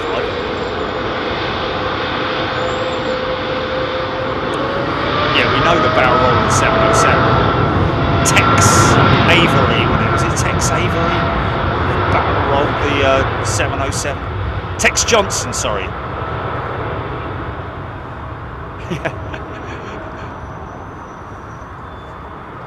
Yeah, no, but Tex Johnson, yeah, was the one who barrel rolled the 707. But I've never known that I wasn't aware, Alex Collins, that the Concorde was barrel rolled, was it? Yes, he's the animator, isn't he, Tex Avery? Yeah. Wasn't he like Jack?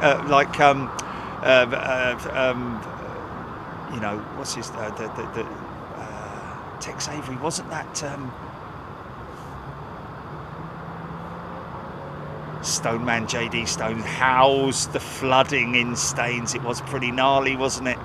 It's quite exciting, really, driving through it in my big van.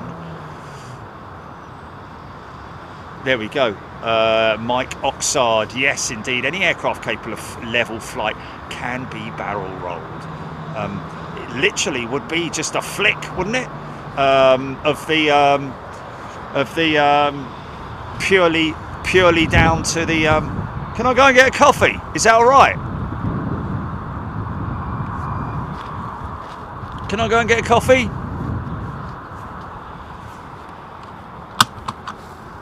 Is that all right, folks? Do you mind?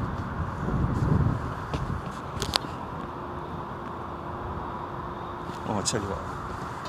Let me just.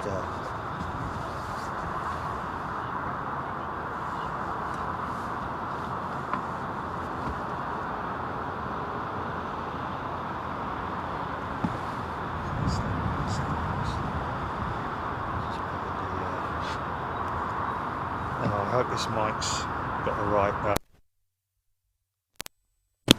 Okay, switching mic out, GP. Switching mic out.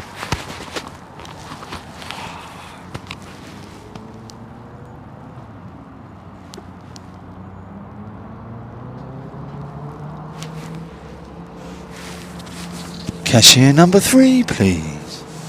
It can't be, mate. It's a brand new mic. It's absolutely. You serious, man? Check. 1 2 1 2. Check 1 2. Okay, I'm just going down and get a coffee, folks. Bear with me. 2 minutes. Talk amongst yourselves.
made the first arrival.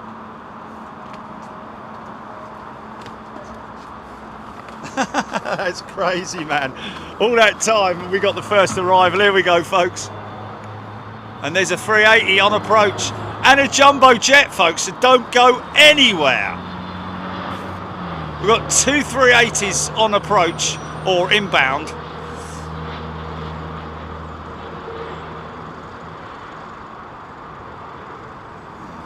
I bet you it does. I bet you it does. I bet you it does. I bet you it does. Start up.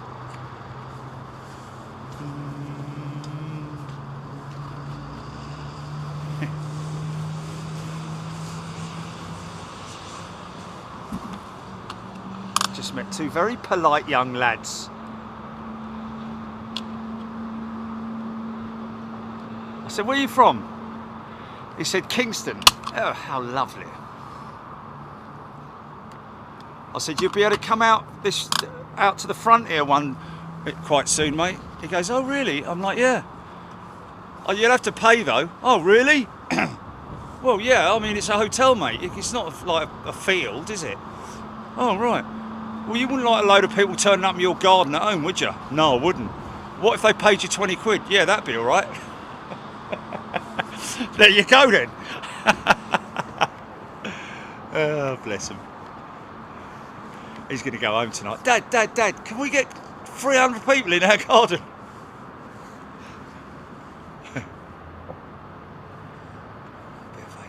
Wow, she's a bit heavy on the old lights, isn't it? Sorry, folks. Say about it. Dad.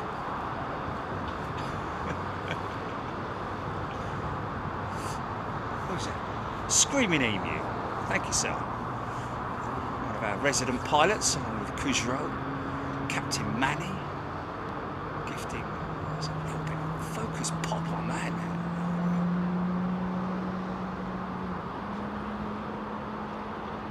That's alright. She's alright.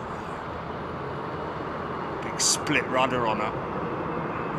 See the split rudder there, folks?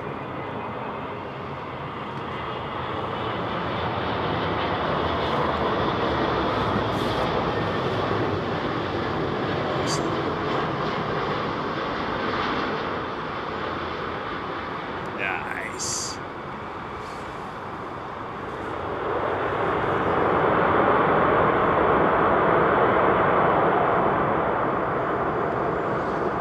Yeah.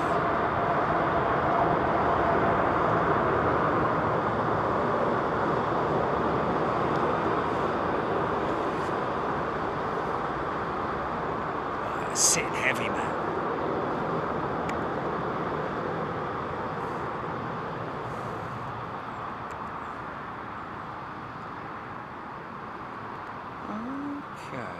Okay. I'll just have a little bit of monitoring of this camera, GP.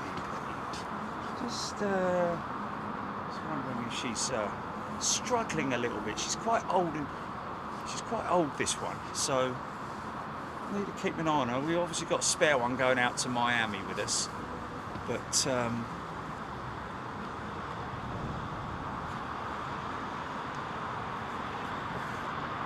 Thank you, Screaming Emu.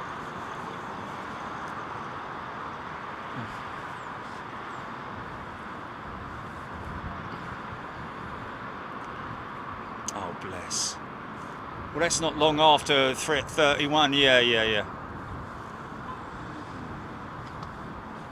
Just wondering if we're going to get a smoky start from this 767. Highly likely that we will. Let's just wait till she's fully pushed. Generally nice. Oh, easy, son. That might have been a bit of wake turbulence from that 380, you know.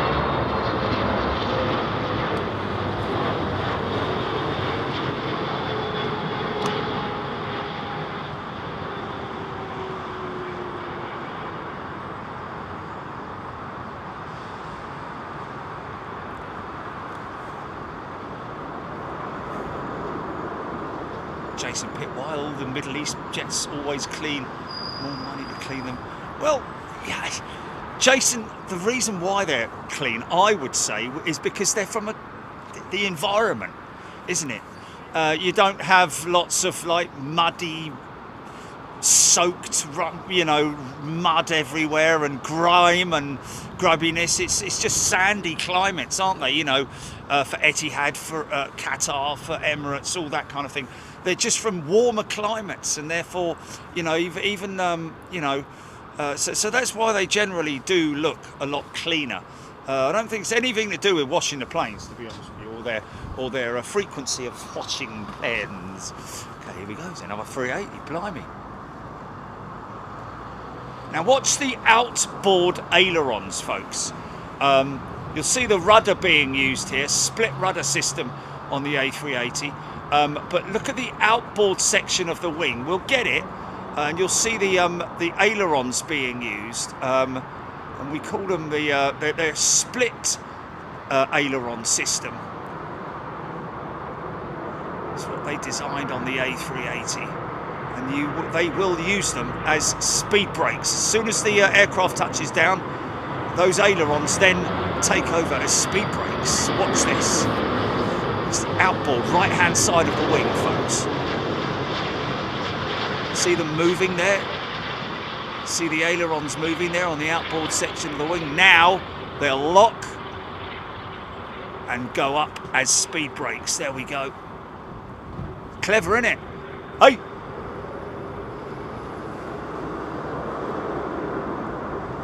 Hitting the brakes on the 16 wheels, man. 20 wheels on the wagon. 16 of them braking.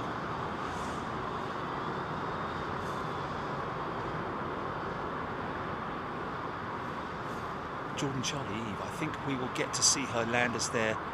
There's others we're waiting to see too. Oh, this is the Korean. Somebody's daughter is on the Korean 777, I believe, coming in just after Eve Hosgood's daughter, just after the EK31. Yeah, of course, it would be rude of us not to sit around and wait. Sit around, I'll stand, you sit. I did see one of these 380s in the big shed the other day round the corner. Other than Dubai's London have the most 380 movements, James Wurtell. You know what? I wouldn't put it past them. I'd say that London has is probably up there in the top 5 at least of airports that have the most A380 movements. I would imagine.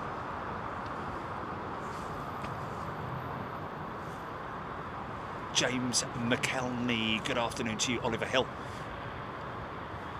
TCC, Oliver Hill. Turn on subtitles, Suffer 6-3. Robert Hilton. Miami weather looks pretty good. Highs about 22 degrees centigrade, mostly cloudy, Nick Gray. Thank you, Nick. A little bit of turbulent air from the 380, kicking this 320 around a little bit there. It's like the wake of a boat or a ship. You know, you might see the wake dispersing out to the sides, but trust me, these things generally stay in a relatively straight line. You know, the wake of a boat like ends up being in a V pattern, whereas the wake of a big aeroplane like this will sort of like stay straight and disperse depending on the winds. Now, as these winds are very, very calm, and they're obviously straight down the middle, the wind straight at them, it means that the wake can stay for as far back as 10 miles sometimes. Nigel Armstrong, Squid Owl. Captain Manny, 8.4, Eve Hosgood, Andrew Allen. There's our friend from Korea, I think. Is it Jalila? What's his name? I never get his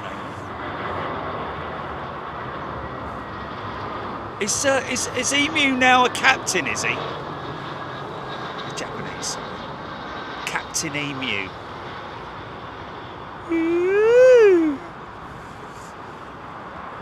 He'll be able to afford to buy me a coffee next time I see him. Timo, Tomo, Tommy, Timmy.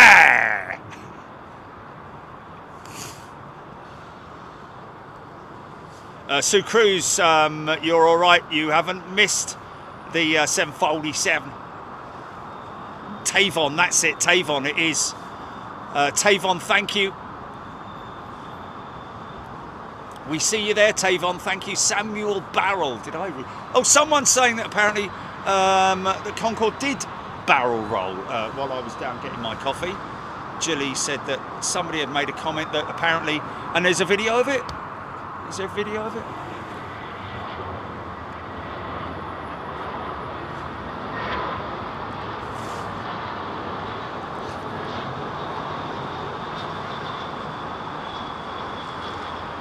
Wow, Brian Walpole, ex-RAF. Wow, flying the Meteor. Boac in 56, wow.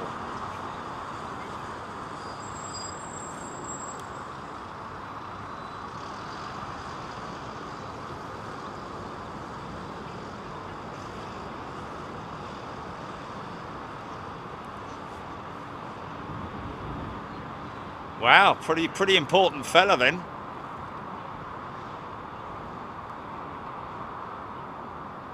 Wow, so he performed the barrel roll. Wow. That's crazy. I mean, if any aircraft's going to be easy to barrel roll, it's going to be Concorde, isn't it? Really, at the end of the day. It's like a jet fighter, isn't it?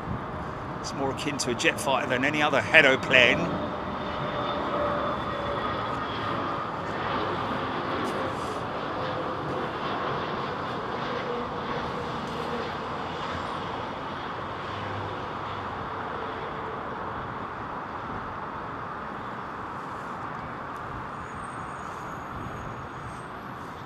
BA268, number 2 on flight radar. Is that the 380?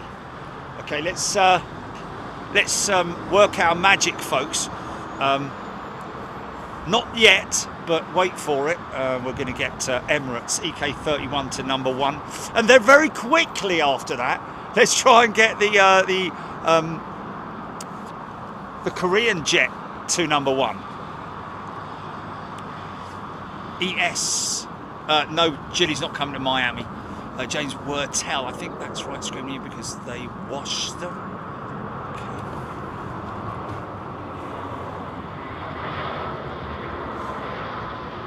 Star Alliance livery indeed.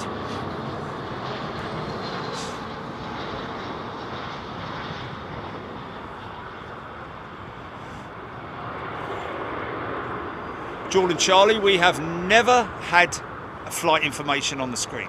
Never have done, never will do.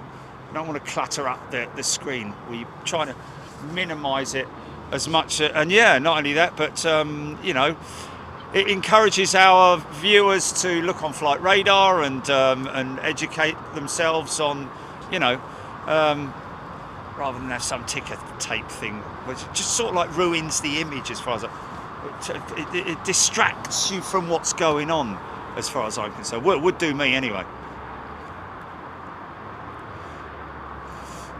And anyway, it's impossible to do, you know. I mean, it's live, for crying out loud. You'd need somebody sitting in an office, literally doing it by the second, wouldn't it? And anyway, I don't care if other people do it. Good luck to them. Again, don't need gimmicks like that. Got flight radar, got everything you need right there in your pocket. Thanks, Jordan. Martin Ackerman, the Airport 79 film. Did it? Oh, for God's sake.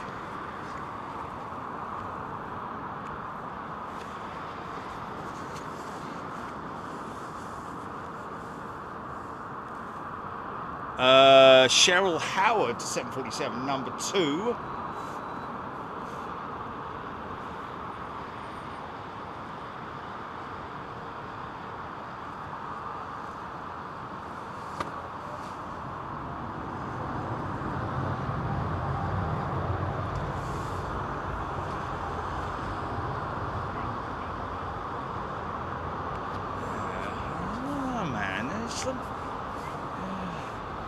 Not interested. Just not interested in doing it. If you want to watch that, then don't watch it all else. It does do it.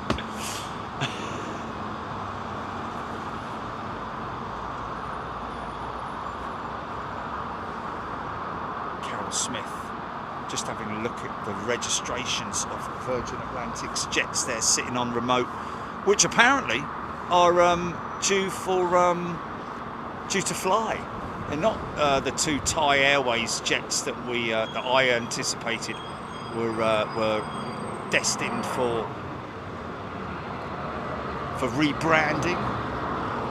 AGS 321 Neo.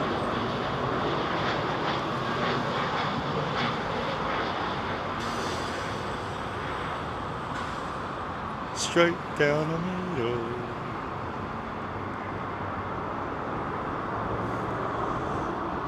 Oliver Hill can't wait for the 747 RTH drones, daily flaps. Yeah. As we saw earlier on, there were a number of BA jets that were being anti-iced. Oh, hello. There's that one of the Virgin jets pushing now. Well, not pushing, but being obviously moved to gate, I would imagine.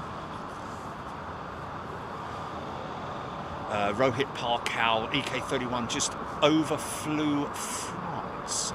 Or Frankfurt, sorry. F. Oh dear, oh dear, oh dear.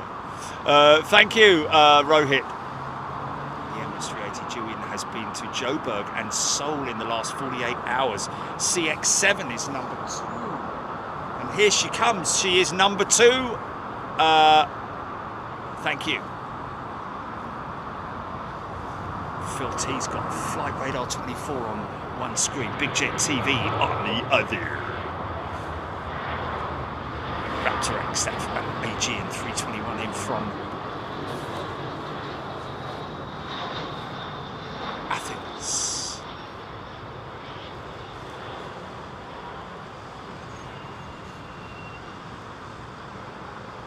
Marianne Garacci has gifted 5 memberships. Thank you, Marianne. That's very kind of you. Oh, look at this beautiful aeroplane, man. Look at this beautiful aeroplane, ladies and gentlemen. Queen of the skies, undisputed champion of the world. Most definitely, because of her freight capabilities, because of her passenger capabilities, because of her range. She definitely trumps, in my eyes, the A380.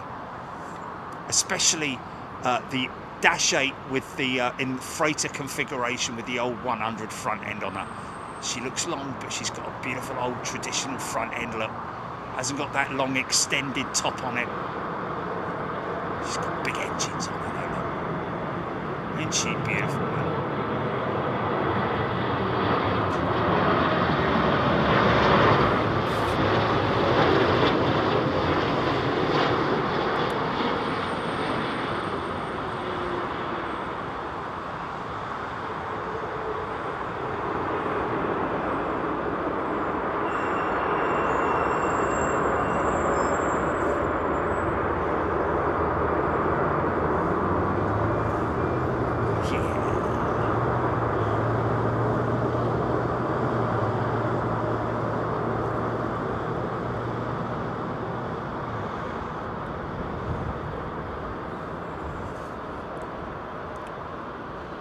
Rab H, you're right, mate. Although I have to say, Rab, without wanting to sort of like, you know, twist the knife, if you know what I mean, there have been instances of step ladders being found in fuel tanks on the 747-8. There were problems with the wiring on the 747-8 because the wing flexed so much that the wiring system had to be elongated or extended. What's that, GP? Oh, okay. John Lehman on the stream from Orlando, Florida. LATAM Star Wars, she's done for. Oh, wow.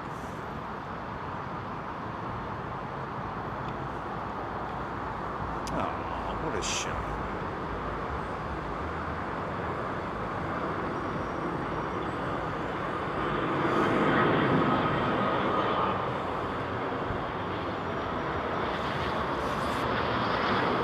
Oh, you're talking about the one with the stormtrooper? Oh, really? Wow.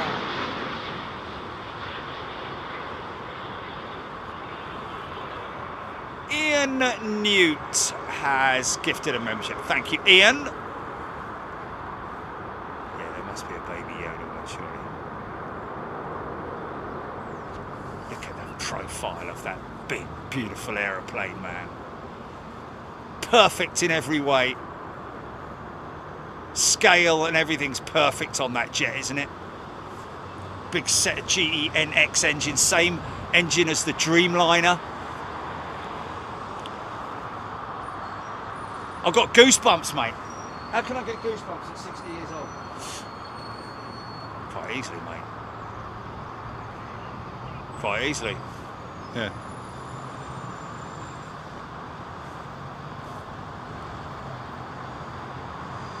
Ian Morrison, gorgeous A350 Rab H, Miami to Anchorage, not much temperature difference there. Yeah.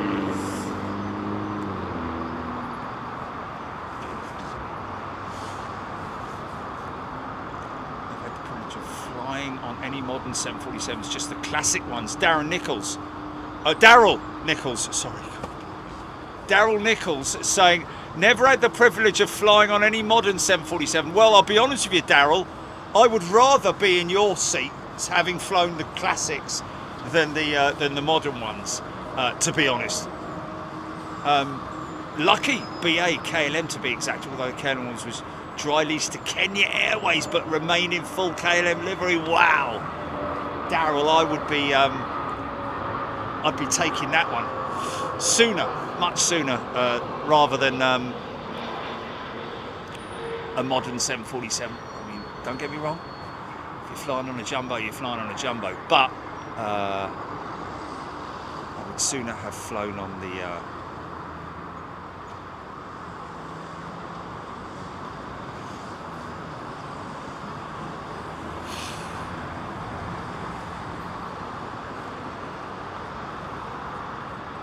Aidan Campbell, people have mentioned the 747 in songs. They have? They have. Google it. Google it. Google it and I'll sing it. Only joking.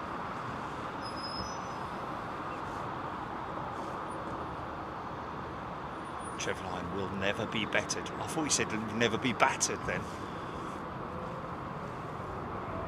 Michael K can't beat this Queen for turning heads, and everyone, even people who have no interest in aviation, know that's a jumbo jet. Yes, indeed. It's an iconic sight right there.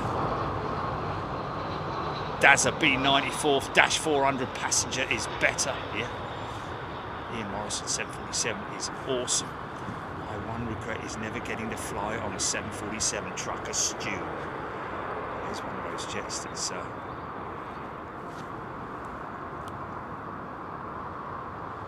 Adam the Great, she's a stunner. Rab H, Aidan Campbell, sorry. There we go. Yeah, which one was it?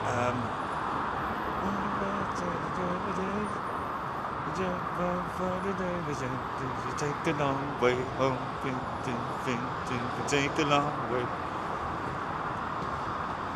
Here's our neighborhood, that feeling good. Take the long way home, take the long way.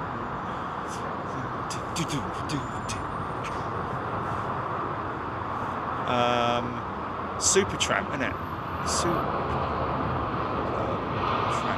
Just Google Supertramp mention 747. Take a 747 over the. Yeah, I don't know if it was actually. I don't know if it was that actually now. I think I might be completely wrong. Stupid boy.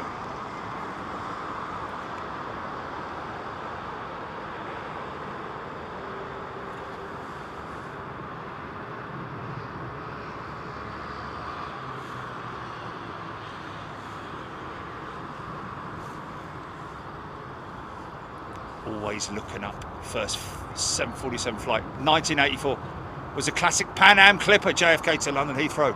What's that, GP? Say it again. Oh, okay, go on then, go on then. Can you send that to me and I'll have a look? Is this in from Calgary? 3 pages, flipping heck. Rachel Dickinson flew on a 747 to Hong Kong. Cathay.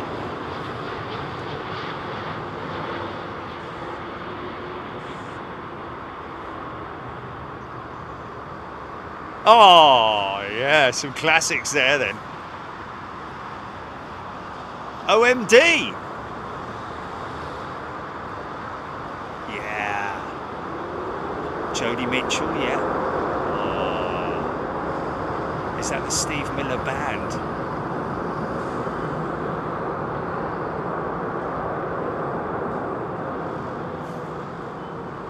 Calling America by ELO mentions the 747. Hello. Rachel Dickinson, Oscar 8 flew on a 747 Virgin to Las Vegas 2013. It was amazing. Wow. 2013, yeah, that would have been the old 747 400s. Of course, Virgin did start the fleet with a 100, didn't they? Such a lady, Ian Morrison. Not you, but he's saying such a lady. But I'm a lady. Take the long way home. Do, do, do, do, do. Look at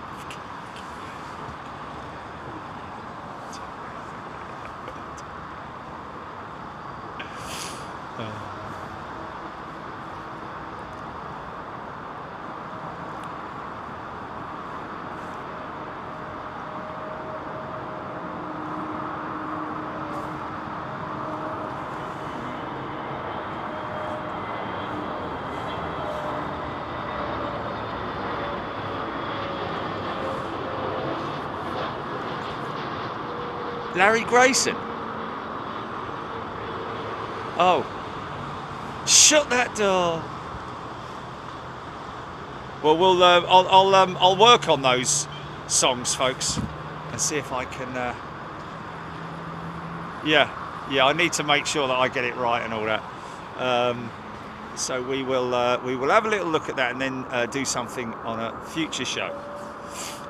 Oh, Mr. G, glide like a 747. That's Earth, Wind and Fire, isn't it?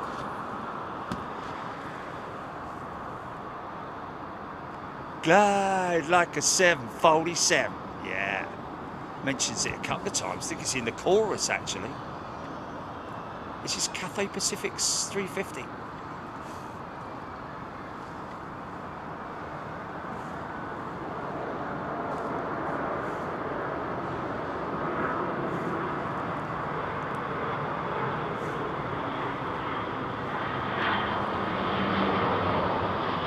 Bigfoot.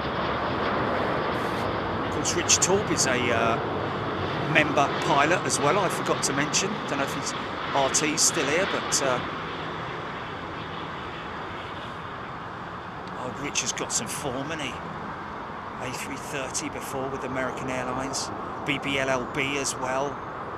737 pilot with American Airlines. Got quite a few, haven't we? Some good people that we know, some great, wonderful people. Melanie, Thai 777s, wow, Dash 200s. Him, he, me, watching the live feed from Buffalo, where it's a whiteout. Wow. Nice and warm inside. Have you seen Lufthansa Cargo has grounded 2 PTF passenger to freight 321s due to cracks appearing in the fuselage. 25 Aviation, interesting. Have you seen Lufthansa Cargo? Because I remember seeing them announcing, well, there's obviously a stress issue in the conversion. Doesn't like it, does it? And I think the 321 door is actually forward and not aft, I think, on the P2F. Wow. P2F meaning passenger to freight conversion. Wow.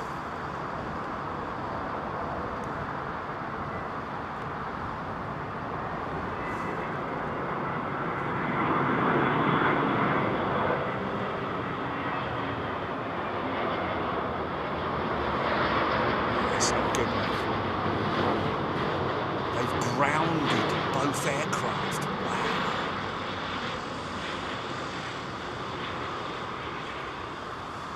And I think that those conversions were done by one of the biggest conversion.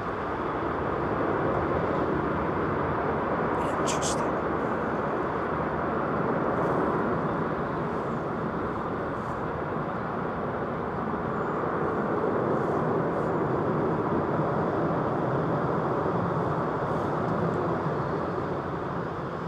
Alan L's just got in, and he's just realised he's been gifted membership. Good one, Alan. Welcome back. Don't know how lucky you are, boy. Back in the US, back in the USSR. No, let me out, let me out.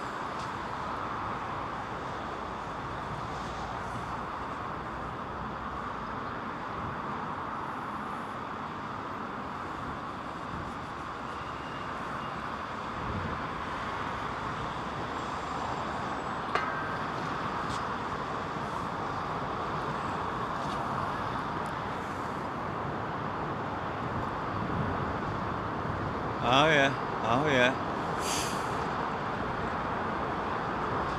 Oh really?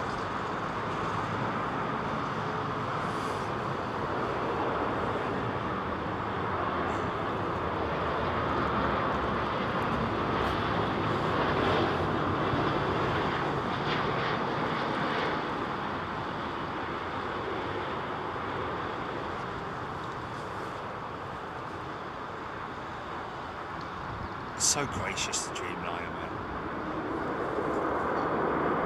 Wow, I see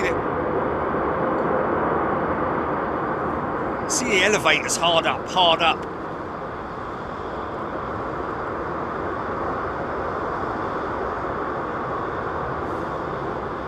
JF 840 has gifted a membership. Thanks, JF. Robbie Munro is back as a Big Jet TV member.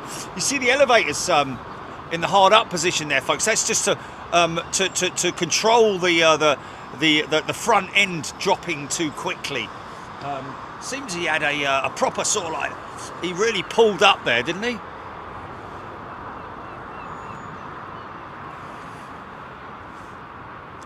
Him, he, me could hear it.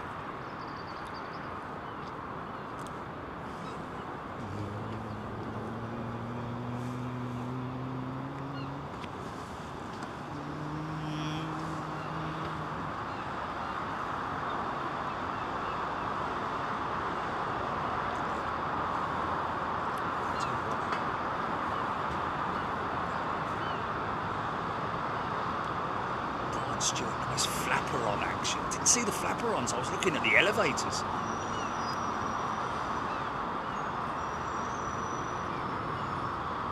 Stonehenge 80 Stone, the song A320 by the Foo Fighters. Really?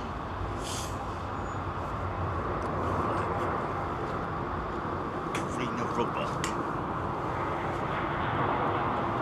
So, EK31, where are we at, folks? Still got a long time to go, haven't we?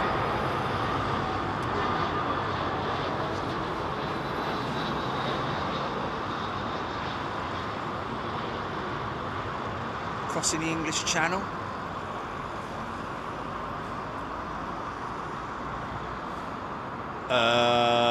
John Bollen, yes, you're right. Principal Greek carrier is Aegean, we believe. 26 minutes out. We're looking for the Korean jet as well. David Smith, Big Jet TV on Sundays, becoming his traditional Sunday roast. Thanks for doing what you do. Thank you so much. So these two Virgin jets now being taken down to gate. Obviously they need to free up the gate space, don't they? So John Bollen remembers good old Olympic Airways. Yes, so do I. 707s. What else did...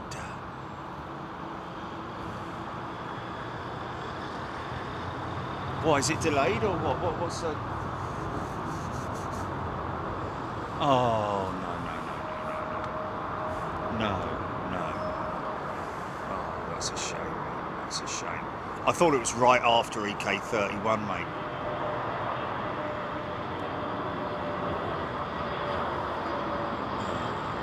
Be pitch dark then, mate.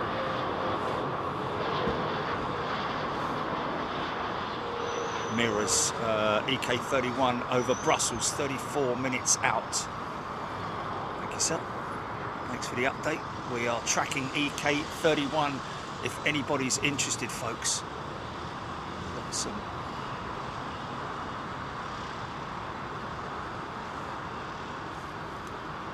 I'm going to catch this this 350 climbing out.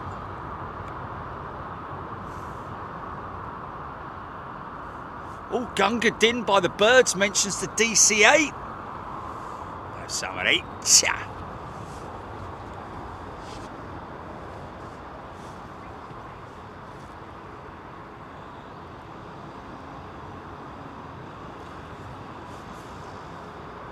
Trev 9, EK31 we're looking for.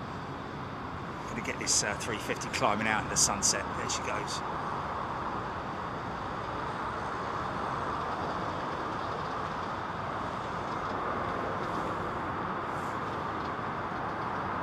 Oh, funky? Gonna get funky? A little bit long range for a funky, I think. Yeah.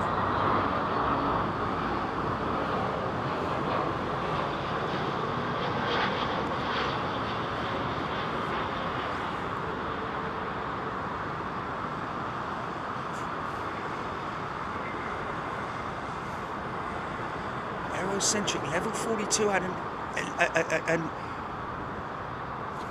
level 42 had an instrumental song called Heathrow. Did they now? Interesting. Karina Roebuck has gifted a membership. Thank you, Karina. CX257, second most track, Luke Reynolds saying. Olympic Airways 707 did 3 aborted landings in Corfu, then Clip A ground vehicle suffered an 8-hour delay on the terrace. Phil Lloyd saying Olympic 707s. Remember them at Gatwick, mate.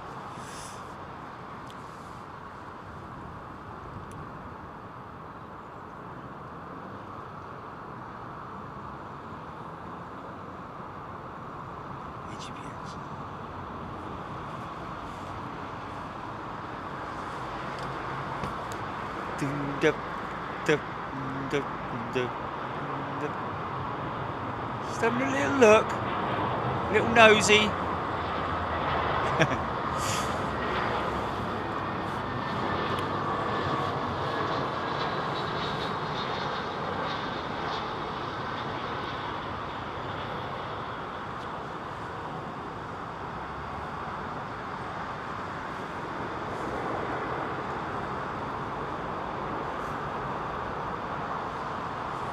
Grant Rogers tracking EK31 just because of the fact that it's our final.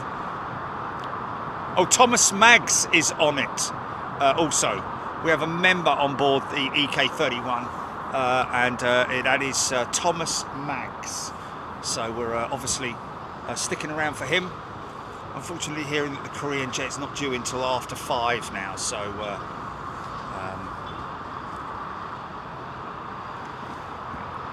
It's a shame. It is a shame. It's going to be pitch dark at 5, whatever it is. Yeah, unfortunately. Nick Gray, daily Lufthansa flight to Miami from Frankfurt, 747-8, arrives 2:30 each day, and we will catch that.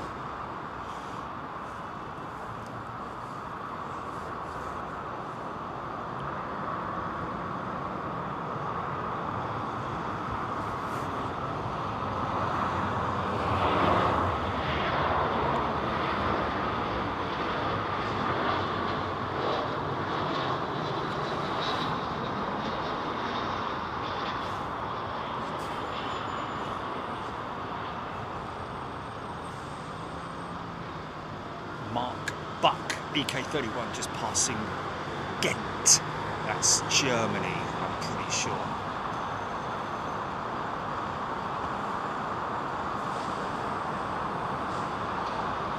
C5 Allen at 330 looks like a proper hot rod. He's right, because he has got a definite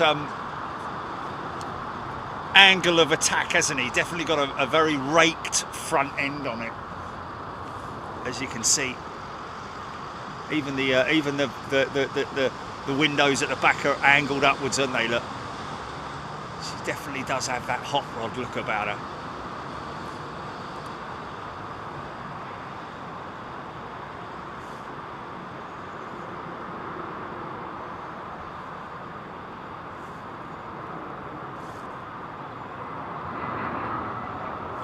It's Belgium, not Germany. Ghent is in Belgium. So granddad.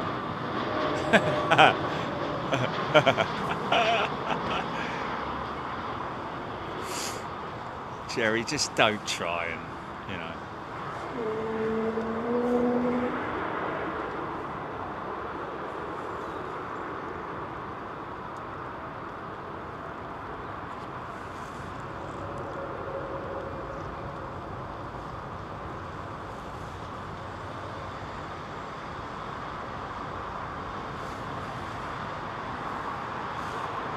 Margiane.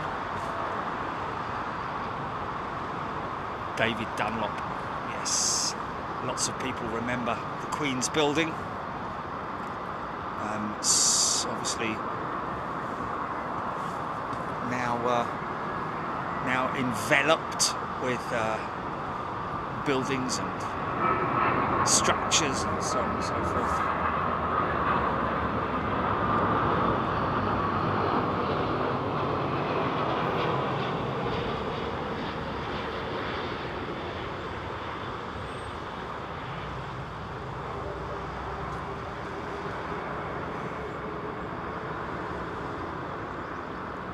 Monday tomorrow, isn't it? Yeah.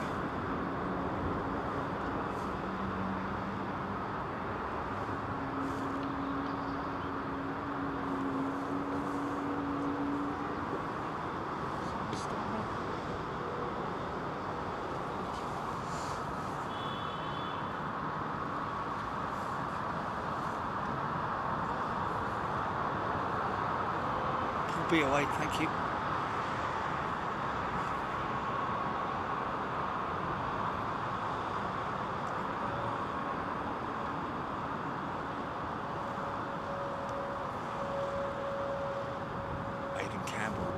Up a family member at T2, so eerie to see T1 abandoned.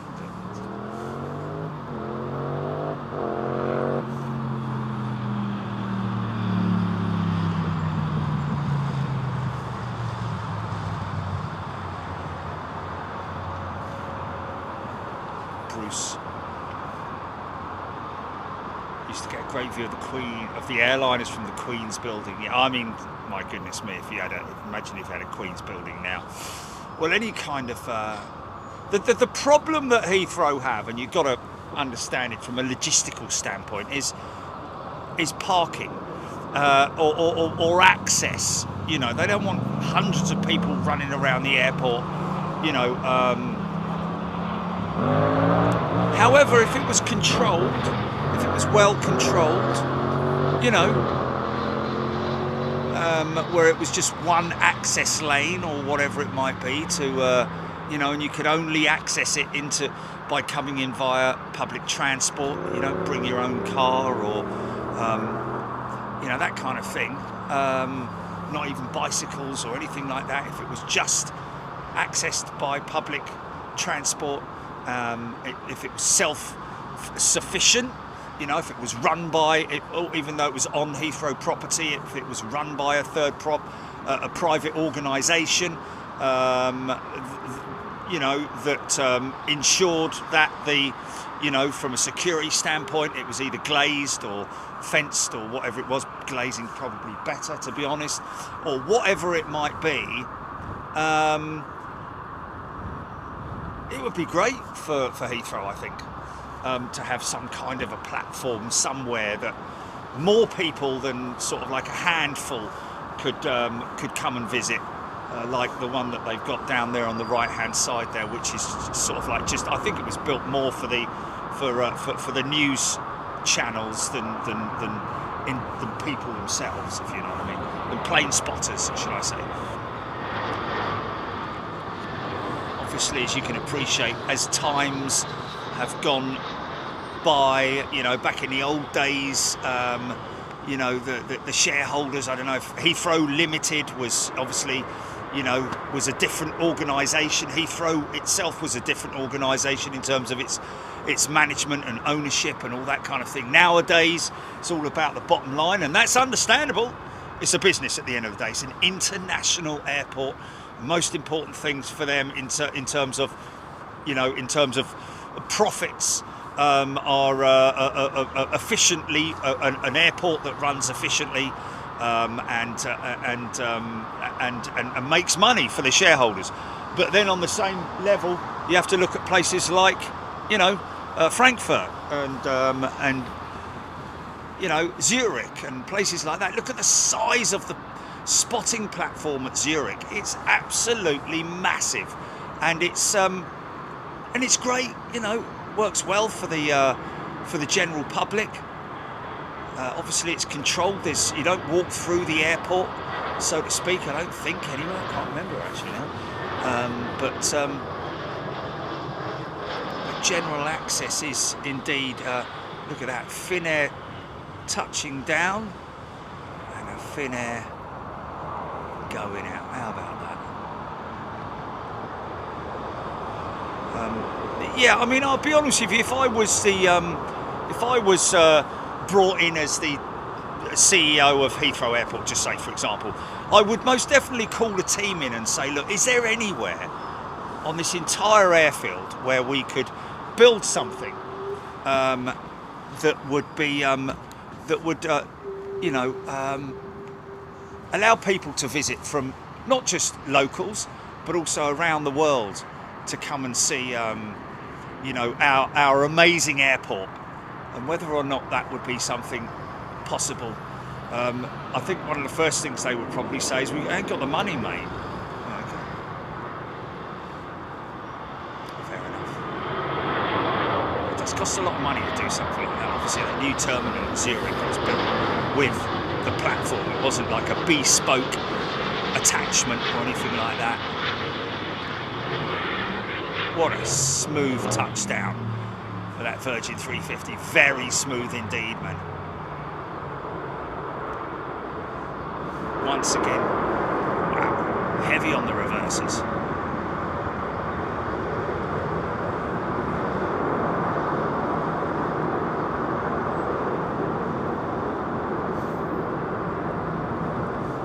VS 355, number one on flight radar. Is that it?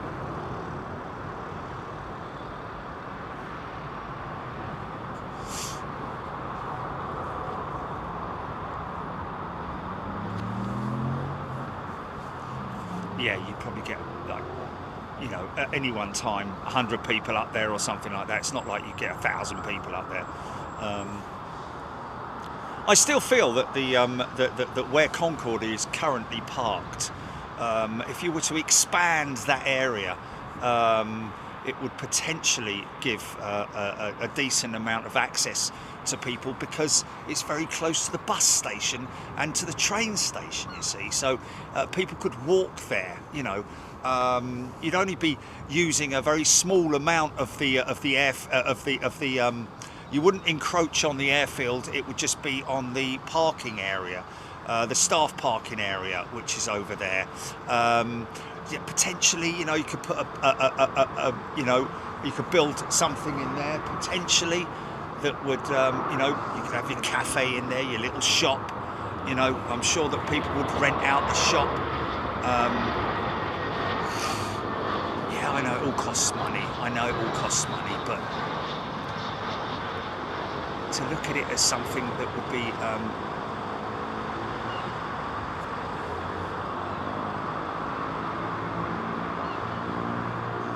I mean, interestingly enough, there's an old, I think it's an old Barclays bank over the other side, near to where on Viscount Way, I think it is the roundabout there by Hatton Cross. There is actually a an old bank there with a great roof on it. If you were to fence that roof off, you could. I think it's maybe has a preservation order on the building, so that's maybe why it's been left dormant for so many years. But would look, you could quite easily, improve it, do it up, get it earning some money. It's a Heathrow building. I think it's got a building number on it, so it is actually a Heathrow building. It's just sitting there doing nothing at the moment, not even up for rent or anything like that. But I don't know what their plans are for it. Michael K. Build it and they will come.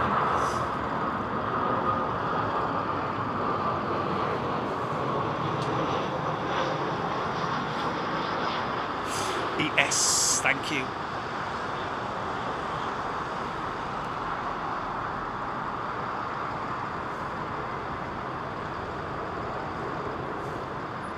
Screaming at me, I'm a pilot, I can't do math. Yeah. Oh, I mean, I'm not too bad, but if you start talking about square roots and this, that, and the other, screaming at me. I mean, obviously you're joking there, I'd imagine, because to be a pilot, you have to have a good hand on maths. But not only that, in terms of navigation and. Hello, is that what's that going on there then? Come on, son, get your gear up. No, I don't want to. No, come on, get your gear up. No, I'm not interested. Well, it's not often we see that, is it? Didn't we see one the other week? A little single aisle jet. I'm sure it was an Airbus as well that had a gear issue. It's most peculiar. Don't often see that. You do not often see that, folks, I have to be honest with you. It must be I'm imagining a brake failure of some sort. Not failure, but, one of the brakes is, one of the wheels is continuing to spin. Keep an eye on him, he might come back.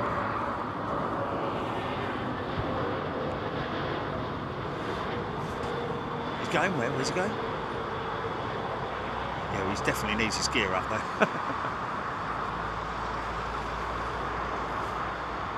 Oh yeah, sorry, gear up. Oh, I was wondering when you were going to say that, sir. Well, you could have overridden it. Well, I don't want to sort of you are the captain after all.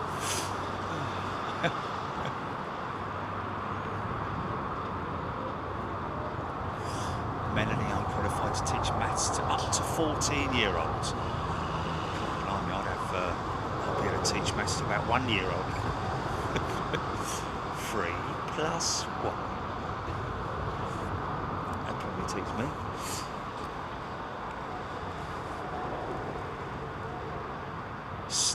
What's all this, Jelly? What's all this?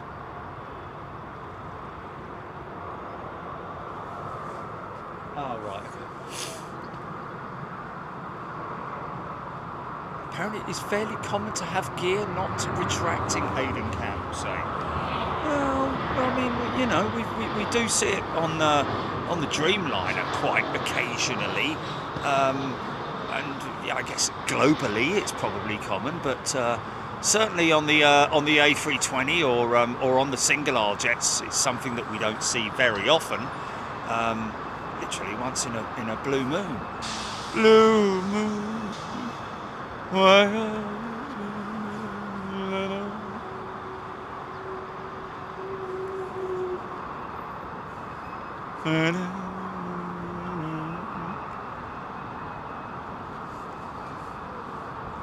Airport.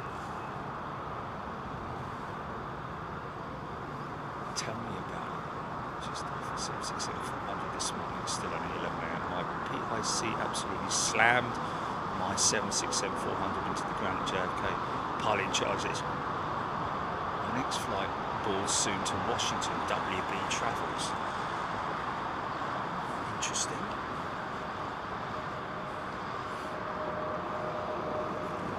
Yes, some pilots are just heavy-handed in general, aren't they? But then again, sometimes conditions Oh, this is their new Neo, isn't it? Oh no, it's not a Neo, is it? Sorry. Oh, it is, yeah. It is Tunis Airs. Is that, no, it's not a Neo, is it? It is a Neo.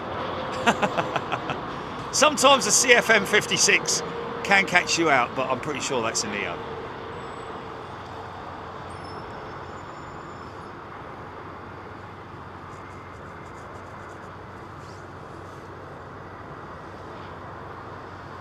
Aerocentric saving wear and tear on the gear lever.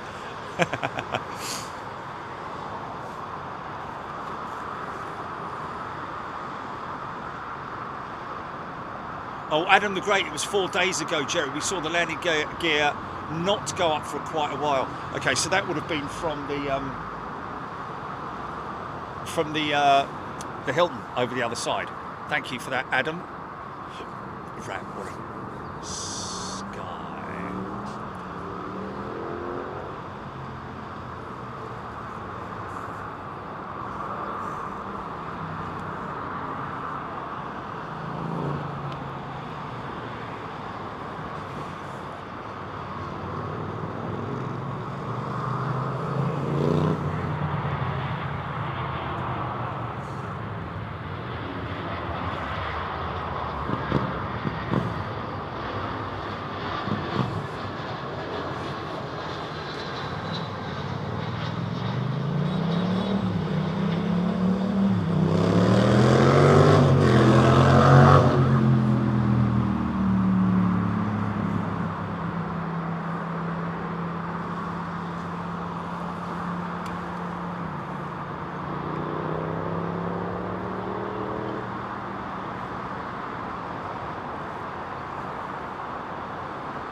Tucked up in bed, that one.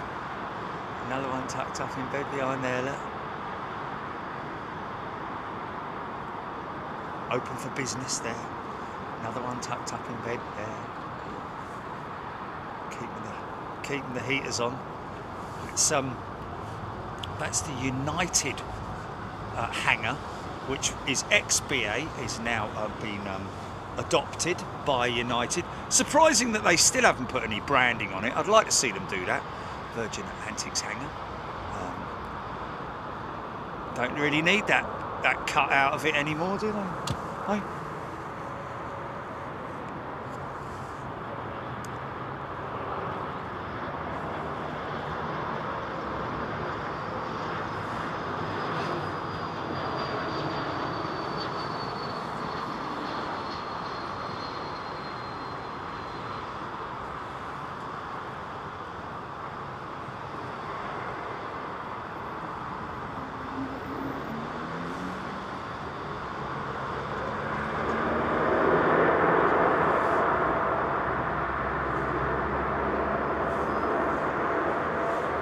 Talking of 767-400s. Here's another dragster, isn't it? The 764. Not quite as much as the A330, but look at the back windows there. See the rake. See the angle that they go up.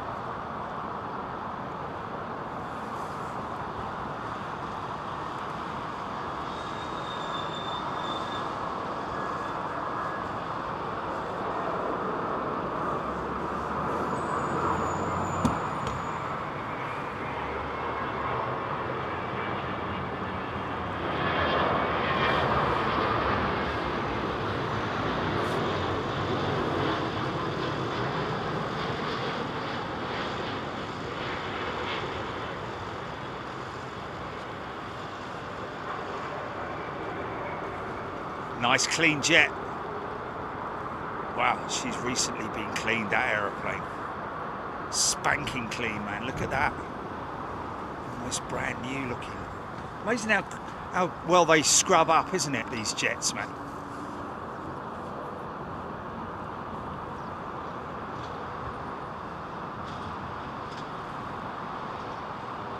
GG, I used to go and watch the plane sometimes in ZH when out walking. They should hire you for planning around the airport. It shouldn't, because I've been here. Right, put £1 million worth of stands over there. We want another hotel there with lots of plane spotters in it. Have you done anything for the airport? No, just for the plane spotters. Oh, and the animals as well. Right, we'll have a rescue centre over there. All the foxes can go in there. Make a little bridge for the foxes to go in. And all the birds, if they want to... What about the people? No, don't worry about the people. John Bonham, take care. Thank you very much indeed. Jules Harris. Karina Roebuck. Who loves my voice? Les Donson. Screaming Emu. We're retiring the 190s late next year, though. Yeah, that's all down to deliveries of new aircraft, isn't it? Will dictate the delivery process. Wookie. The Wooker.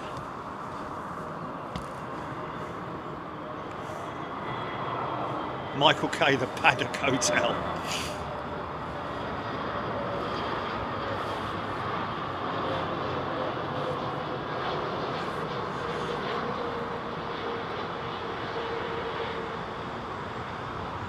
Oh right, Karina, that's funny.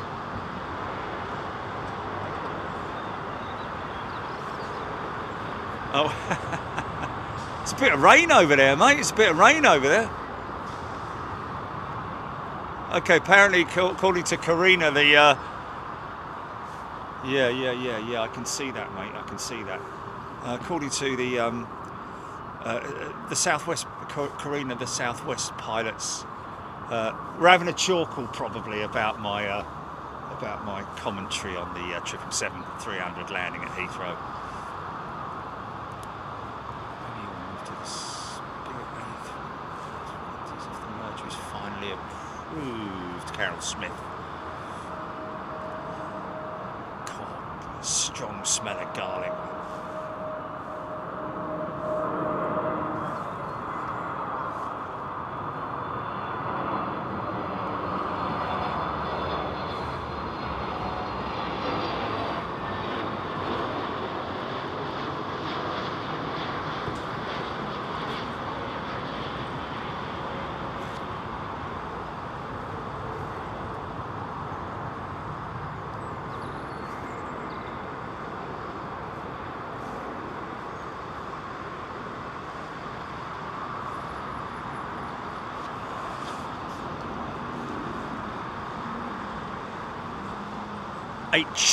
Emirates 12 minutes out, folks. And then we make a beeline for the van.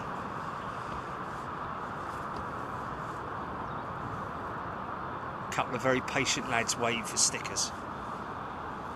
Chirping bird, raining in Bracknell in Berkshire. Yeah. You can see it to my right. And the next time I'll see you is in Miami. Might do something on Tuesday for the flight, folks. We'll have to see how we go. Him-he-me.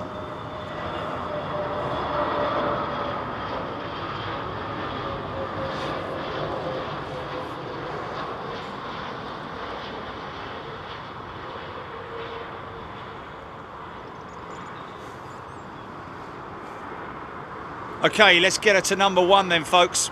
We have a member on board EK31. Let's jump on it. This is just around about the right time. Look, Emirates are very stringent on their timings. So there's one going out and there will be one on approach. 7:37, here we go. Looks like a possible KLM jet. Indeed it is.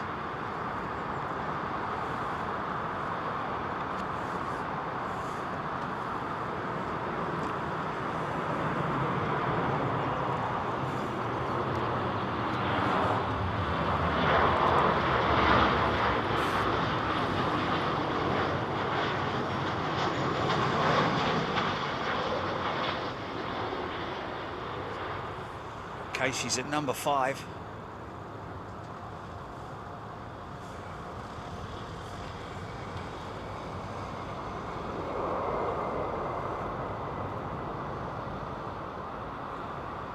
Nice.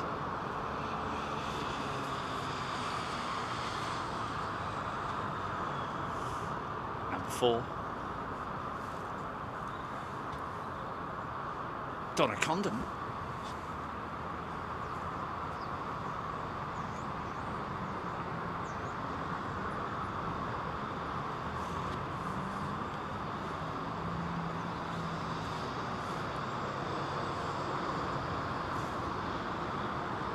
Ronnie Moore tuning from Tucson, Arizona. Tucson, Arizona.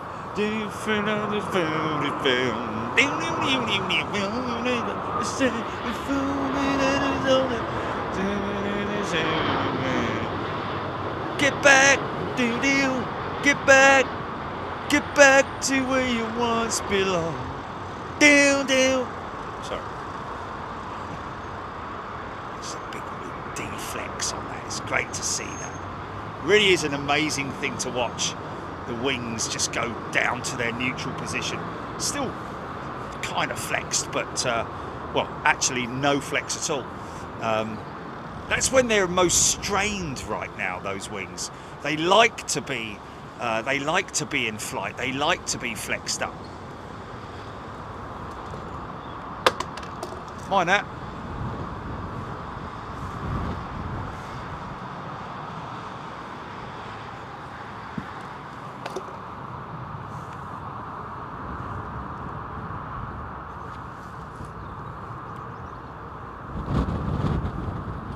Feel that thrust front in front of that rain, mate.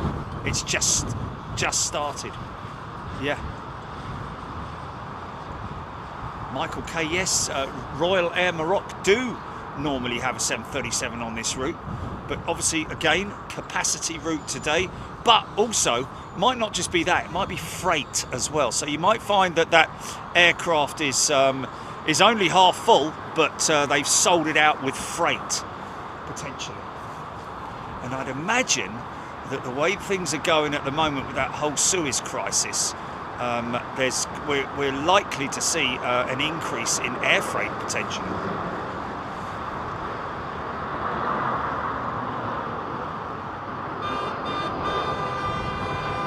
Mind that!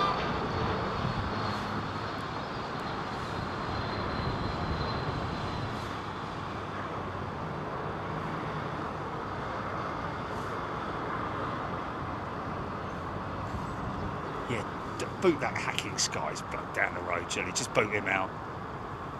Flipping idiot. Hack something else, mate. Ronnie Moore got his big jet hat waiting for his shirt. Hearing good news, good feedback about people receiving their merchandise quite early, actually, or very quickly, should I say? Not early, but quickly.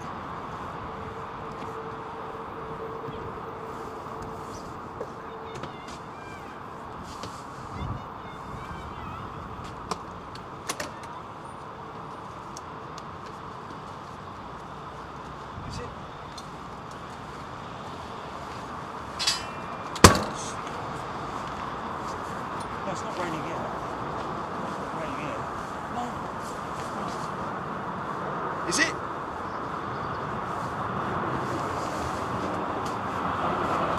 I'm ready for it.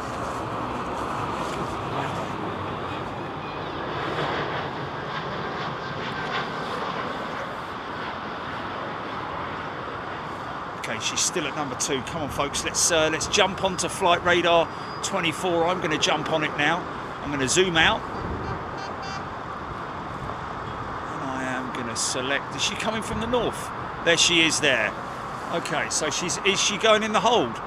Is she going in the hold? I think they're going to put her in the hold by the looks of it. No, yeah. Bit of an odd route, I've got to say. So we're looking out for EK31, folks. We've got 1, 2, 3, 4, 5 narrow bodies. No, I think. Well, she might fly a little bit further east, Jilly, before she makes the final. No, she's turning. Oh no, she's not. Nice, sexy looking Neo with Ita. Do like that colour combination. I think the engine cowls work really well. I think the Italian strip on the back there looks really cool. She's not going in the hold. She's coming straight in.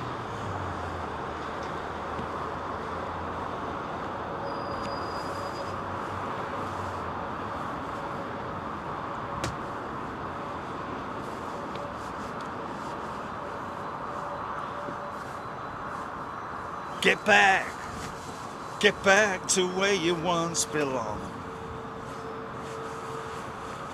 Snowing in Chelmsford. Oh, sleety snow.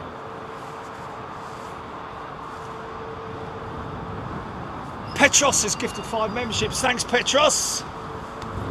Very generous thing to do. Thank you to everybody who's gifted memberships today. You're going to be joining us in Miami next week if you fancy it. I think we go live. It's East Coast, isn't it? So I think we start our lives around about 4 o'clock in the afternoon, isn't it, Julie? Well, night, early there. Oh, between 1 and 2. About 2. Yeah, okay, between 1 and 2 in the afternoon. Oh, mate, I am absolutely busting for a wee. I'm going to have to go, I'm afraid. Step back.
Hand dries are lovely and warm.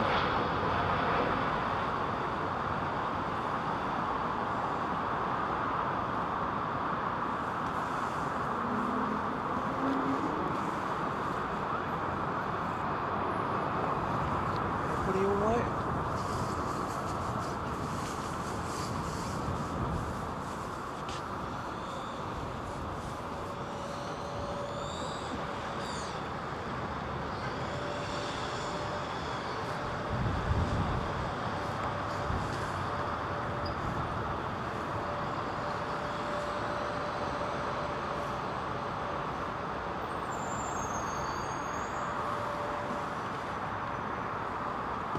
Super twin.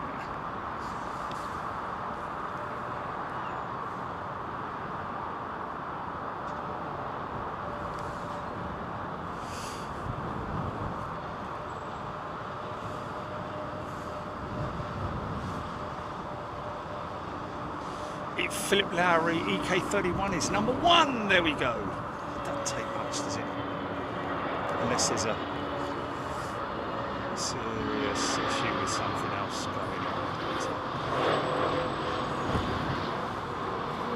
Eve Hosgood has gifted a membership. Thank you, Eve.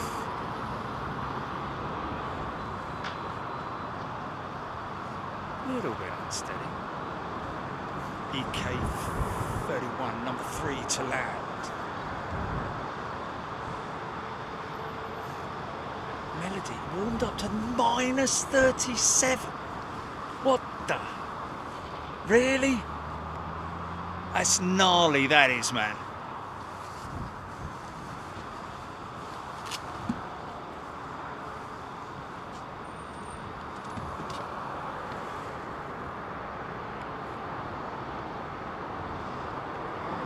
We see this one on the ground. We haven't seen Rwanda's 330 for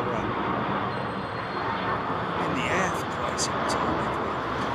Big old troopy undercarriage on it.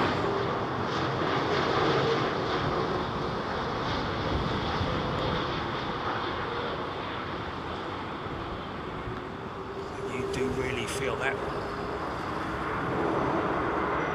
slamming that back, the front tyres down. It really, you do really feel a bang! And even the smoothest of touchdowns, you know, might look really smooth, but you know, all that loose stuff in the overhead bins, it only takes a little bit of a shake to, you know, to have them shaking and rattling and banging and crashing around. Don't take much. Okay, here is EK31, ladies and gentlemen, with our member on board. Urban Image, never seen that one before. There we go. Drew Johnson, I like that.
That was gnarly on the reverses. Mitesh Parmar. Well, Mitesh, yeah, looked quite heavy to me. Looks like he a semi-Bosch. We got the slinger, you say, Chili. How far out is it? Okay, finish on the slinger, ladies and gentlemen. What do we do? Let's say, what do we do?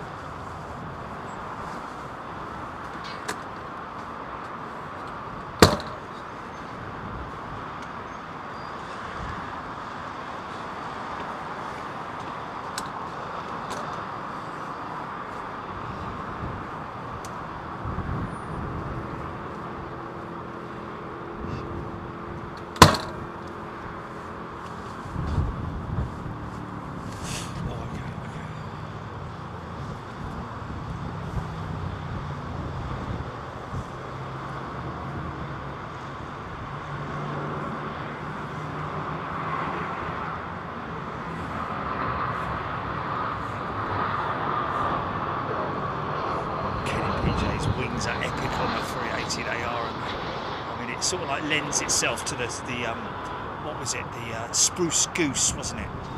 Just an enormous, great big aeroplane for its time.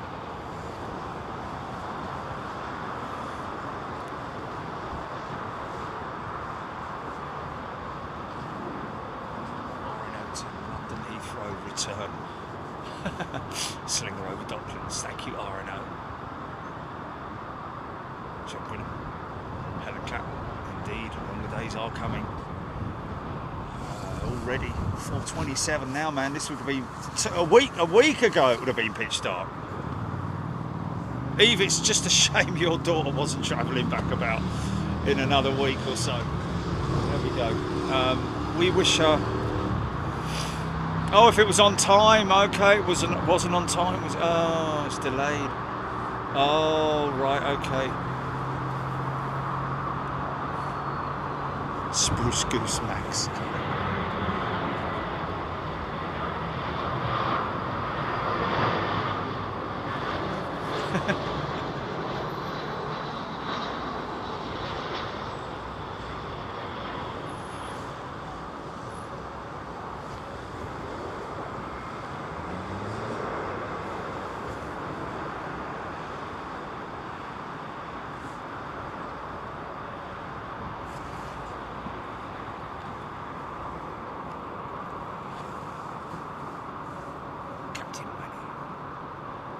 GG.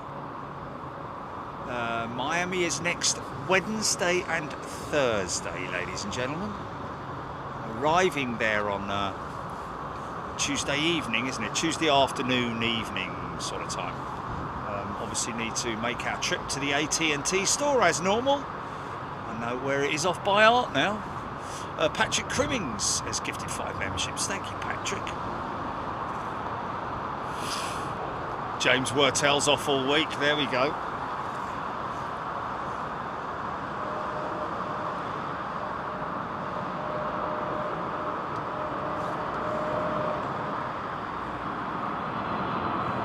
What's that? Martin.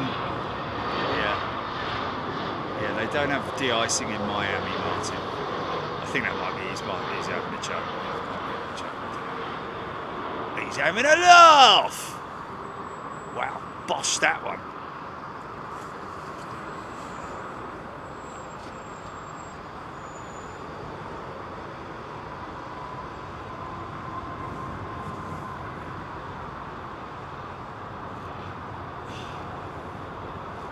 Margot.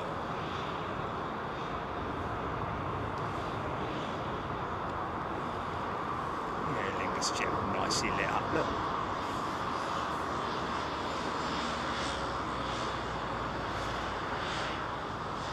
Les Donaldson, yeah, we'll likely see the DC-8 there. Hopefully she will be flying or operational. 3 o'clock, that's great, that's perfect timing, isn't it?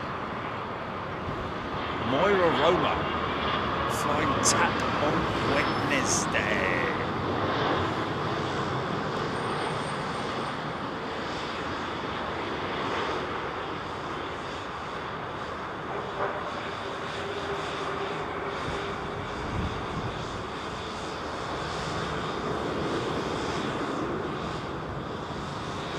Gail Anderson, thank you.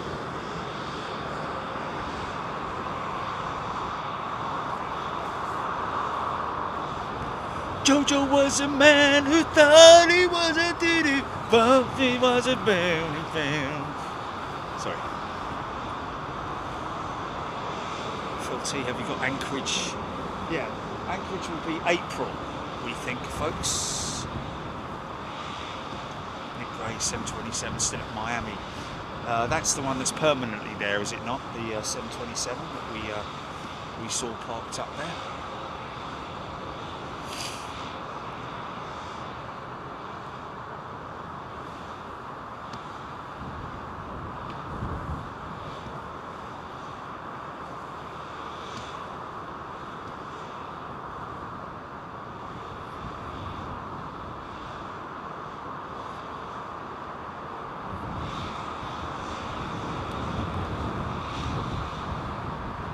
flight's also off this week. Is it 1 or 2 p.m.? Right about between 1 and 2, Emma. Yeah, ES, the resurfacing of the Miami runway is done. Certainly the one that we saw that was being surfaced.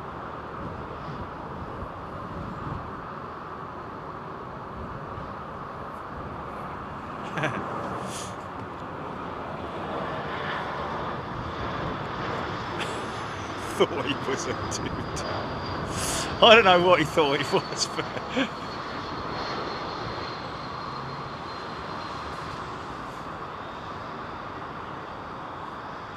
oh, I just felt a spot of rain there.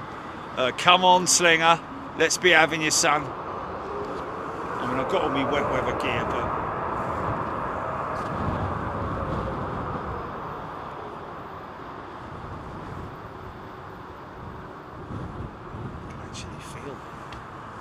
raindrops keep falling on my head, and that's why the view is on the blue on my head. Raindrops keep falling on my head, they keep falling. Here she comes, ladies and gentlemen. Fighting out of the blue corner, weighing in 500 tons.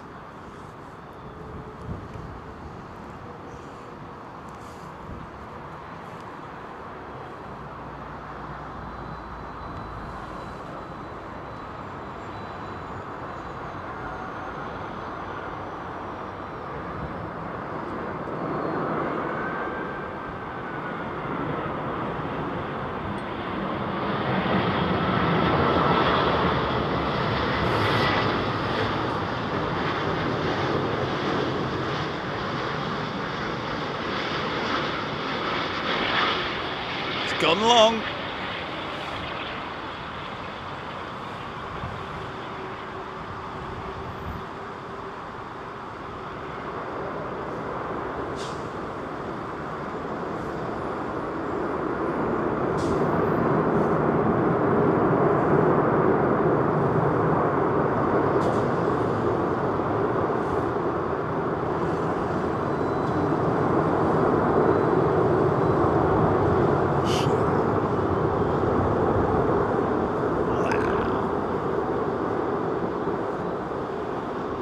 Awesome.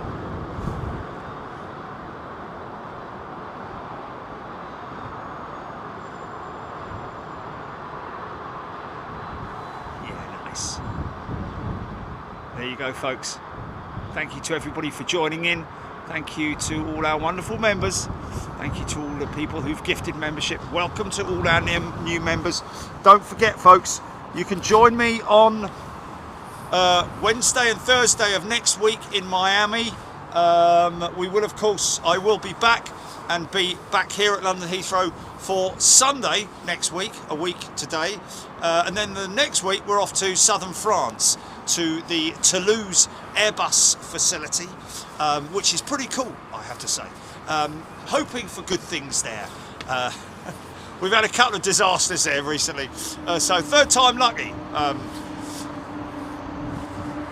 But look after yourselves. Thanks, Jilly. Thanks to all our mods. And we will catch you on Wednesday. Look out for timings and posts as well.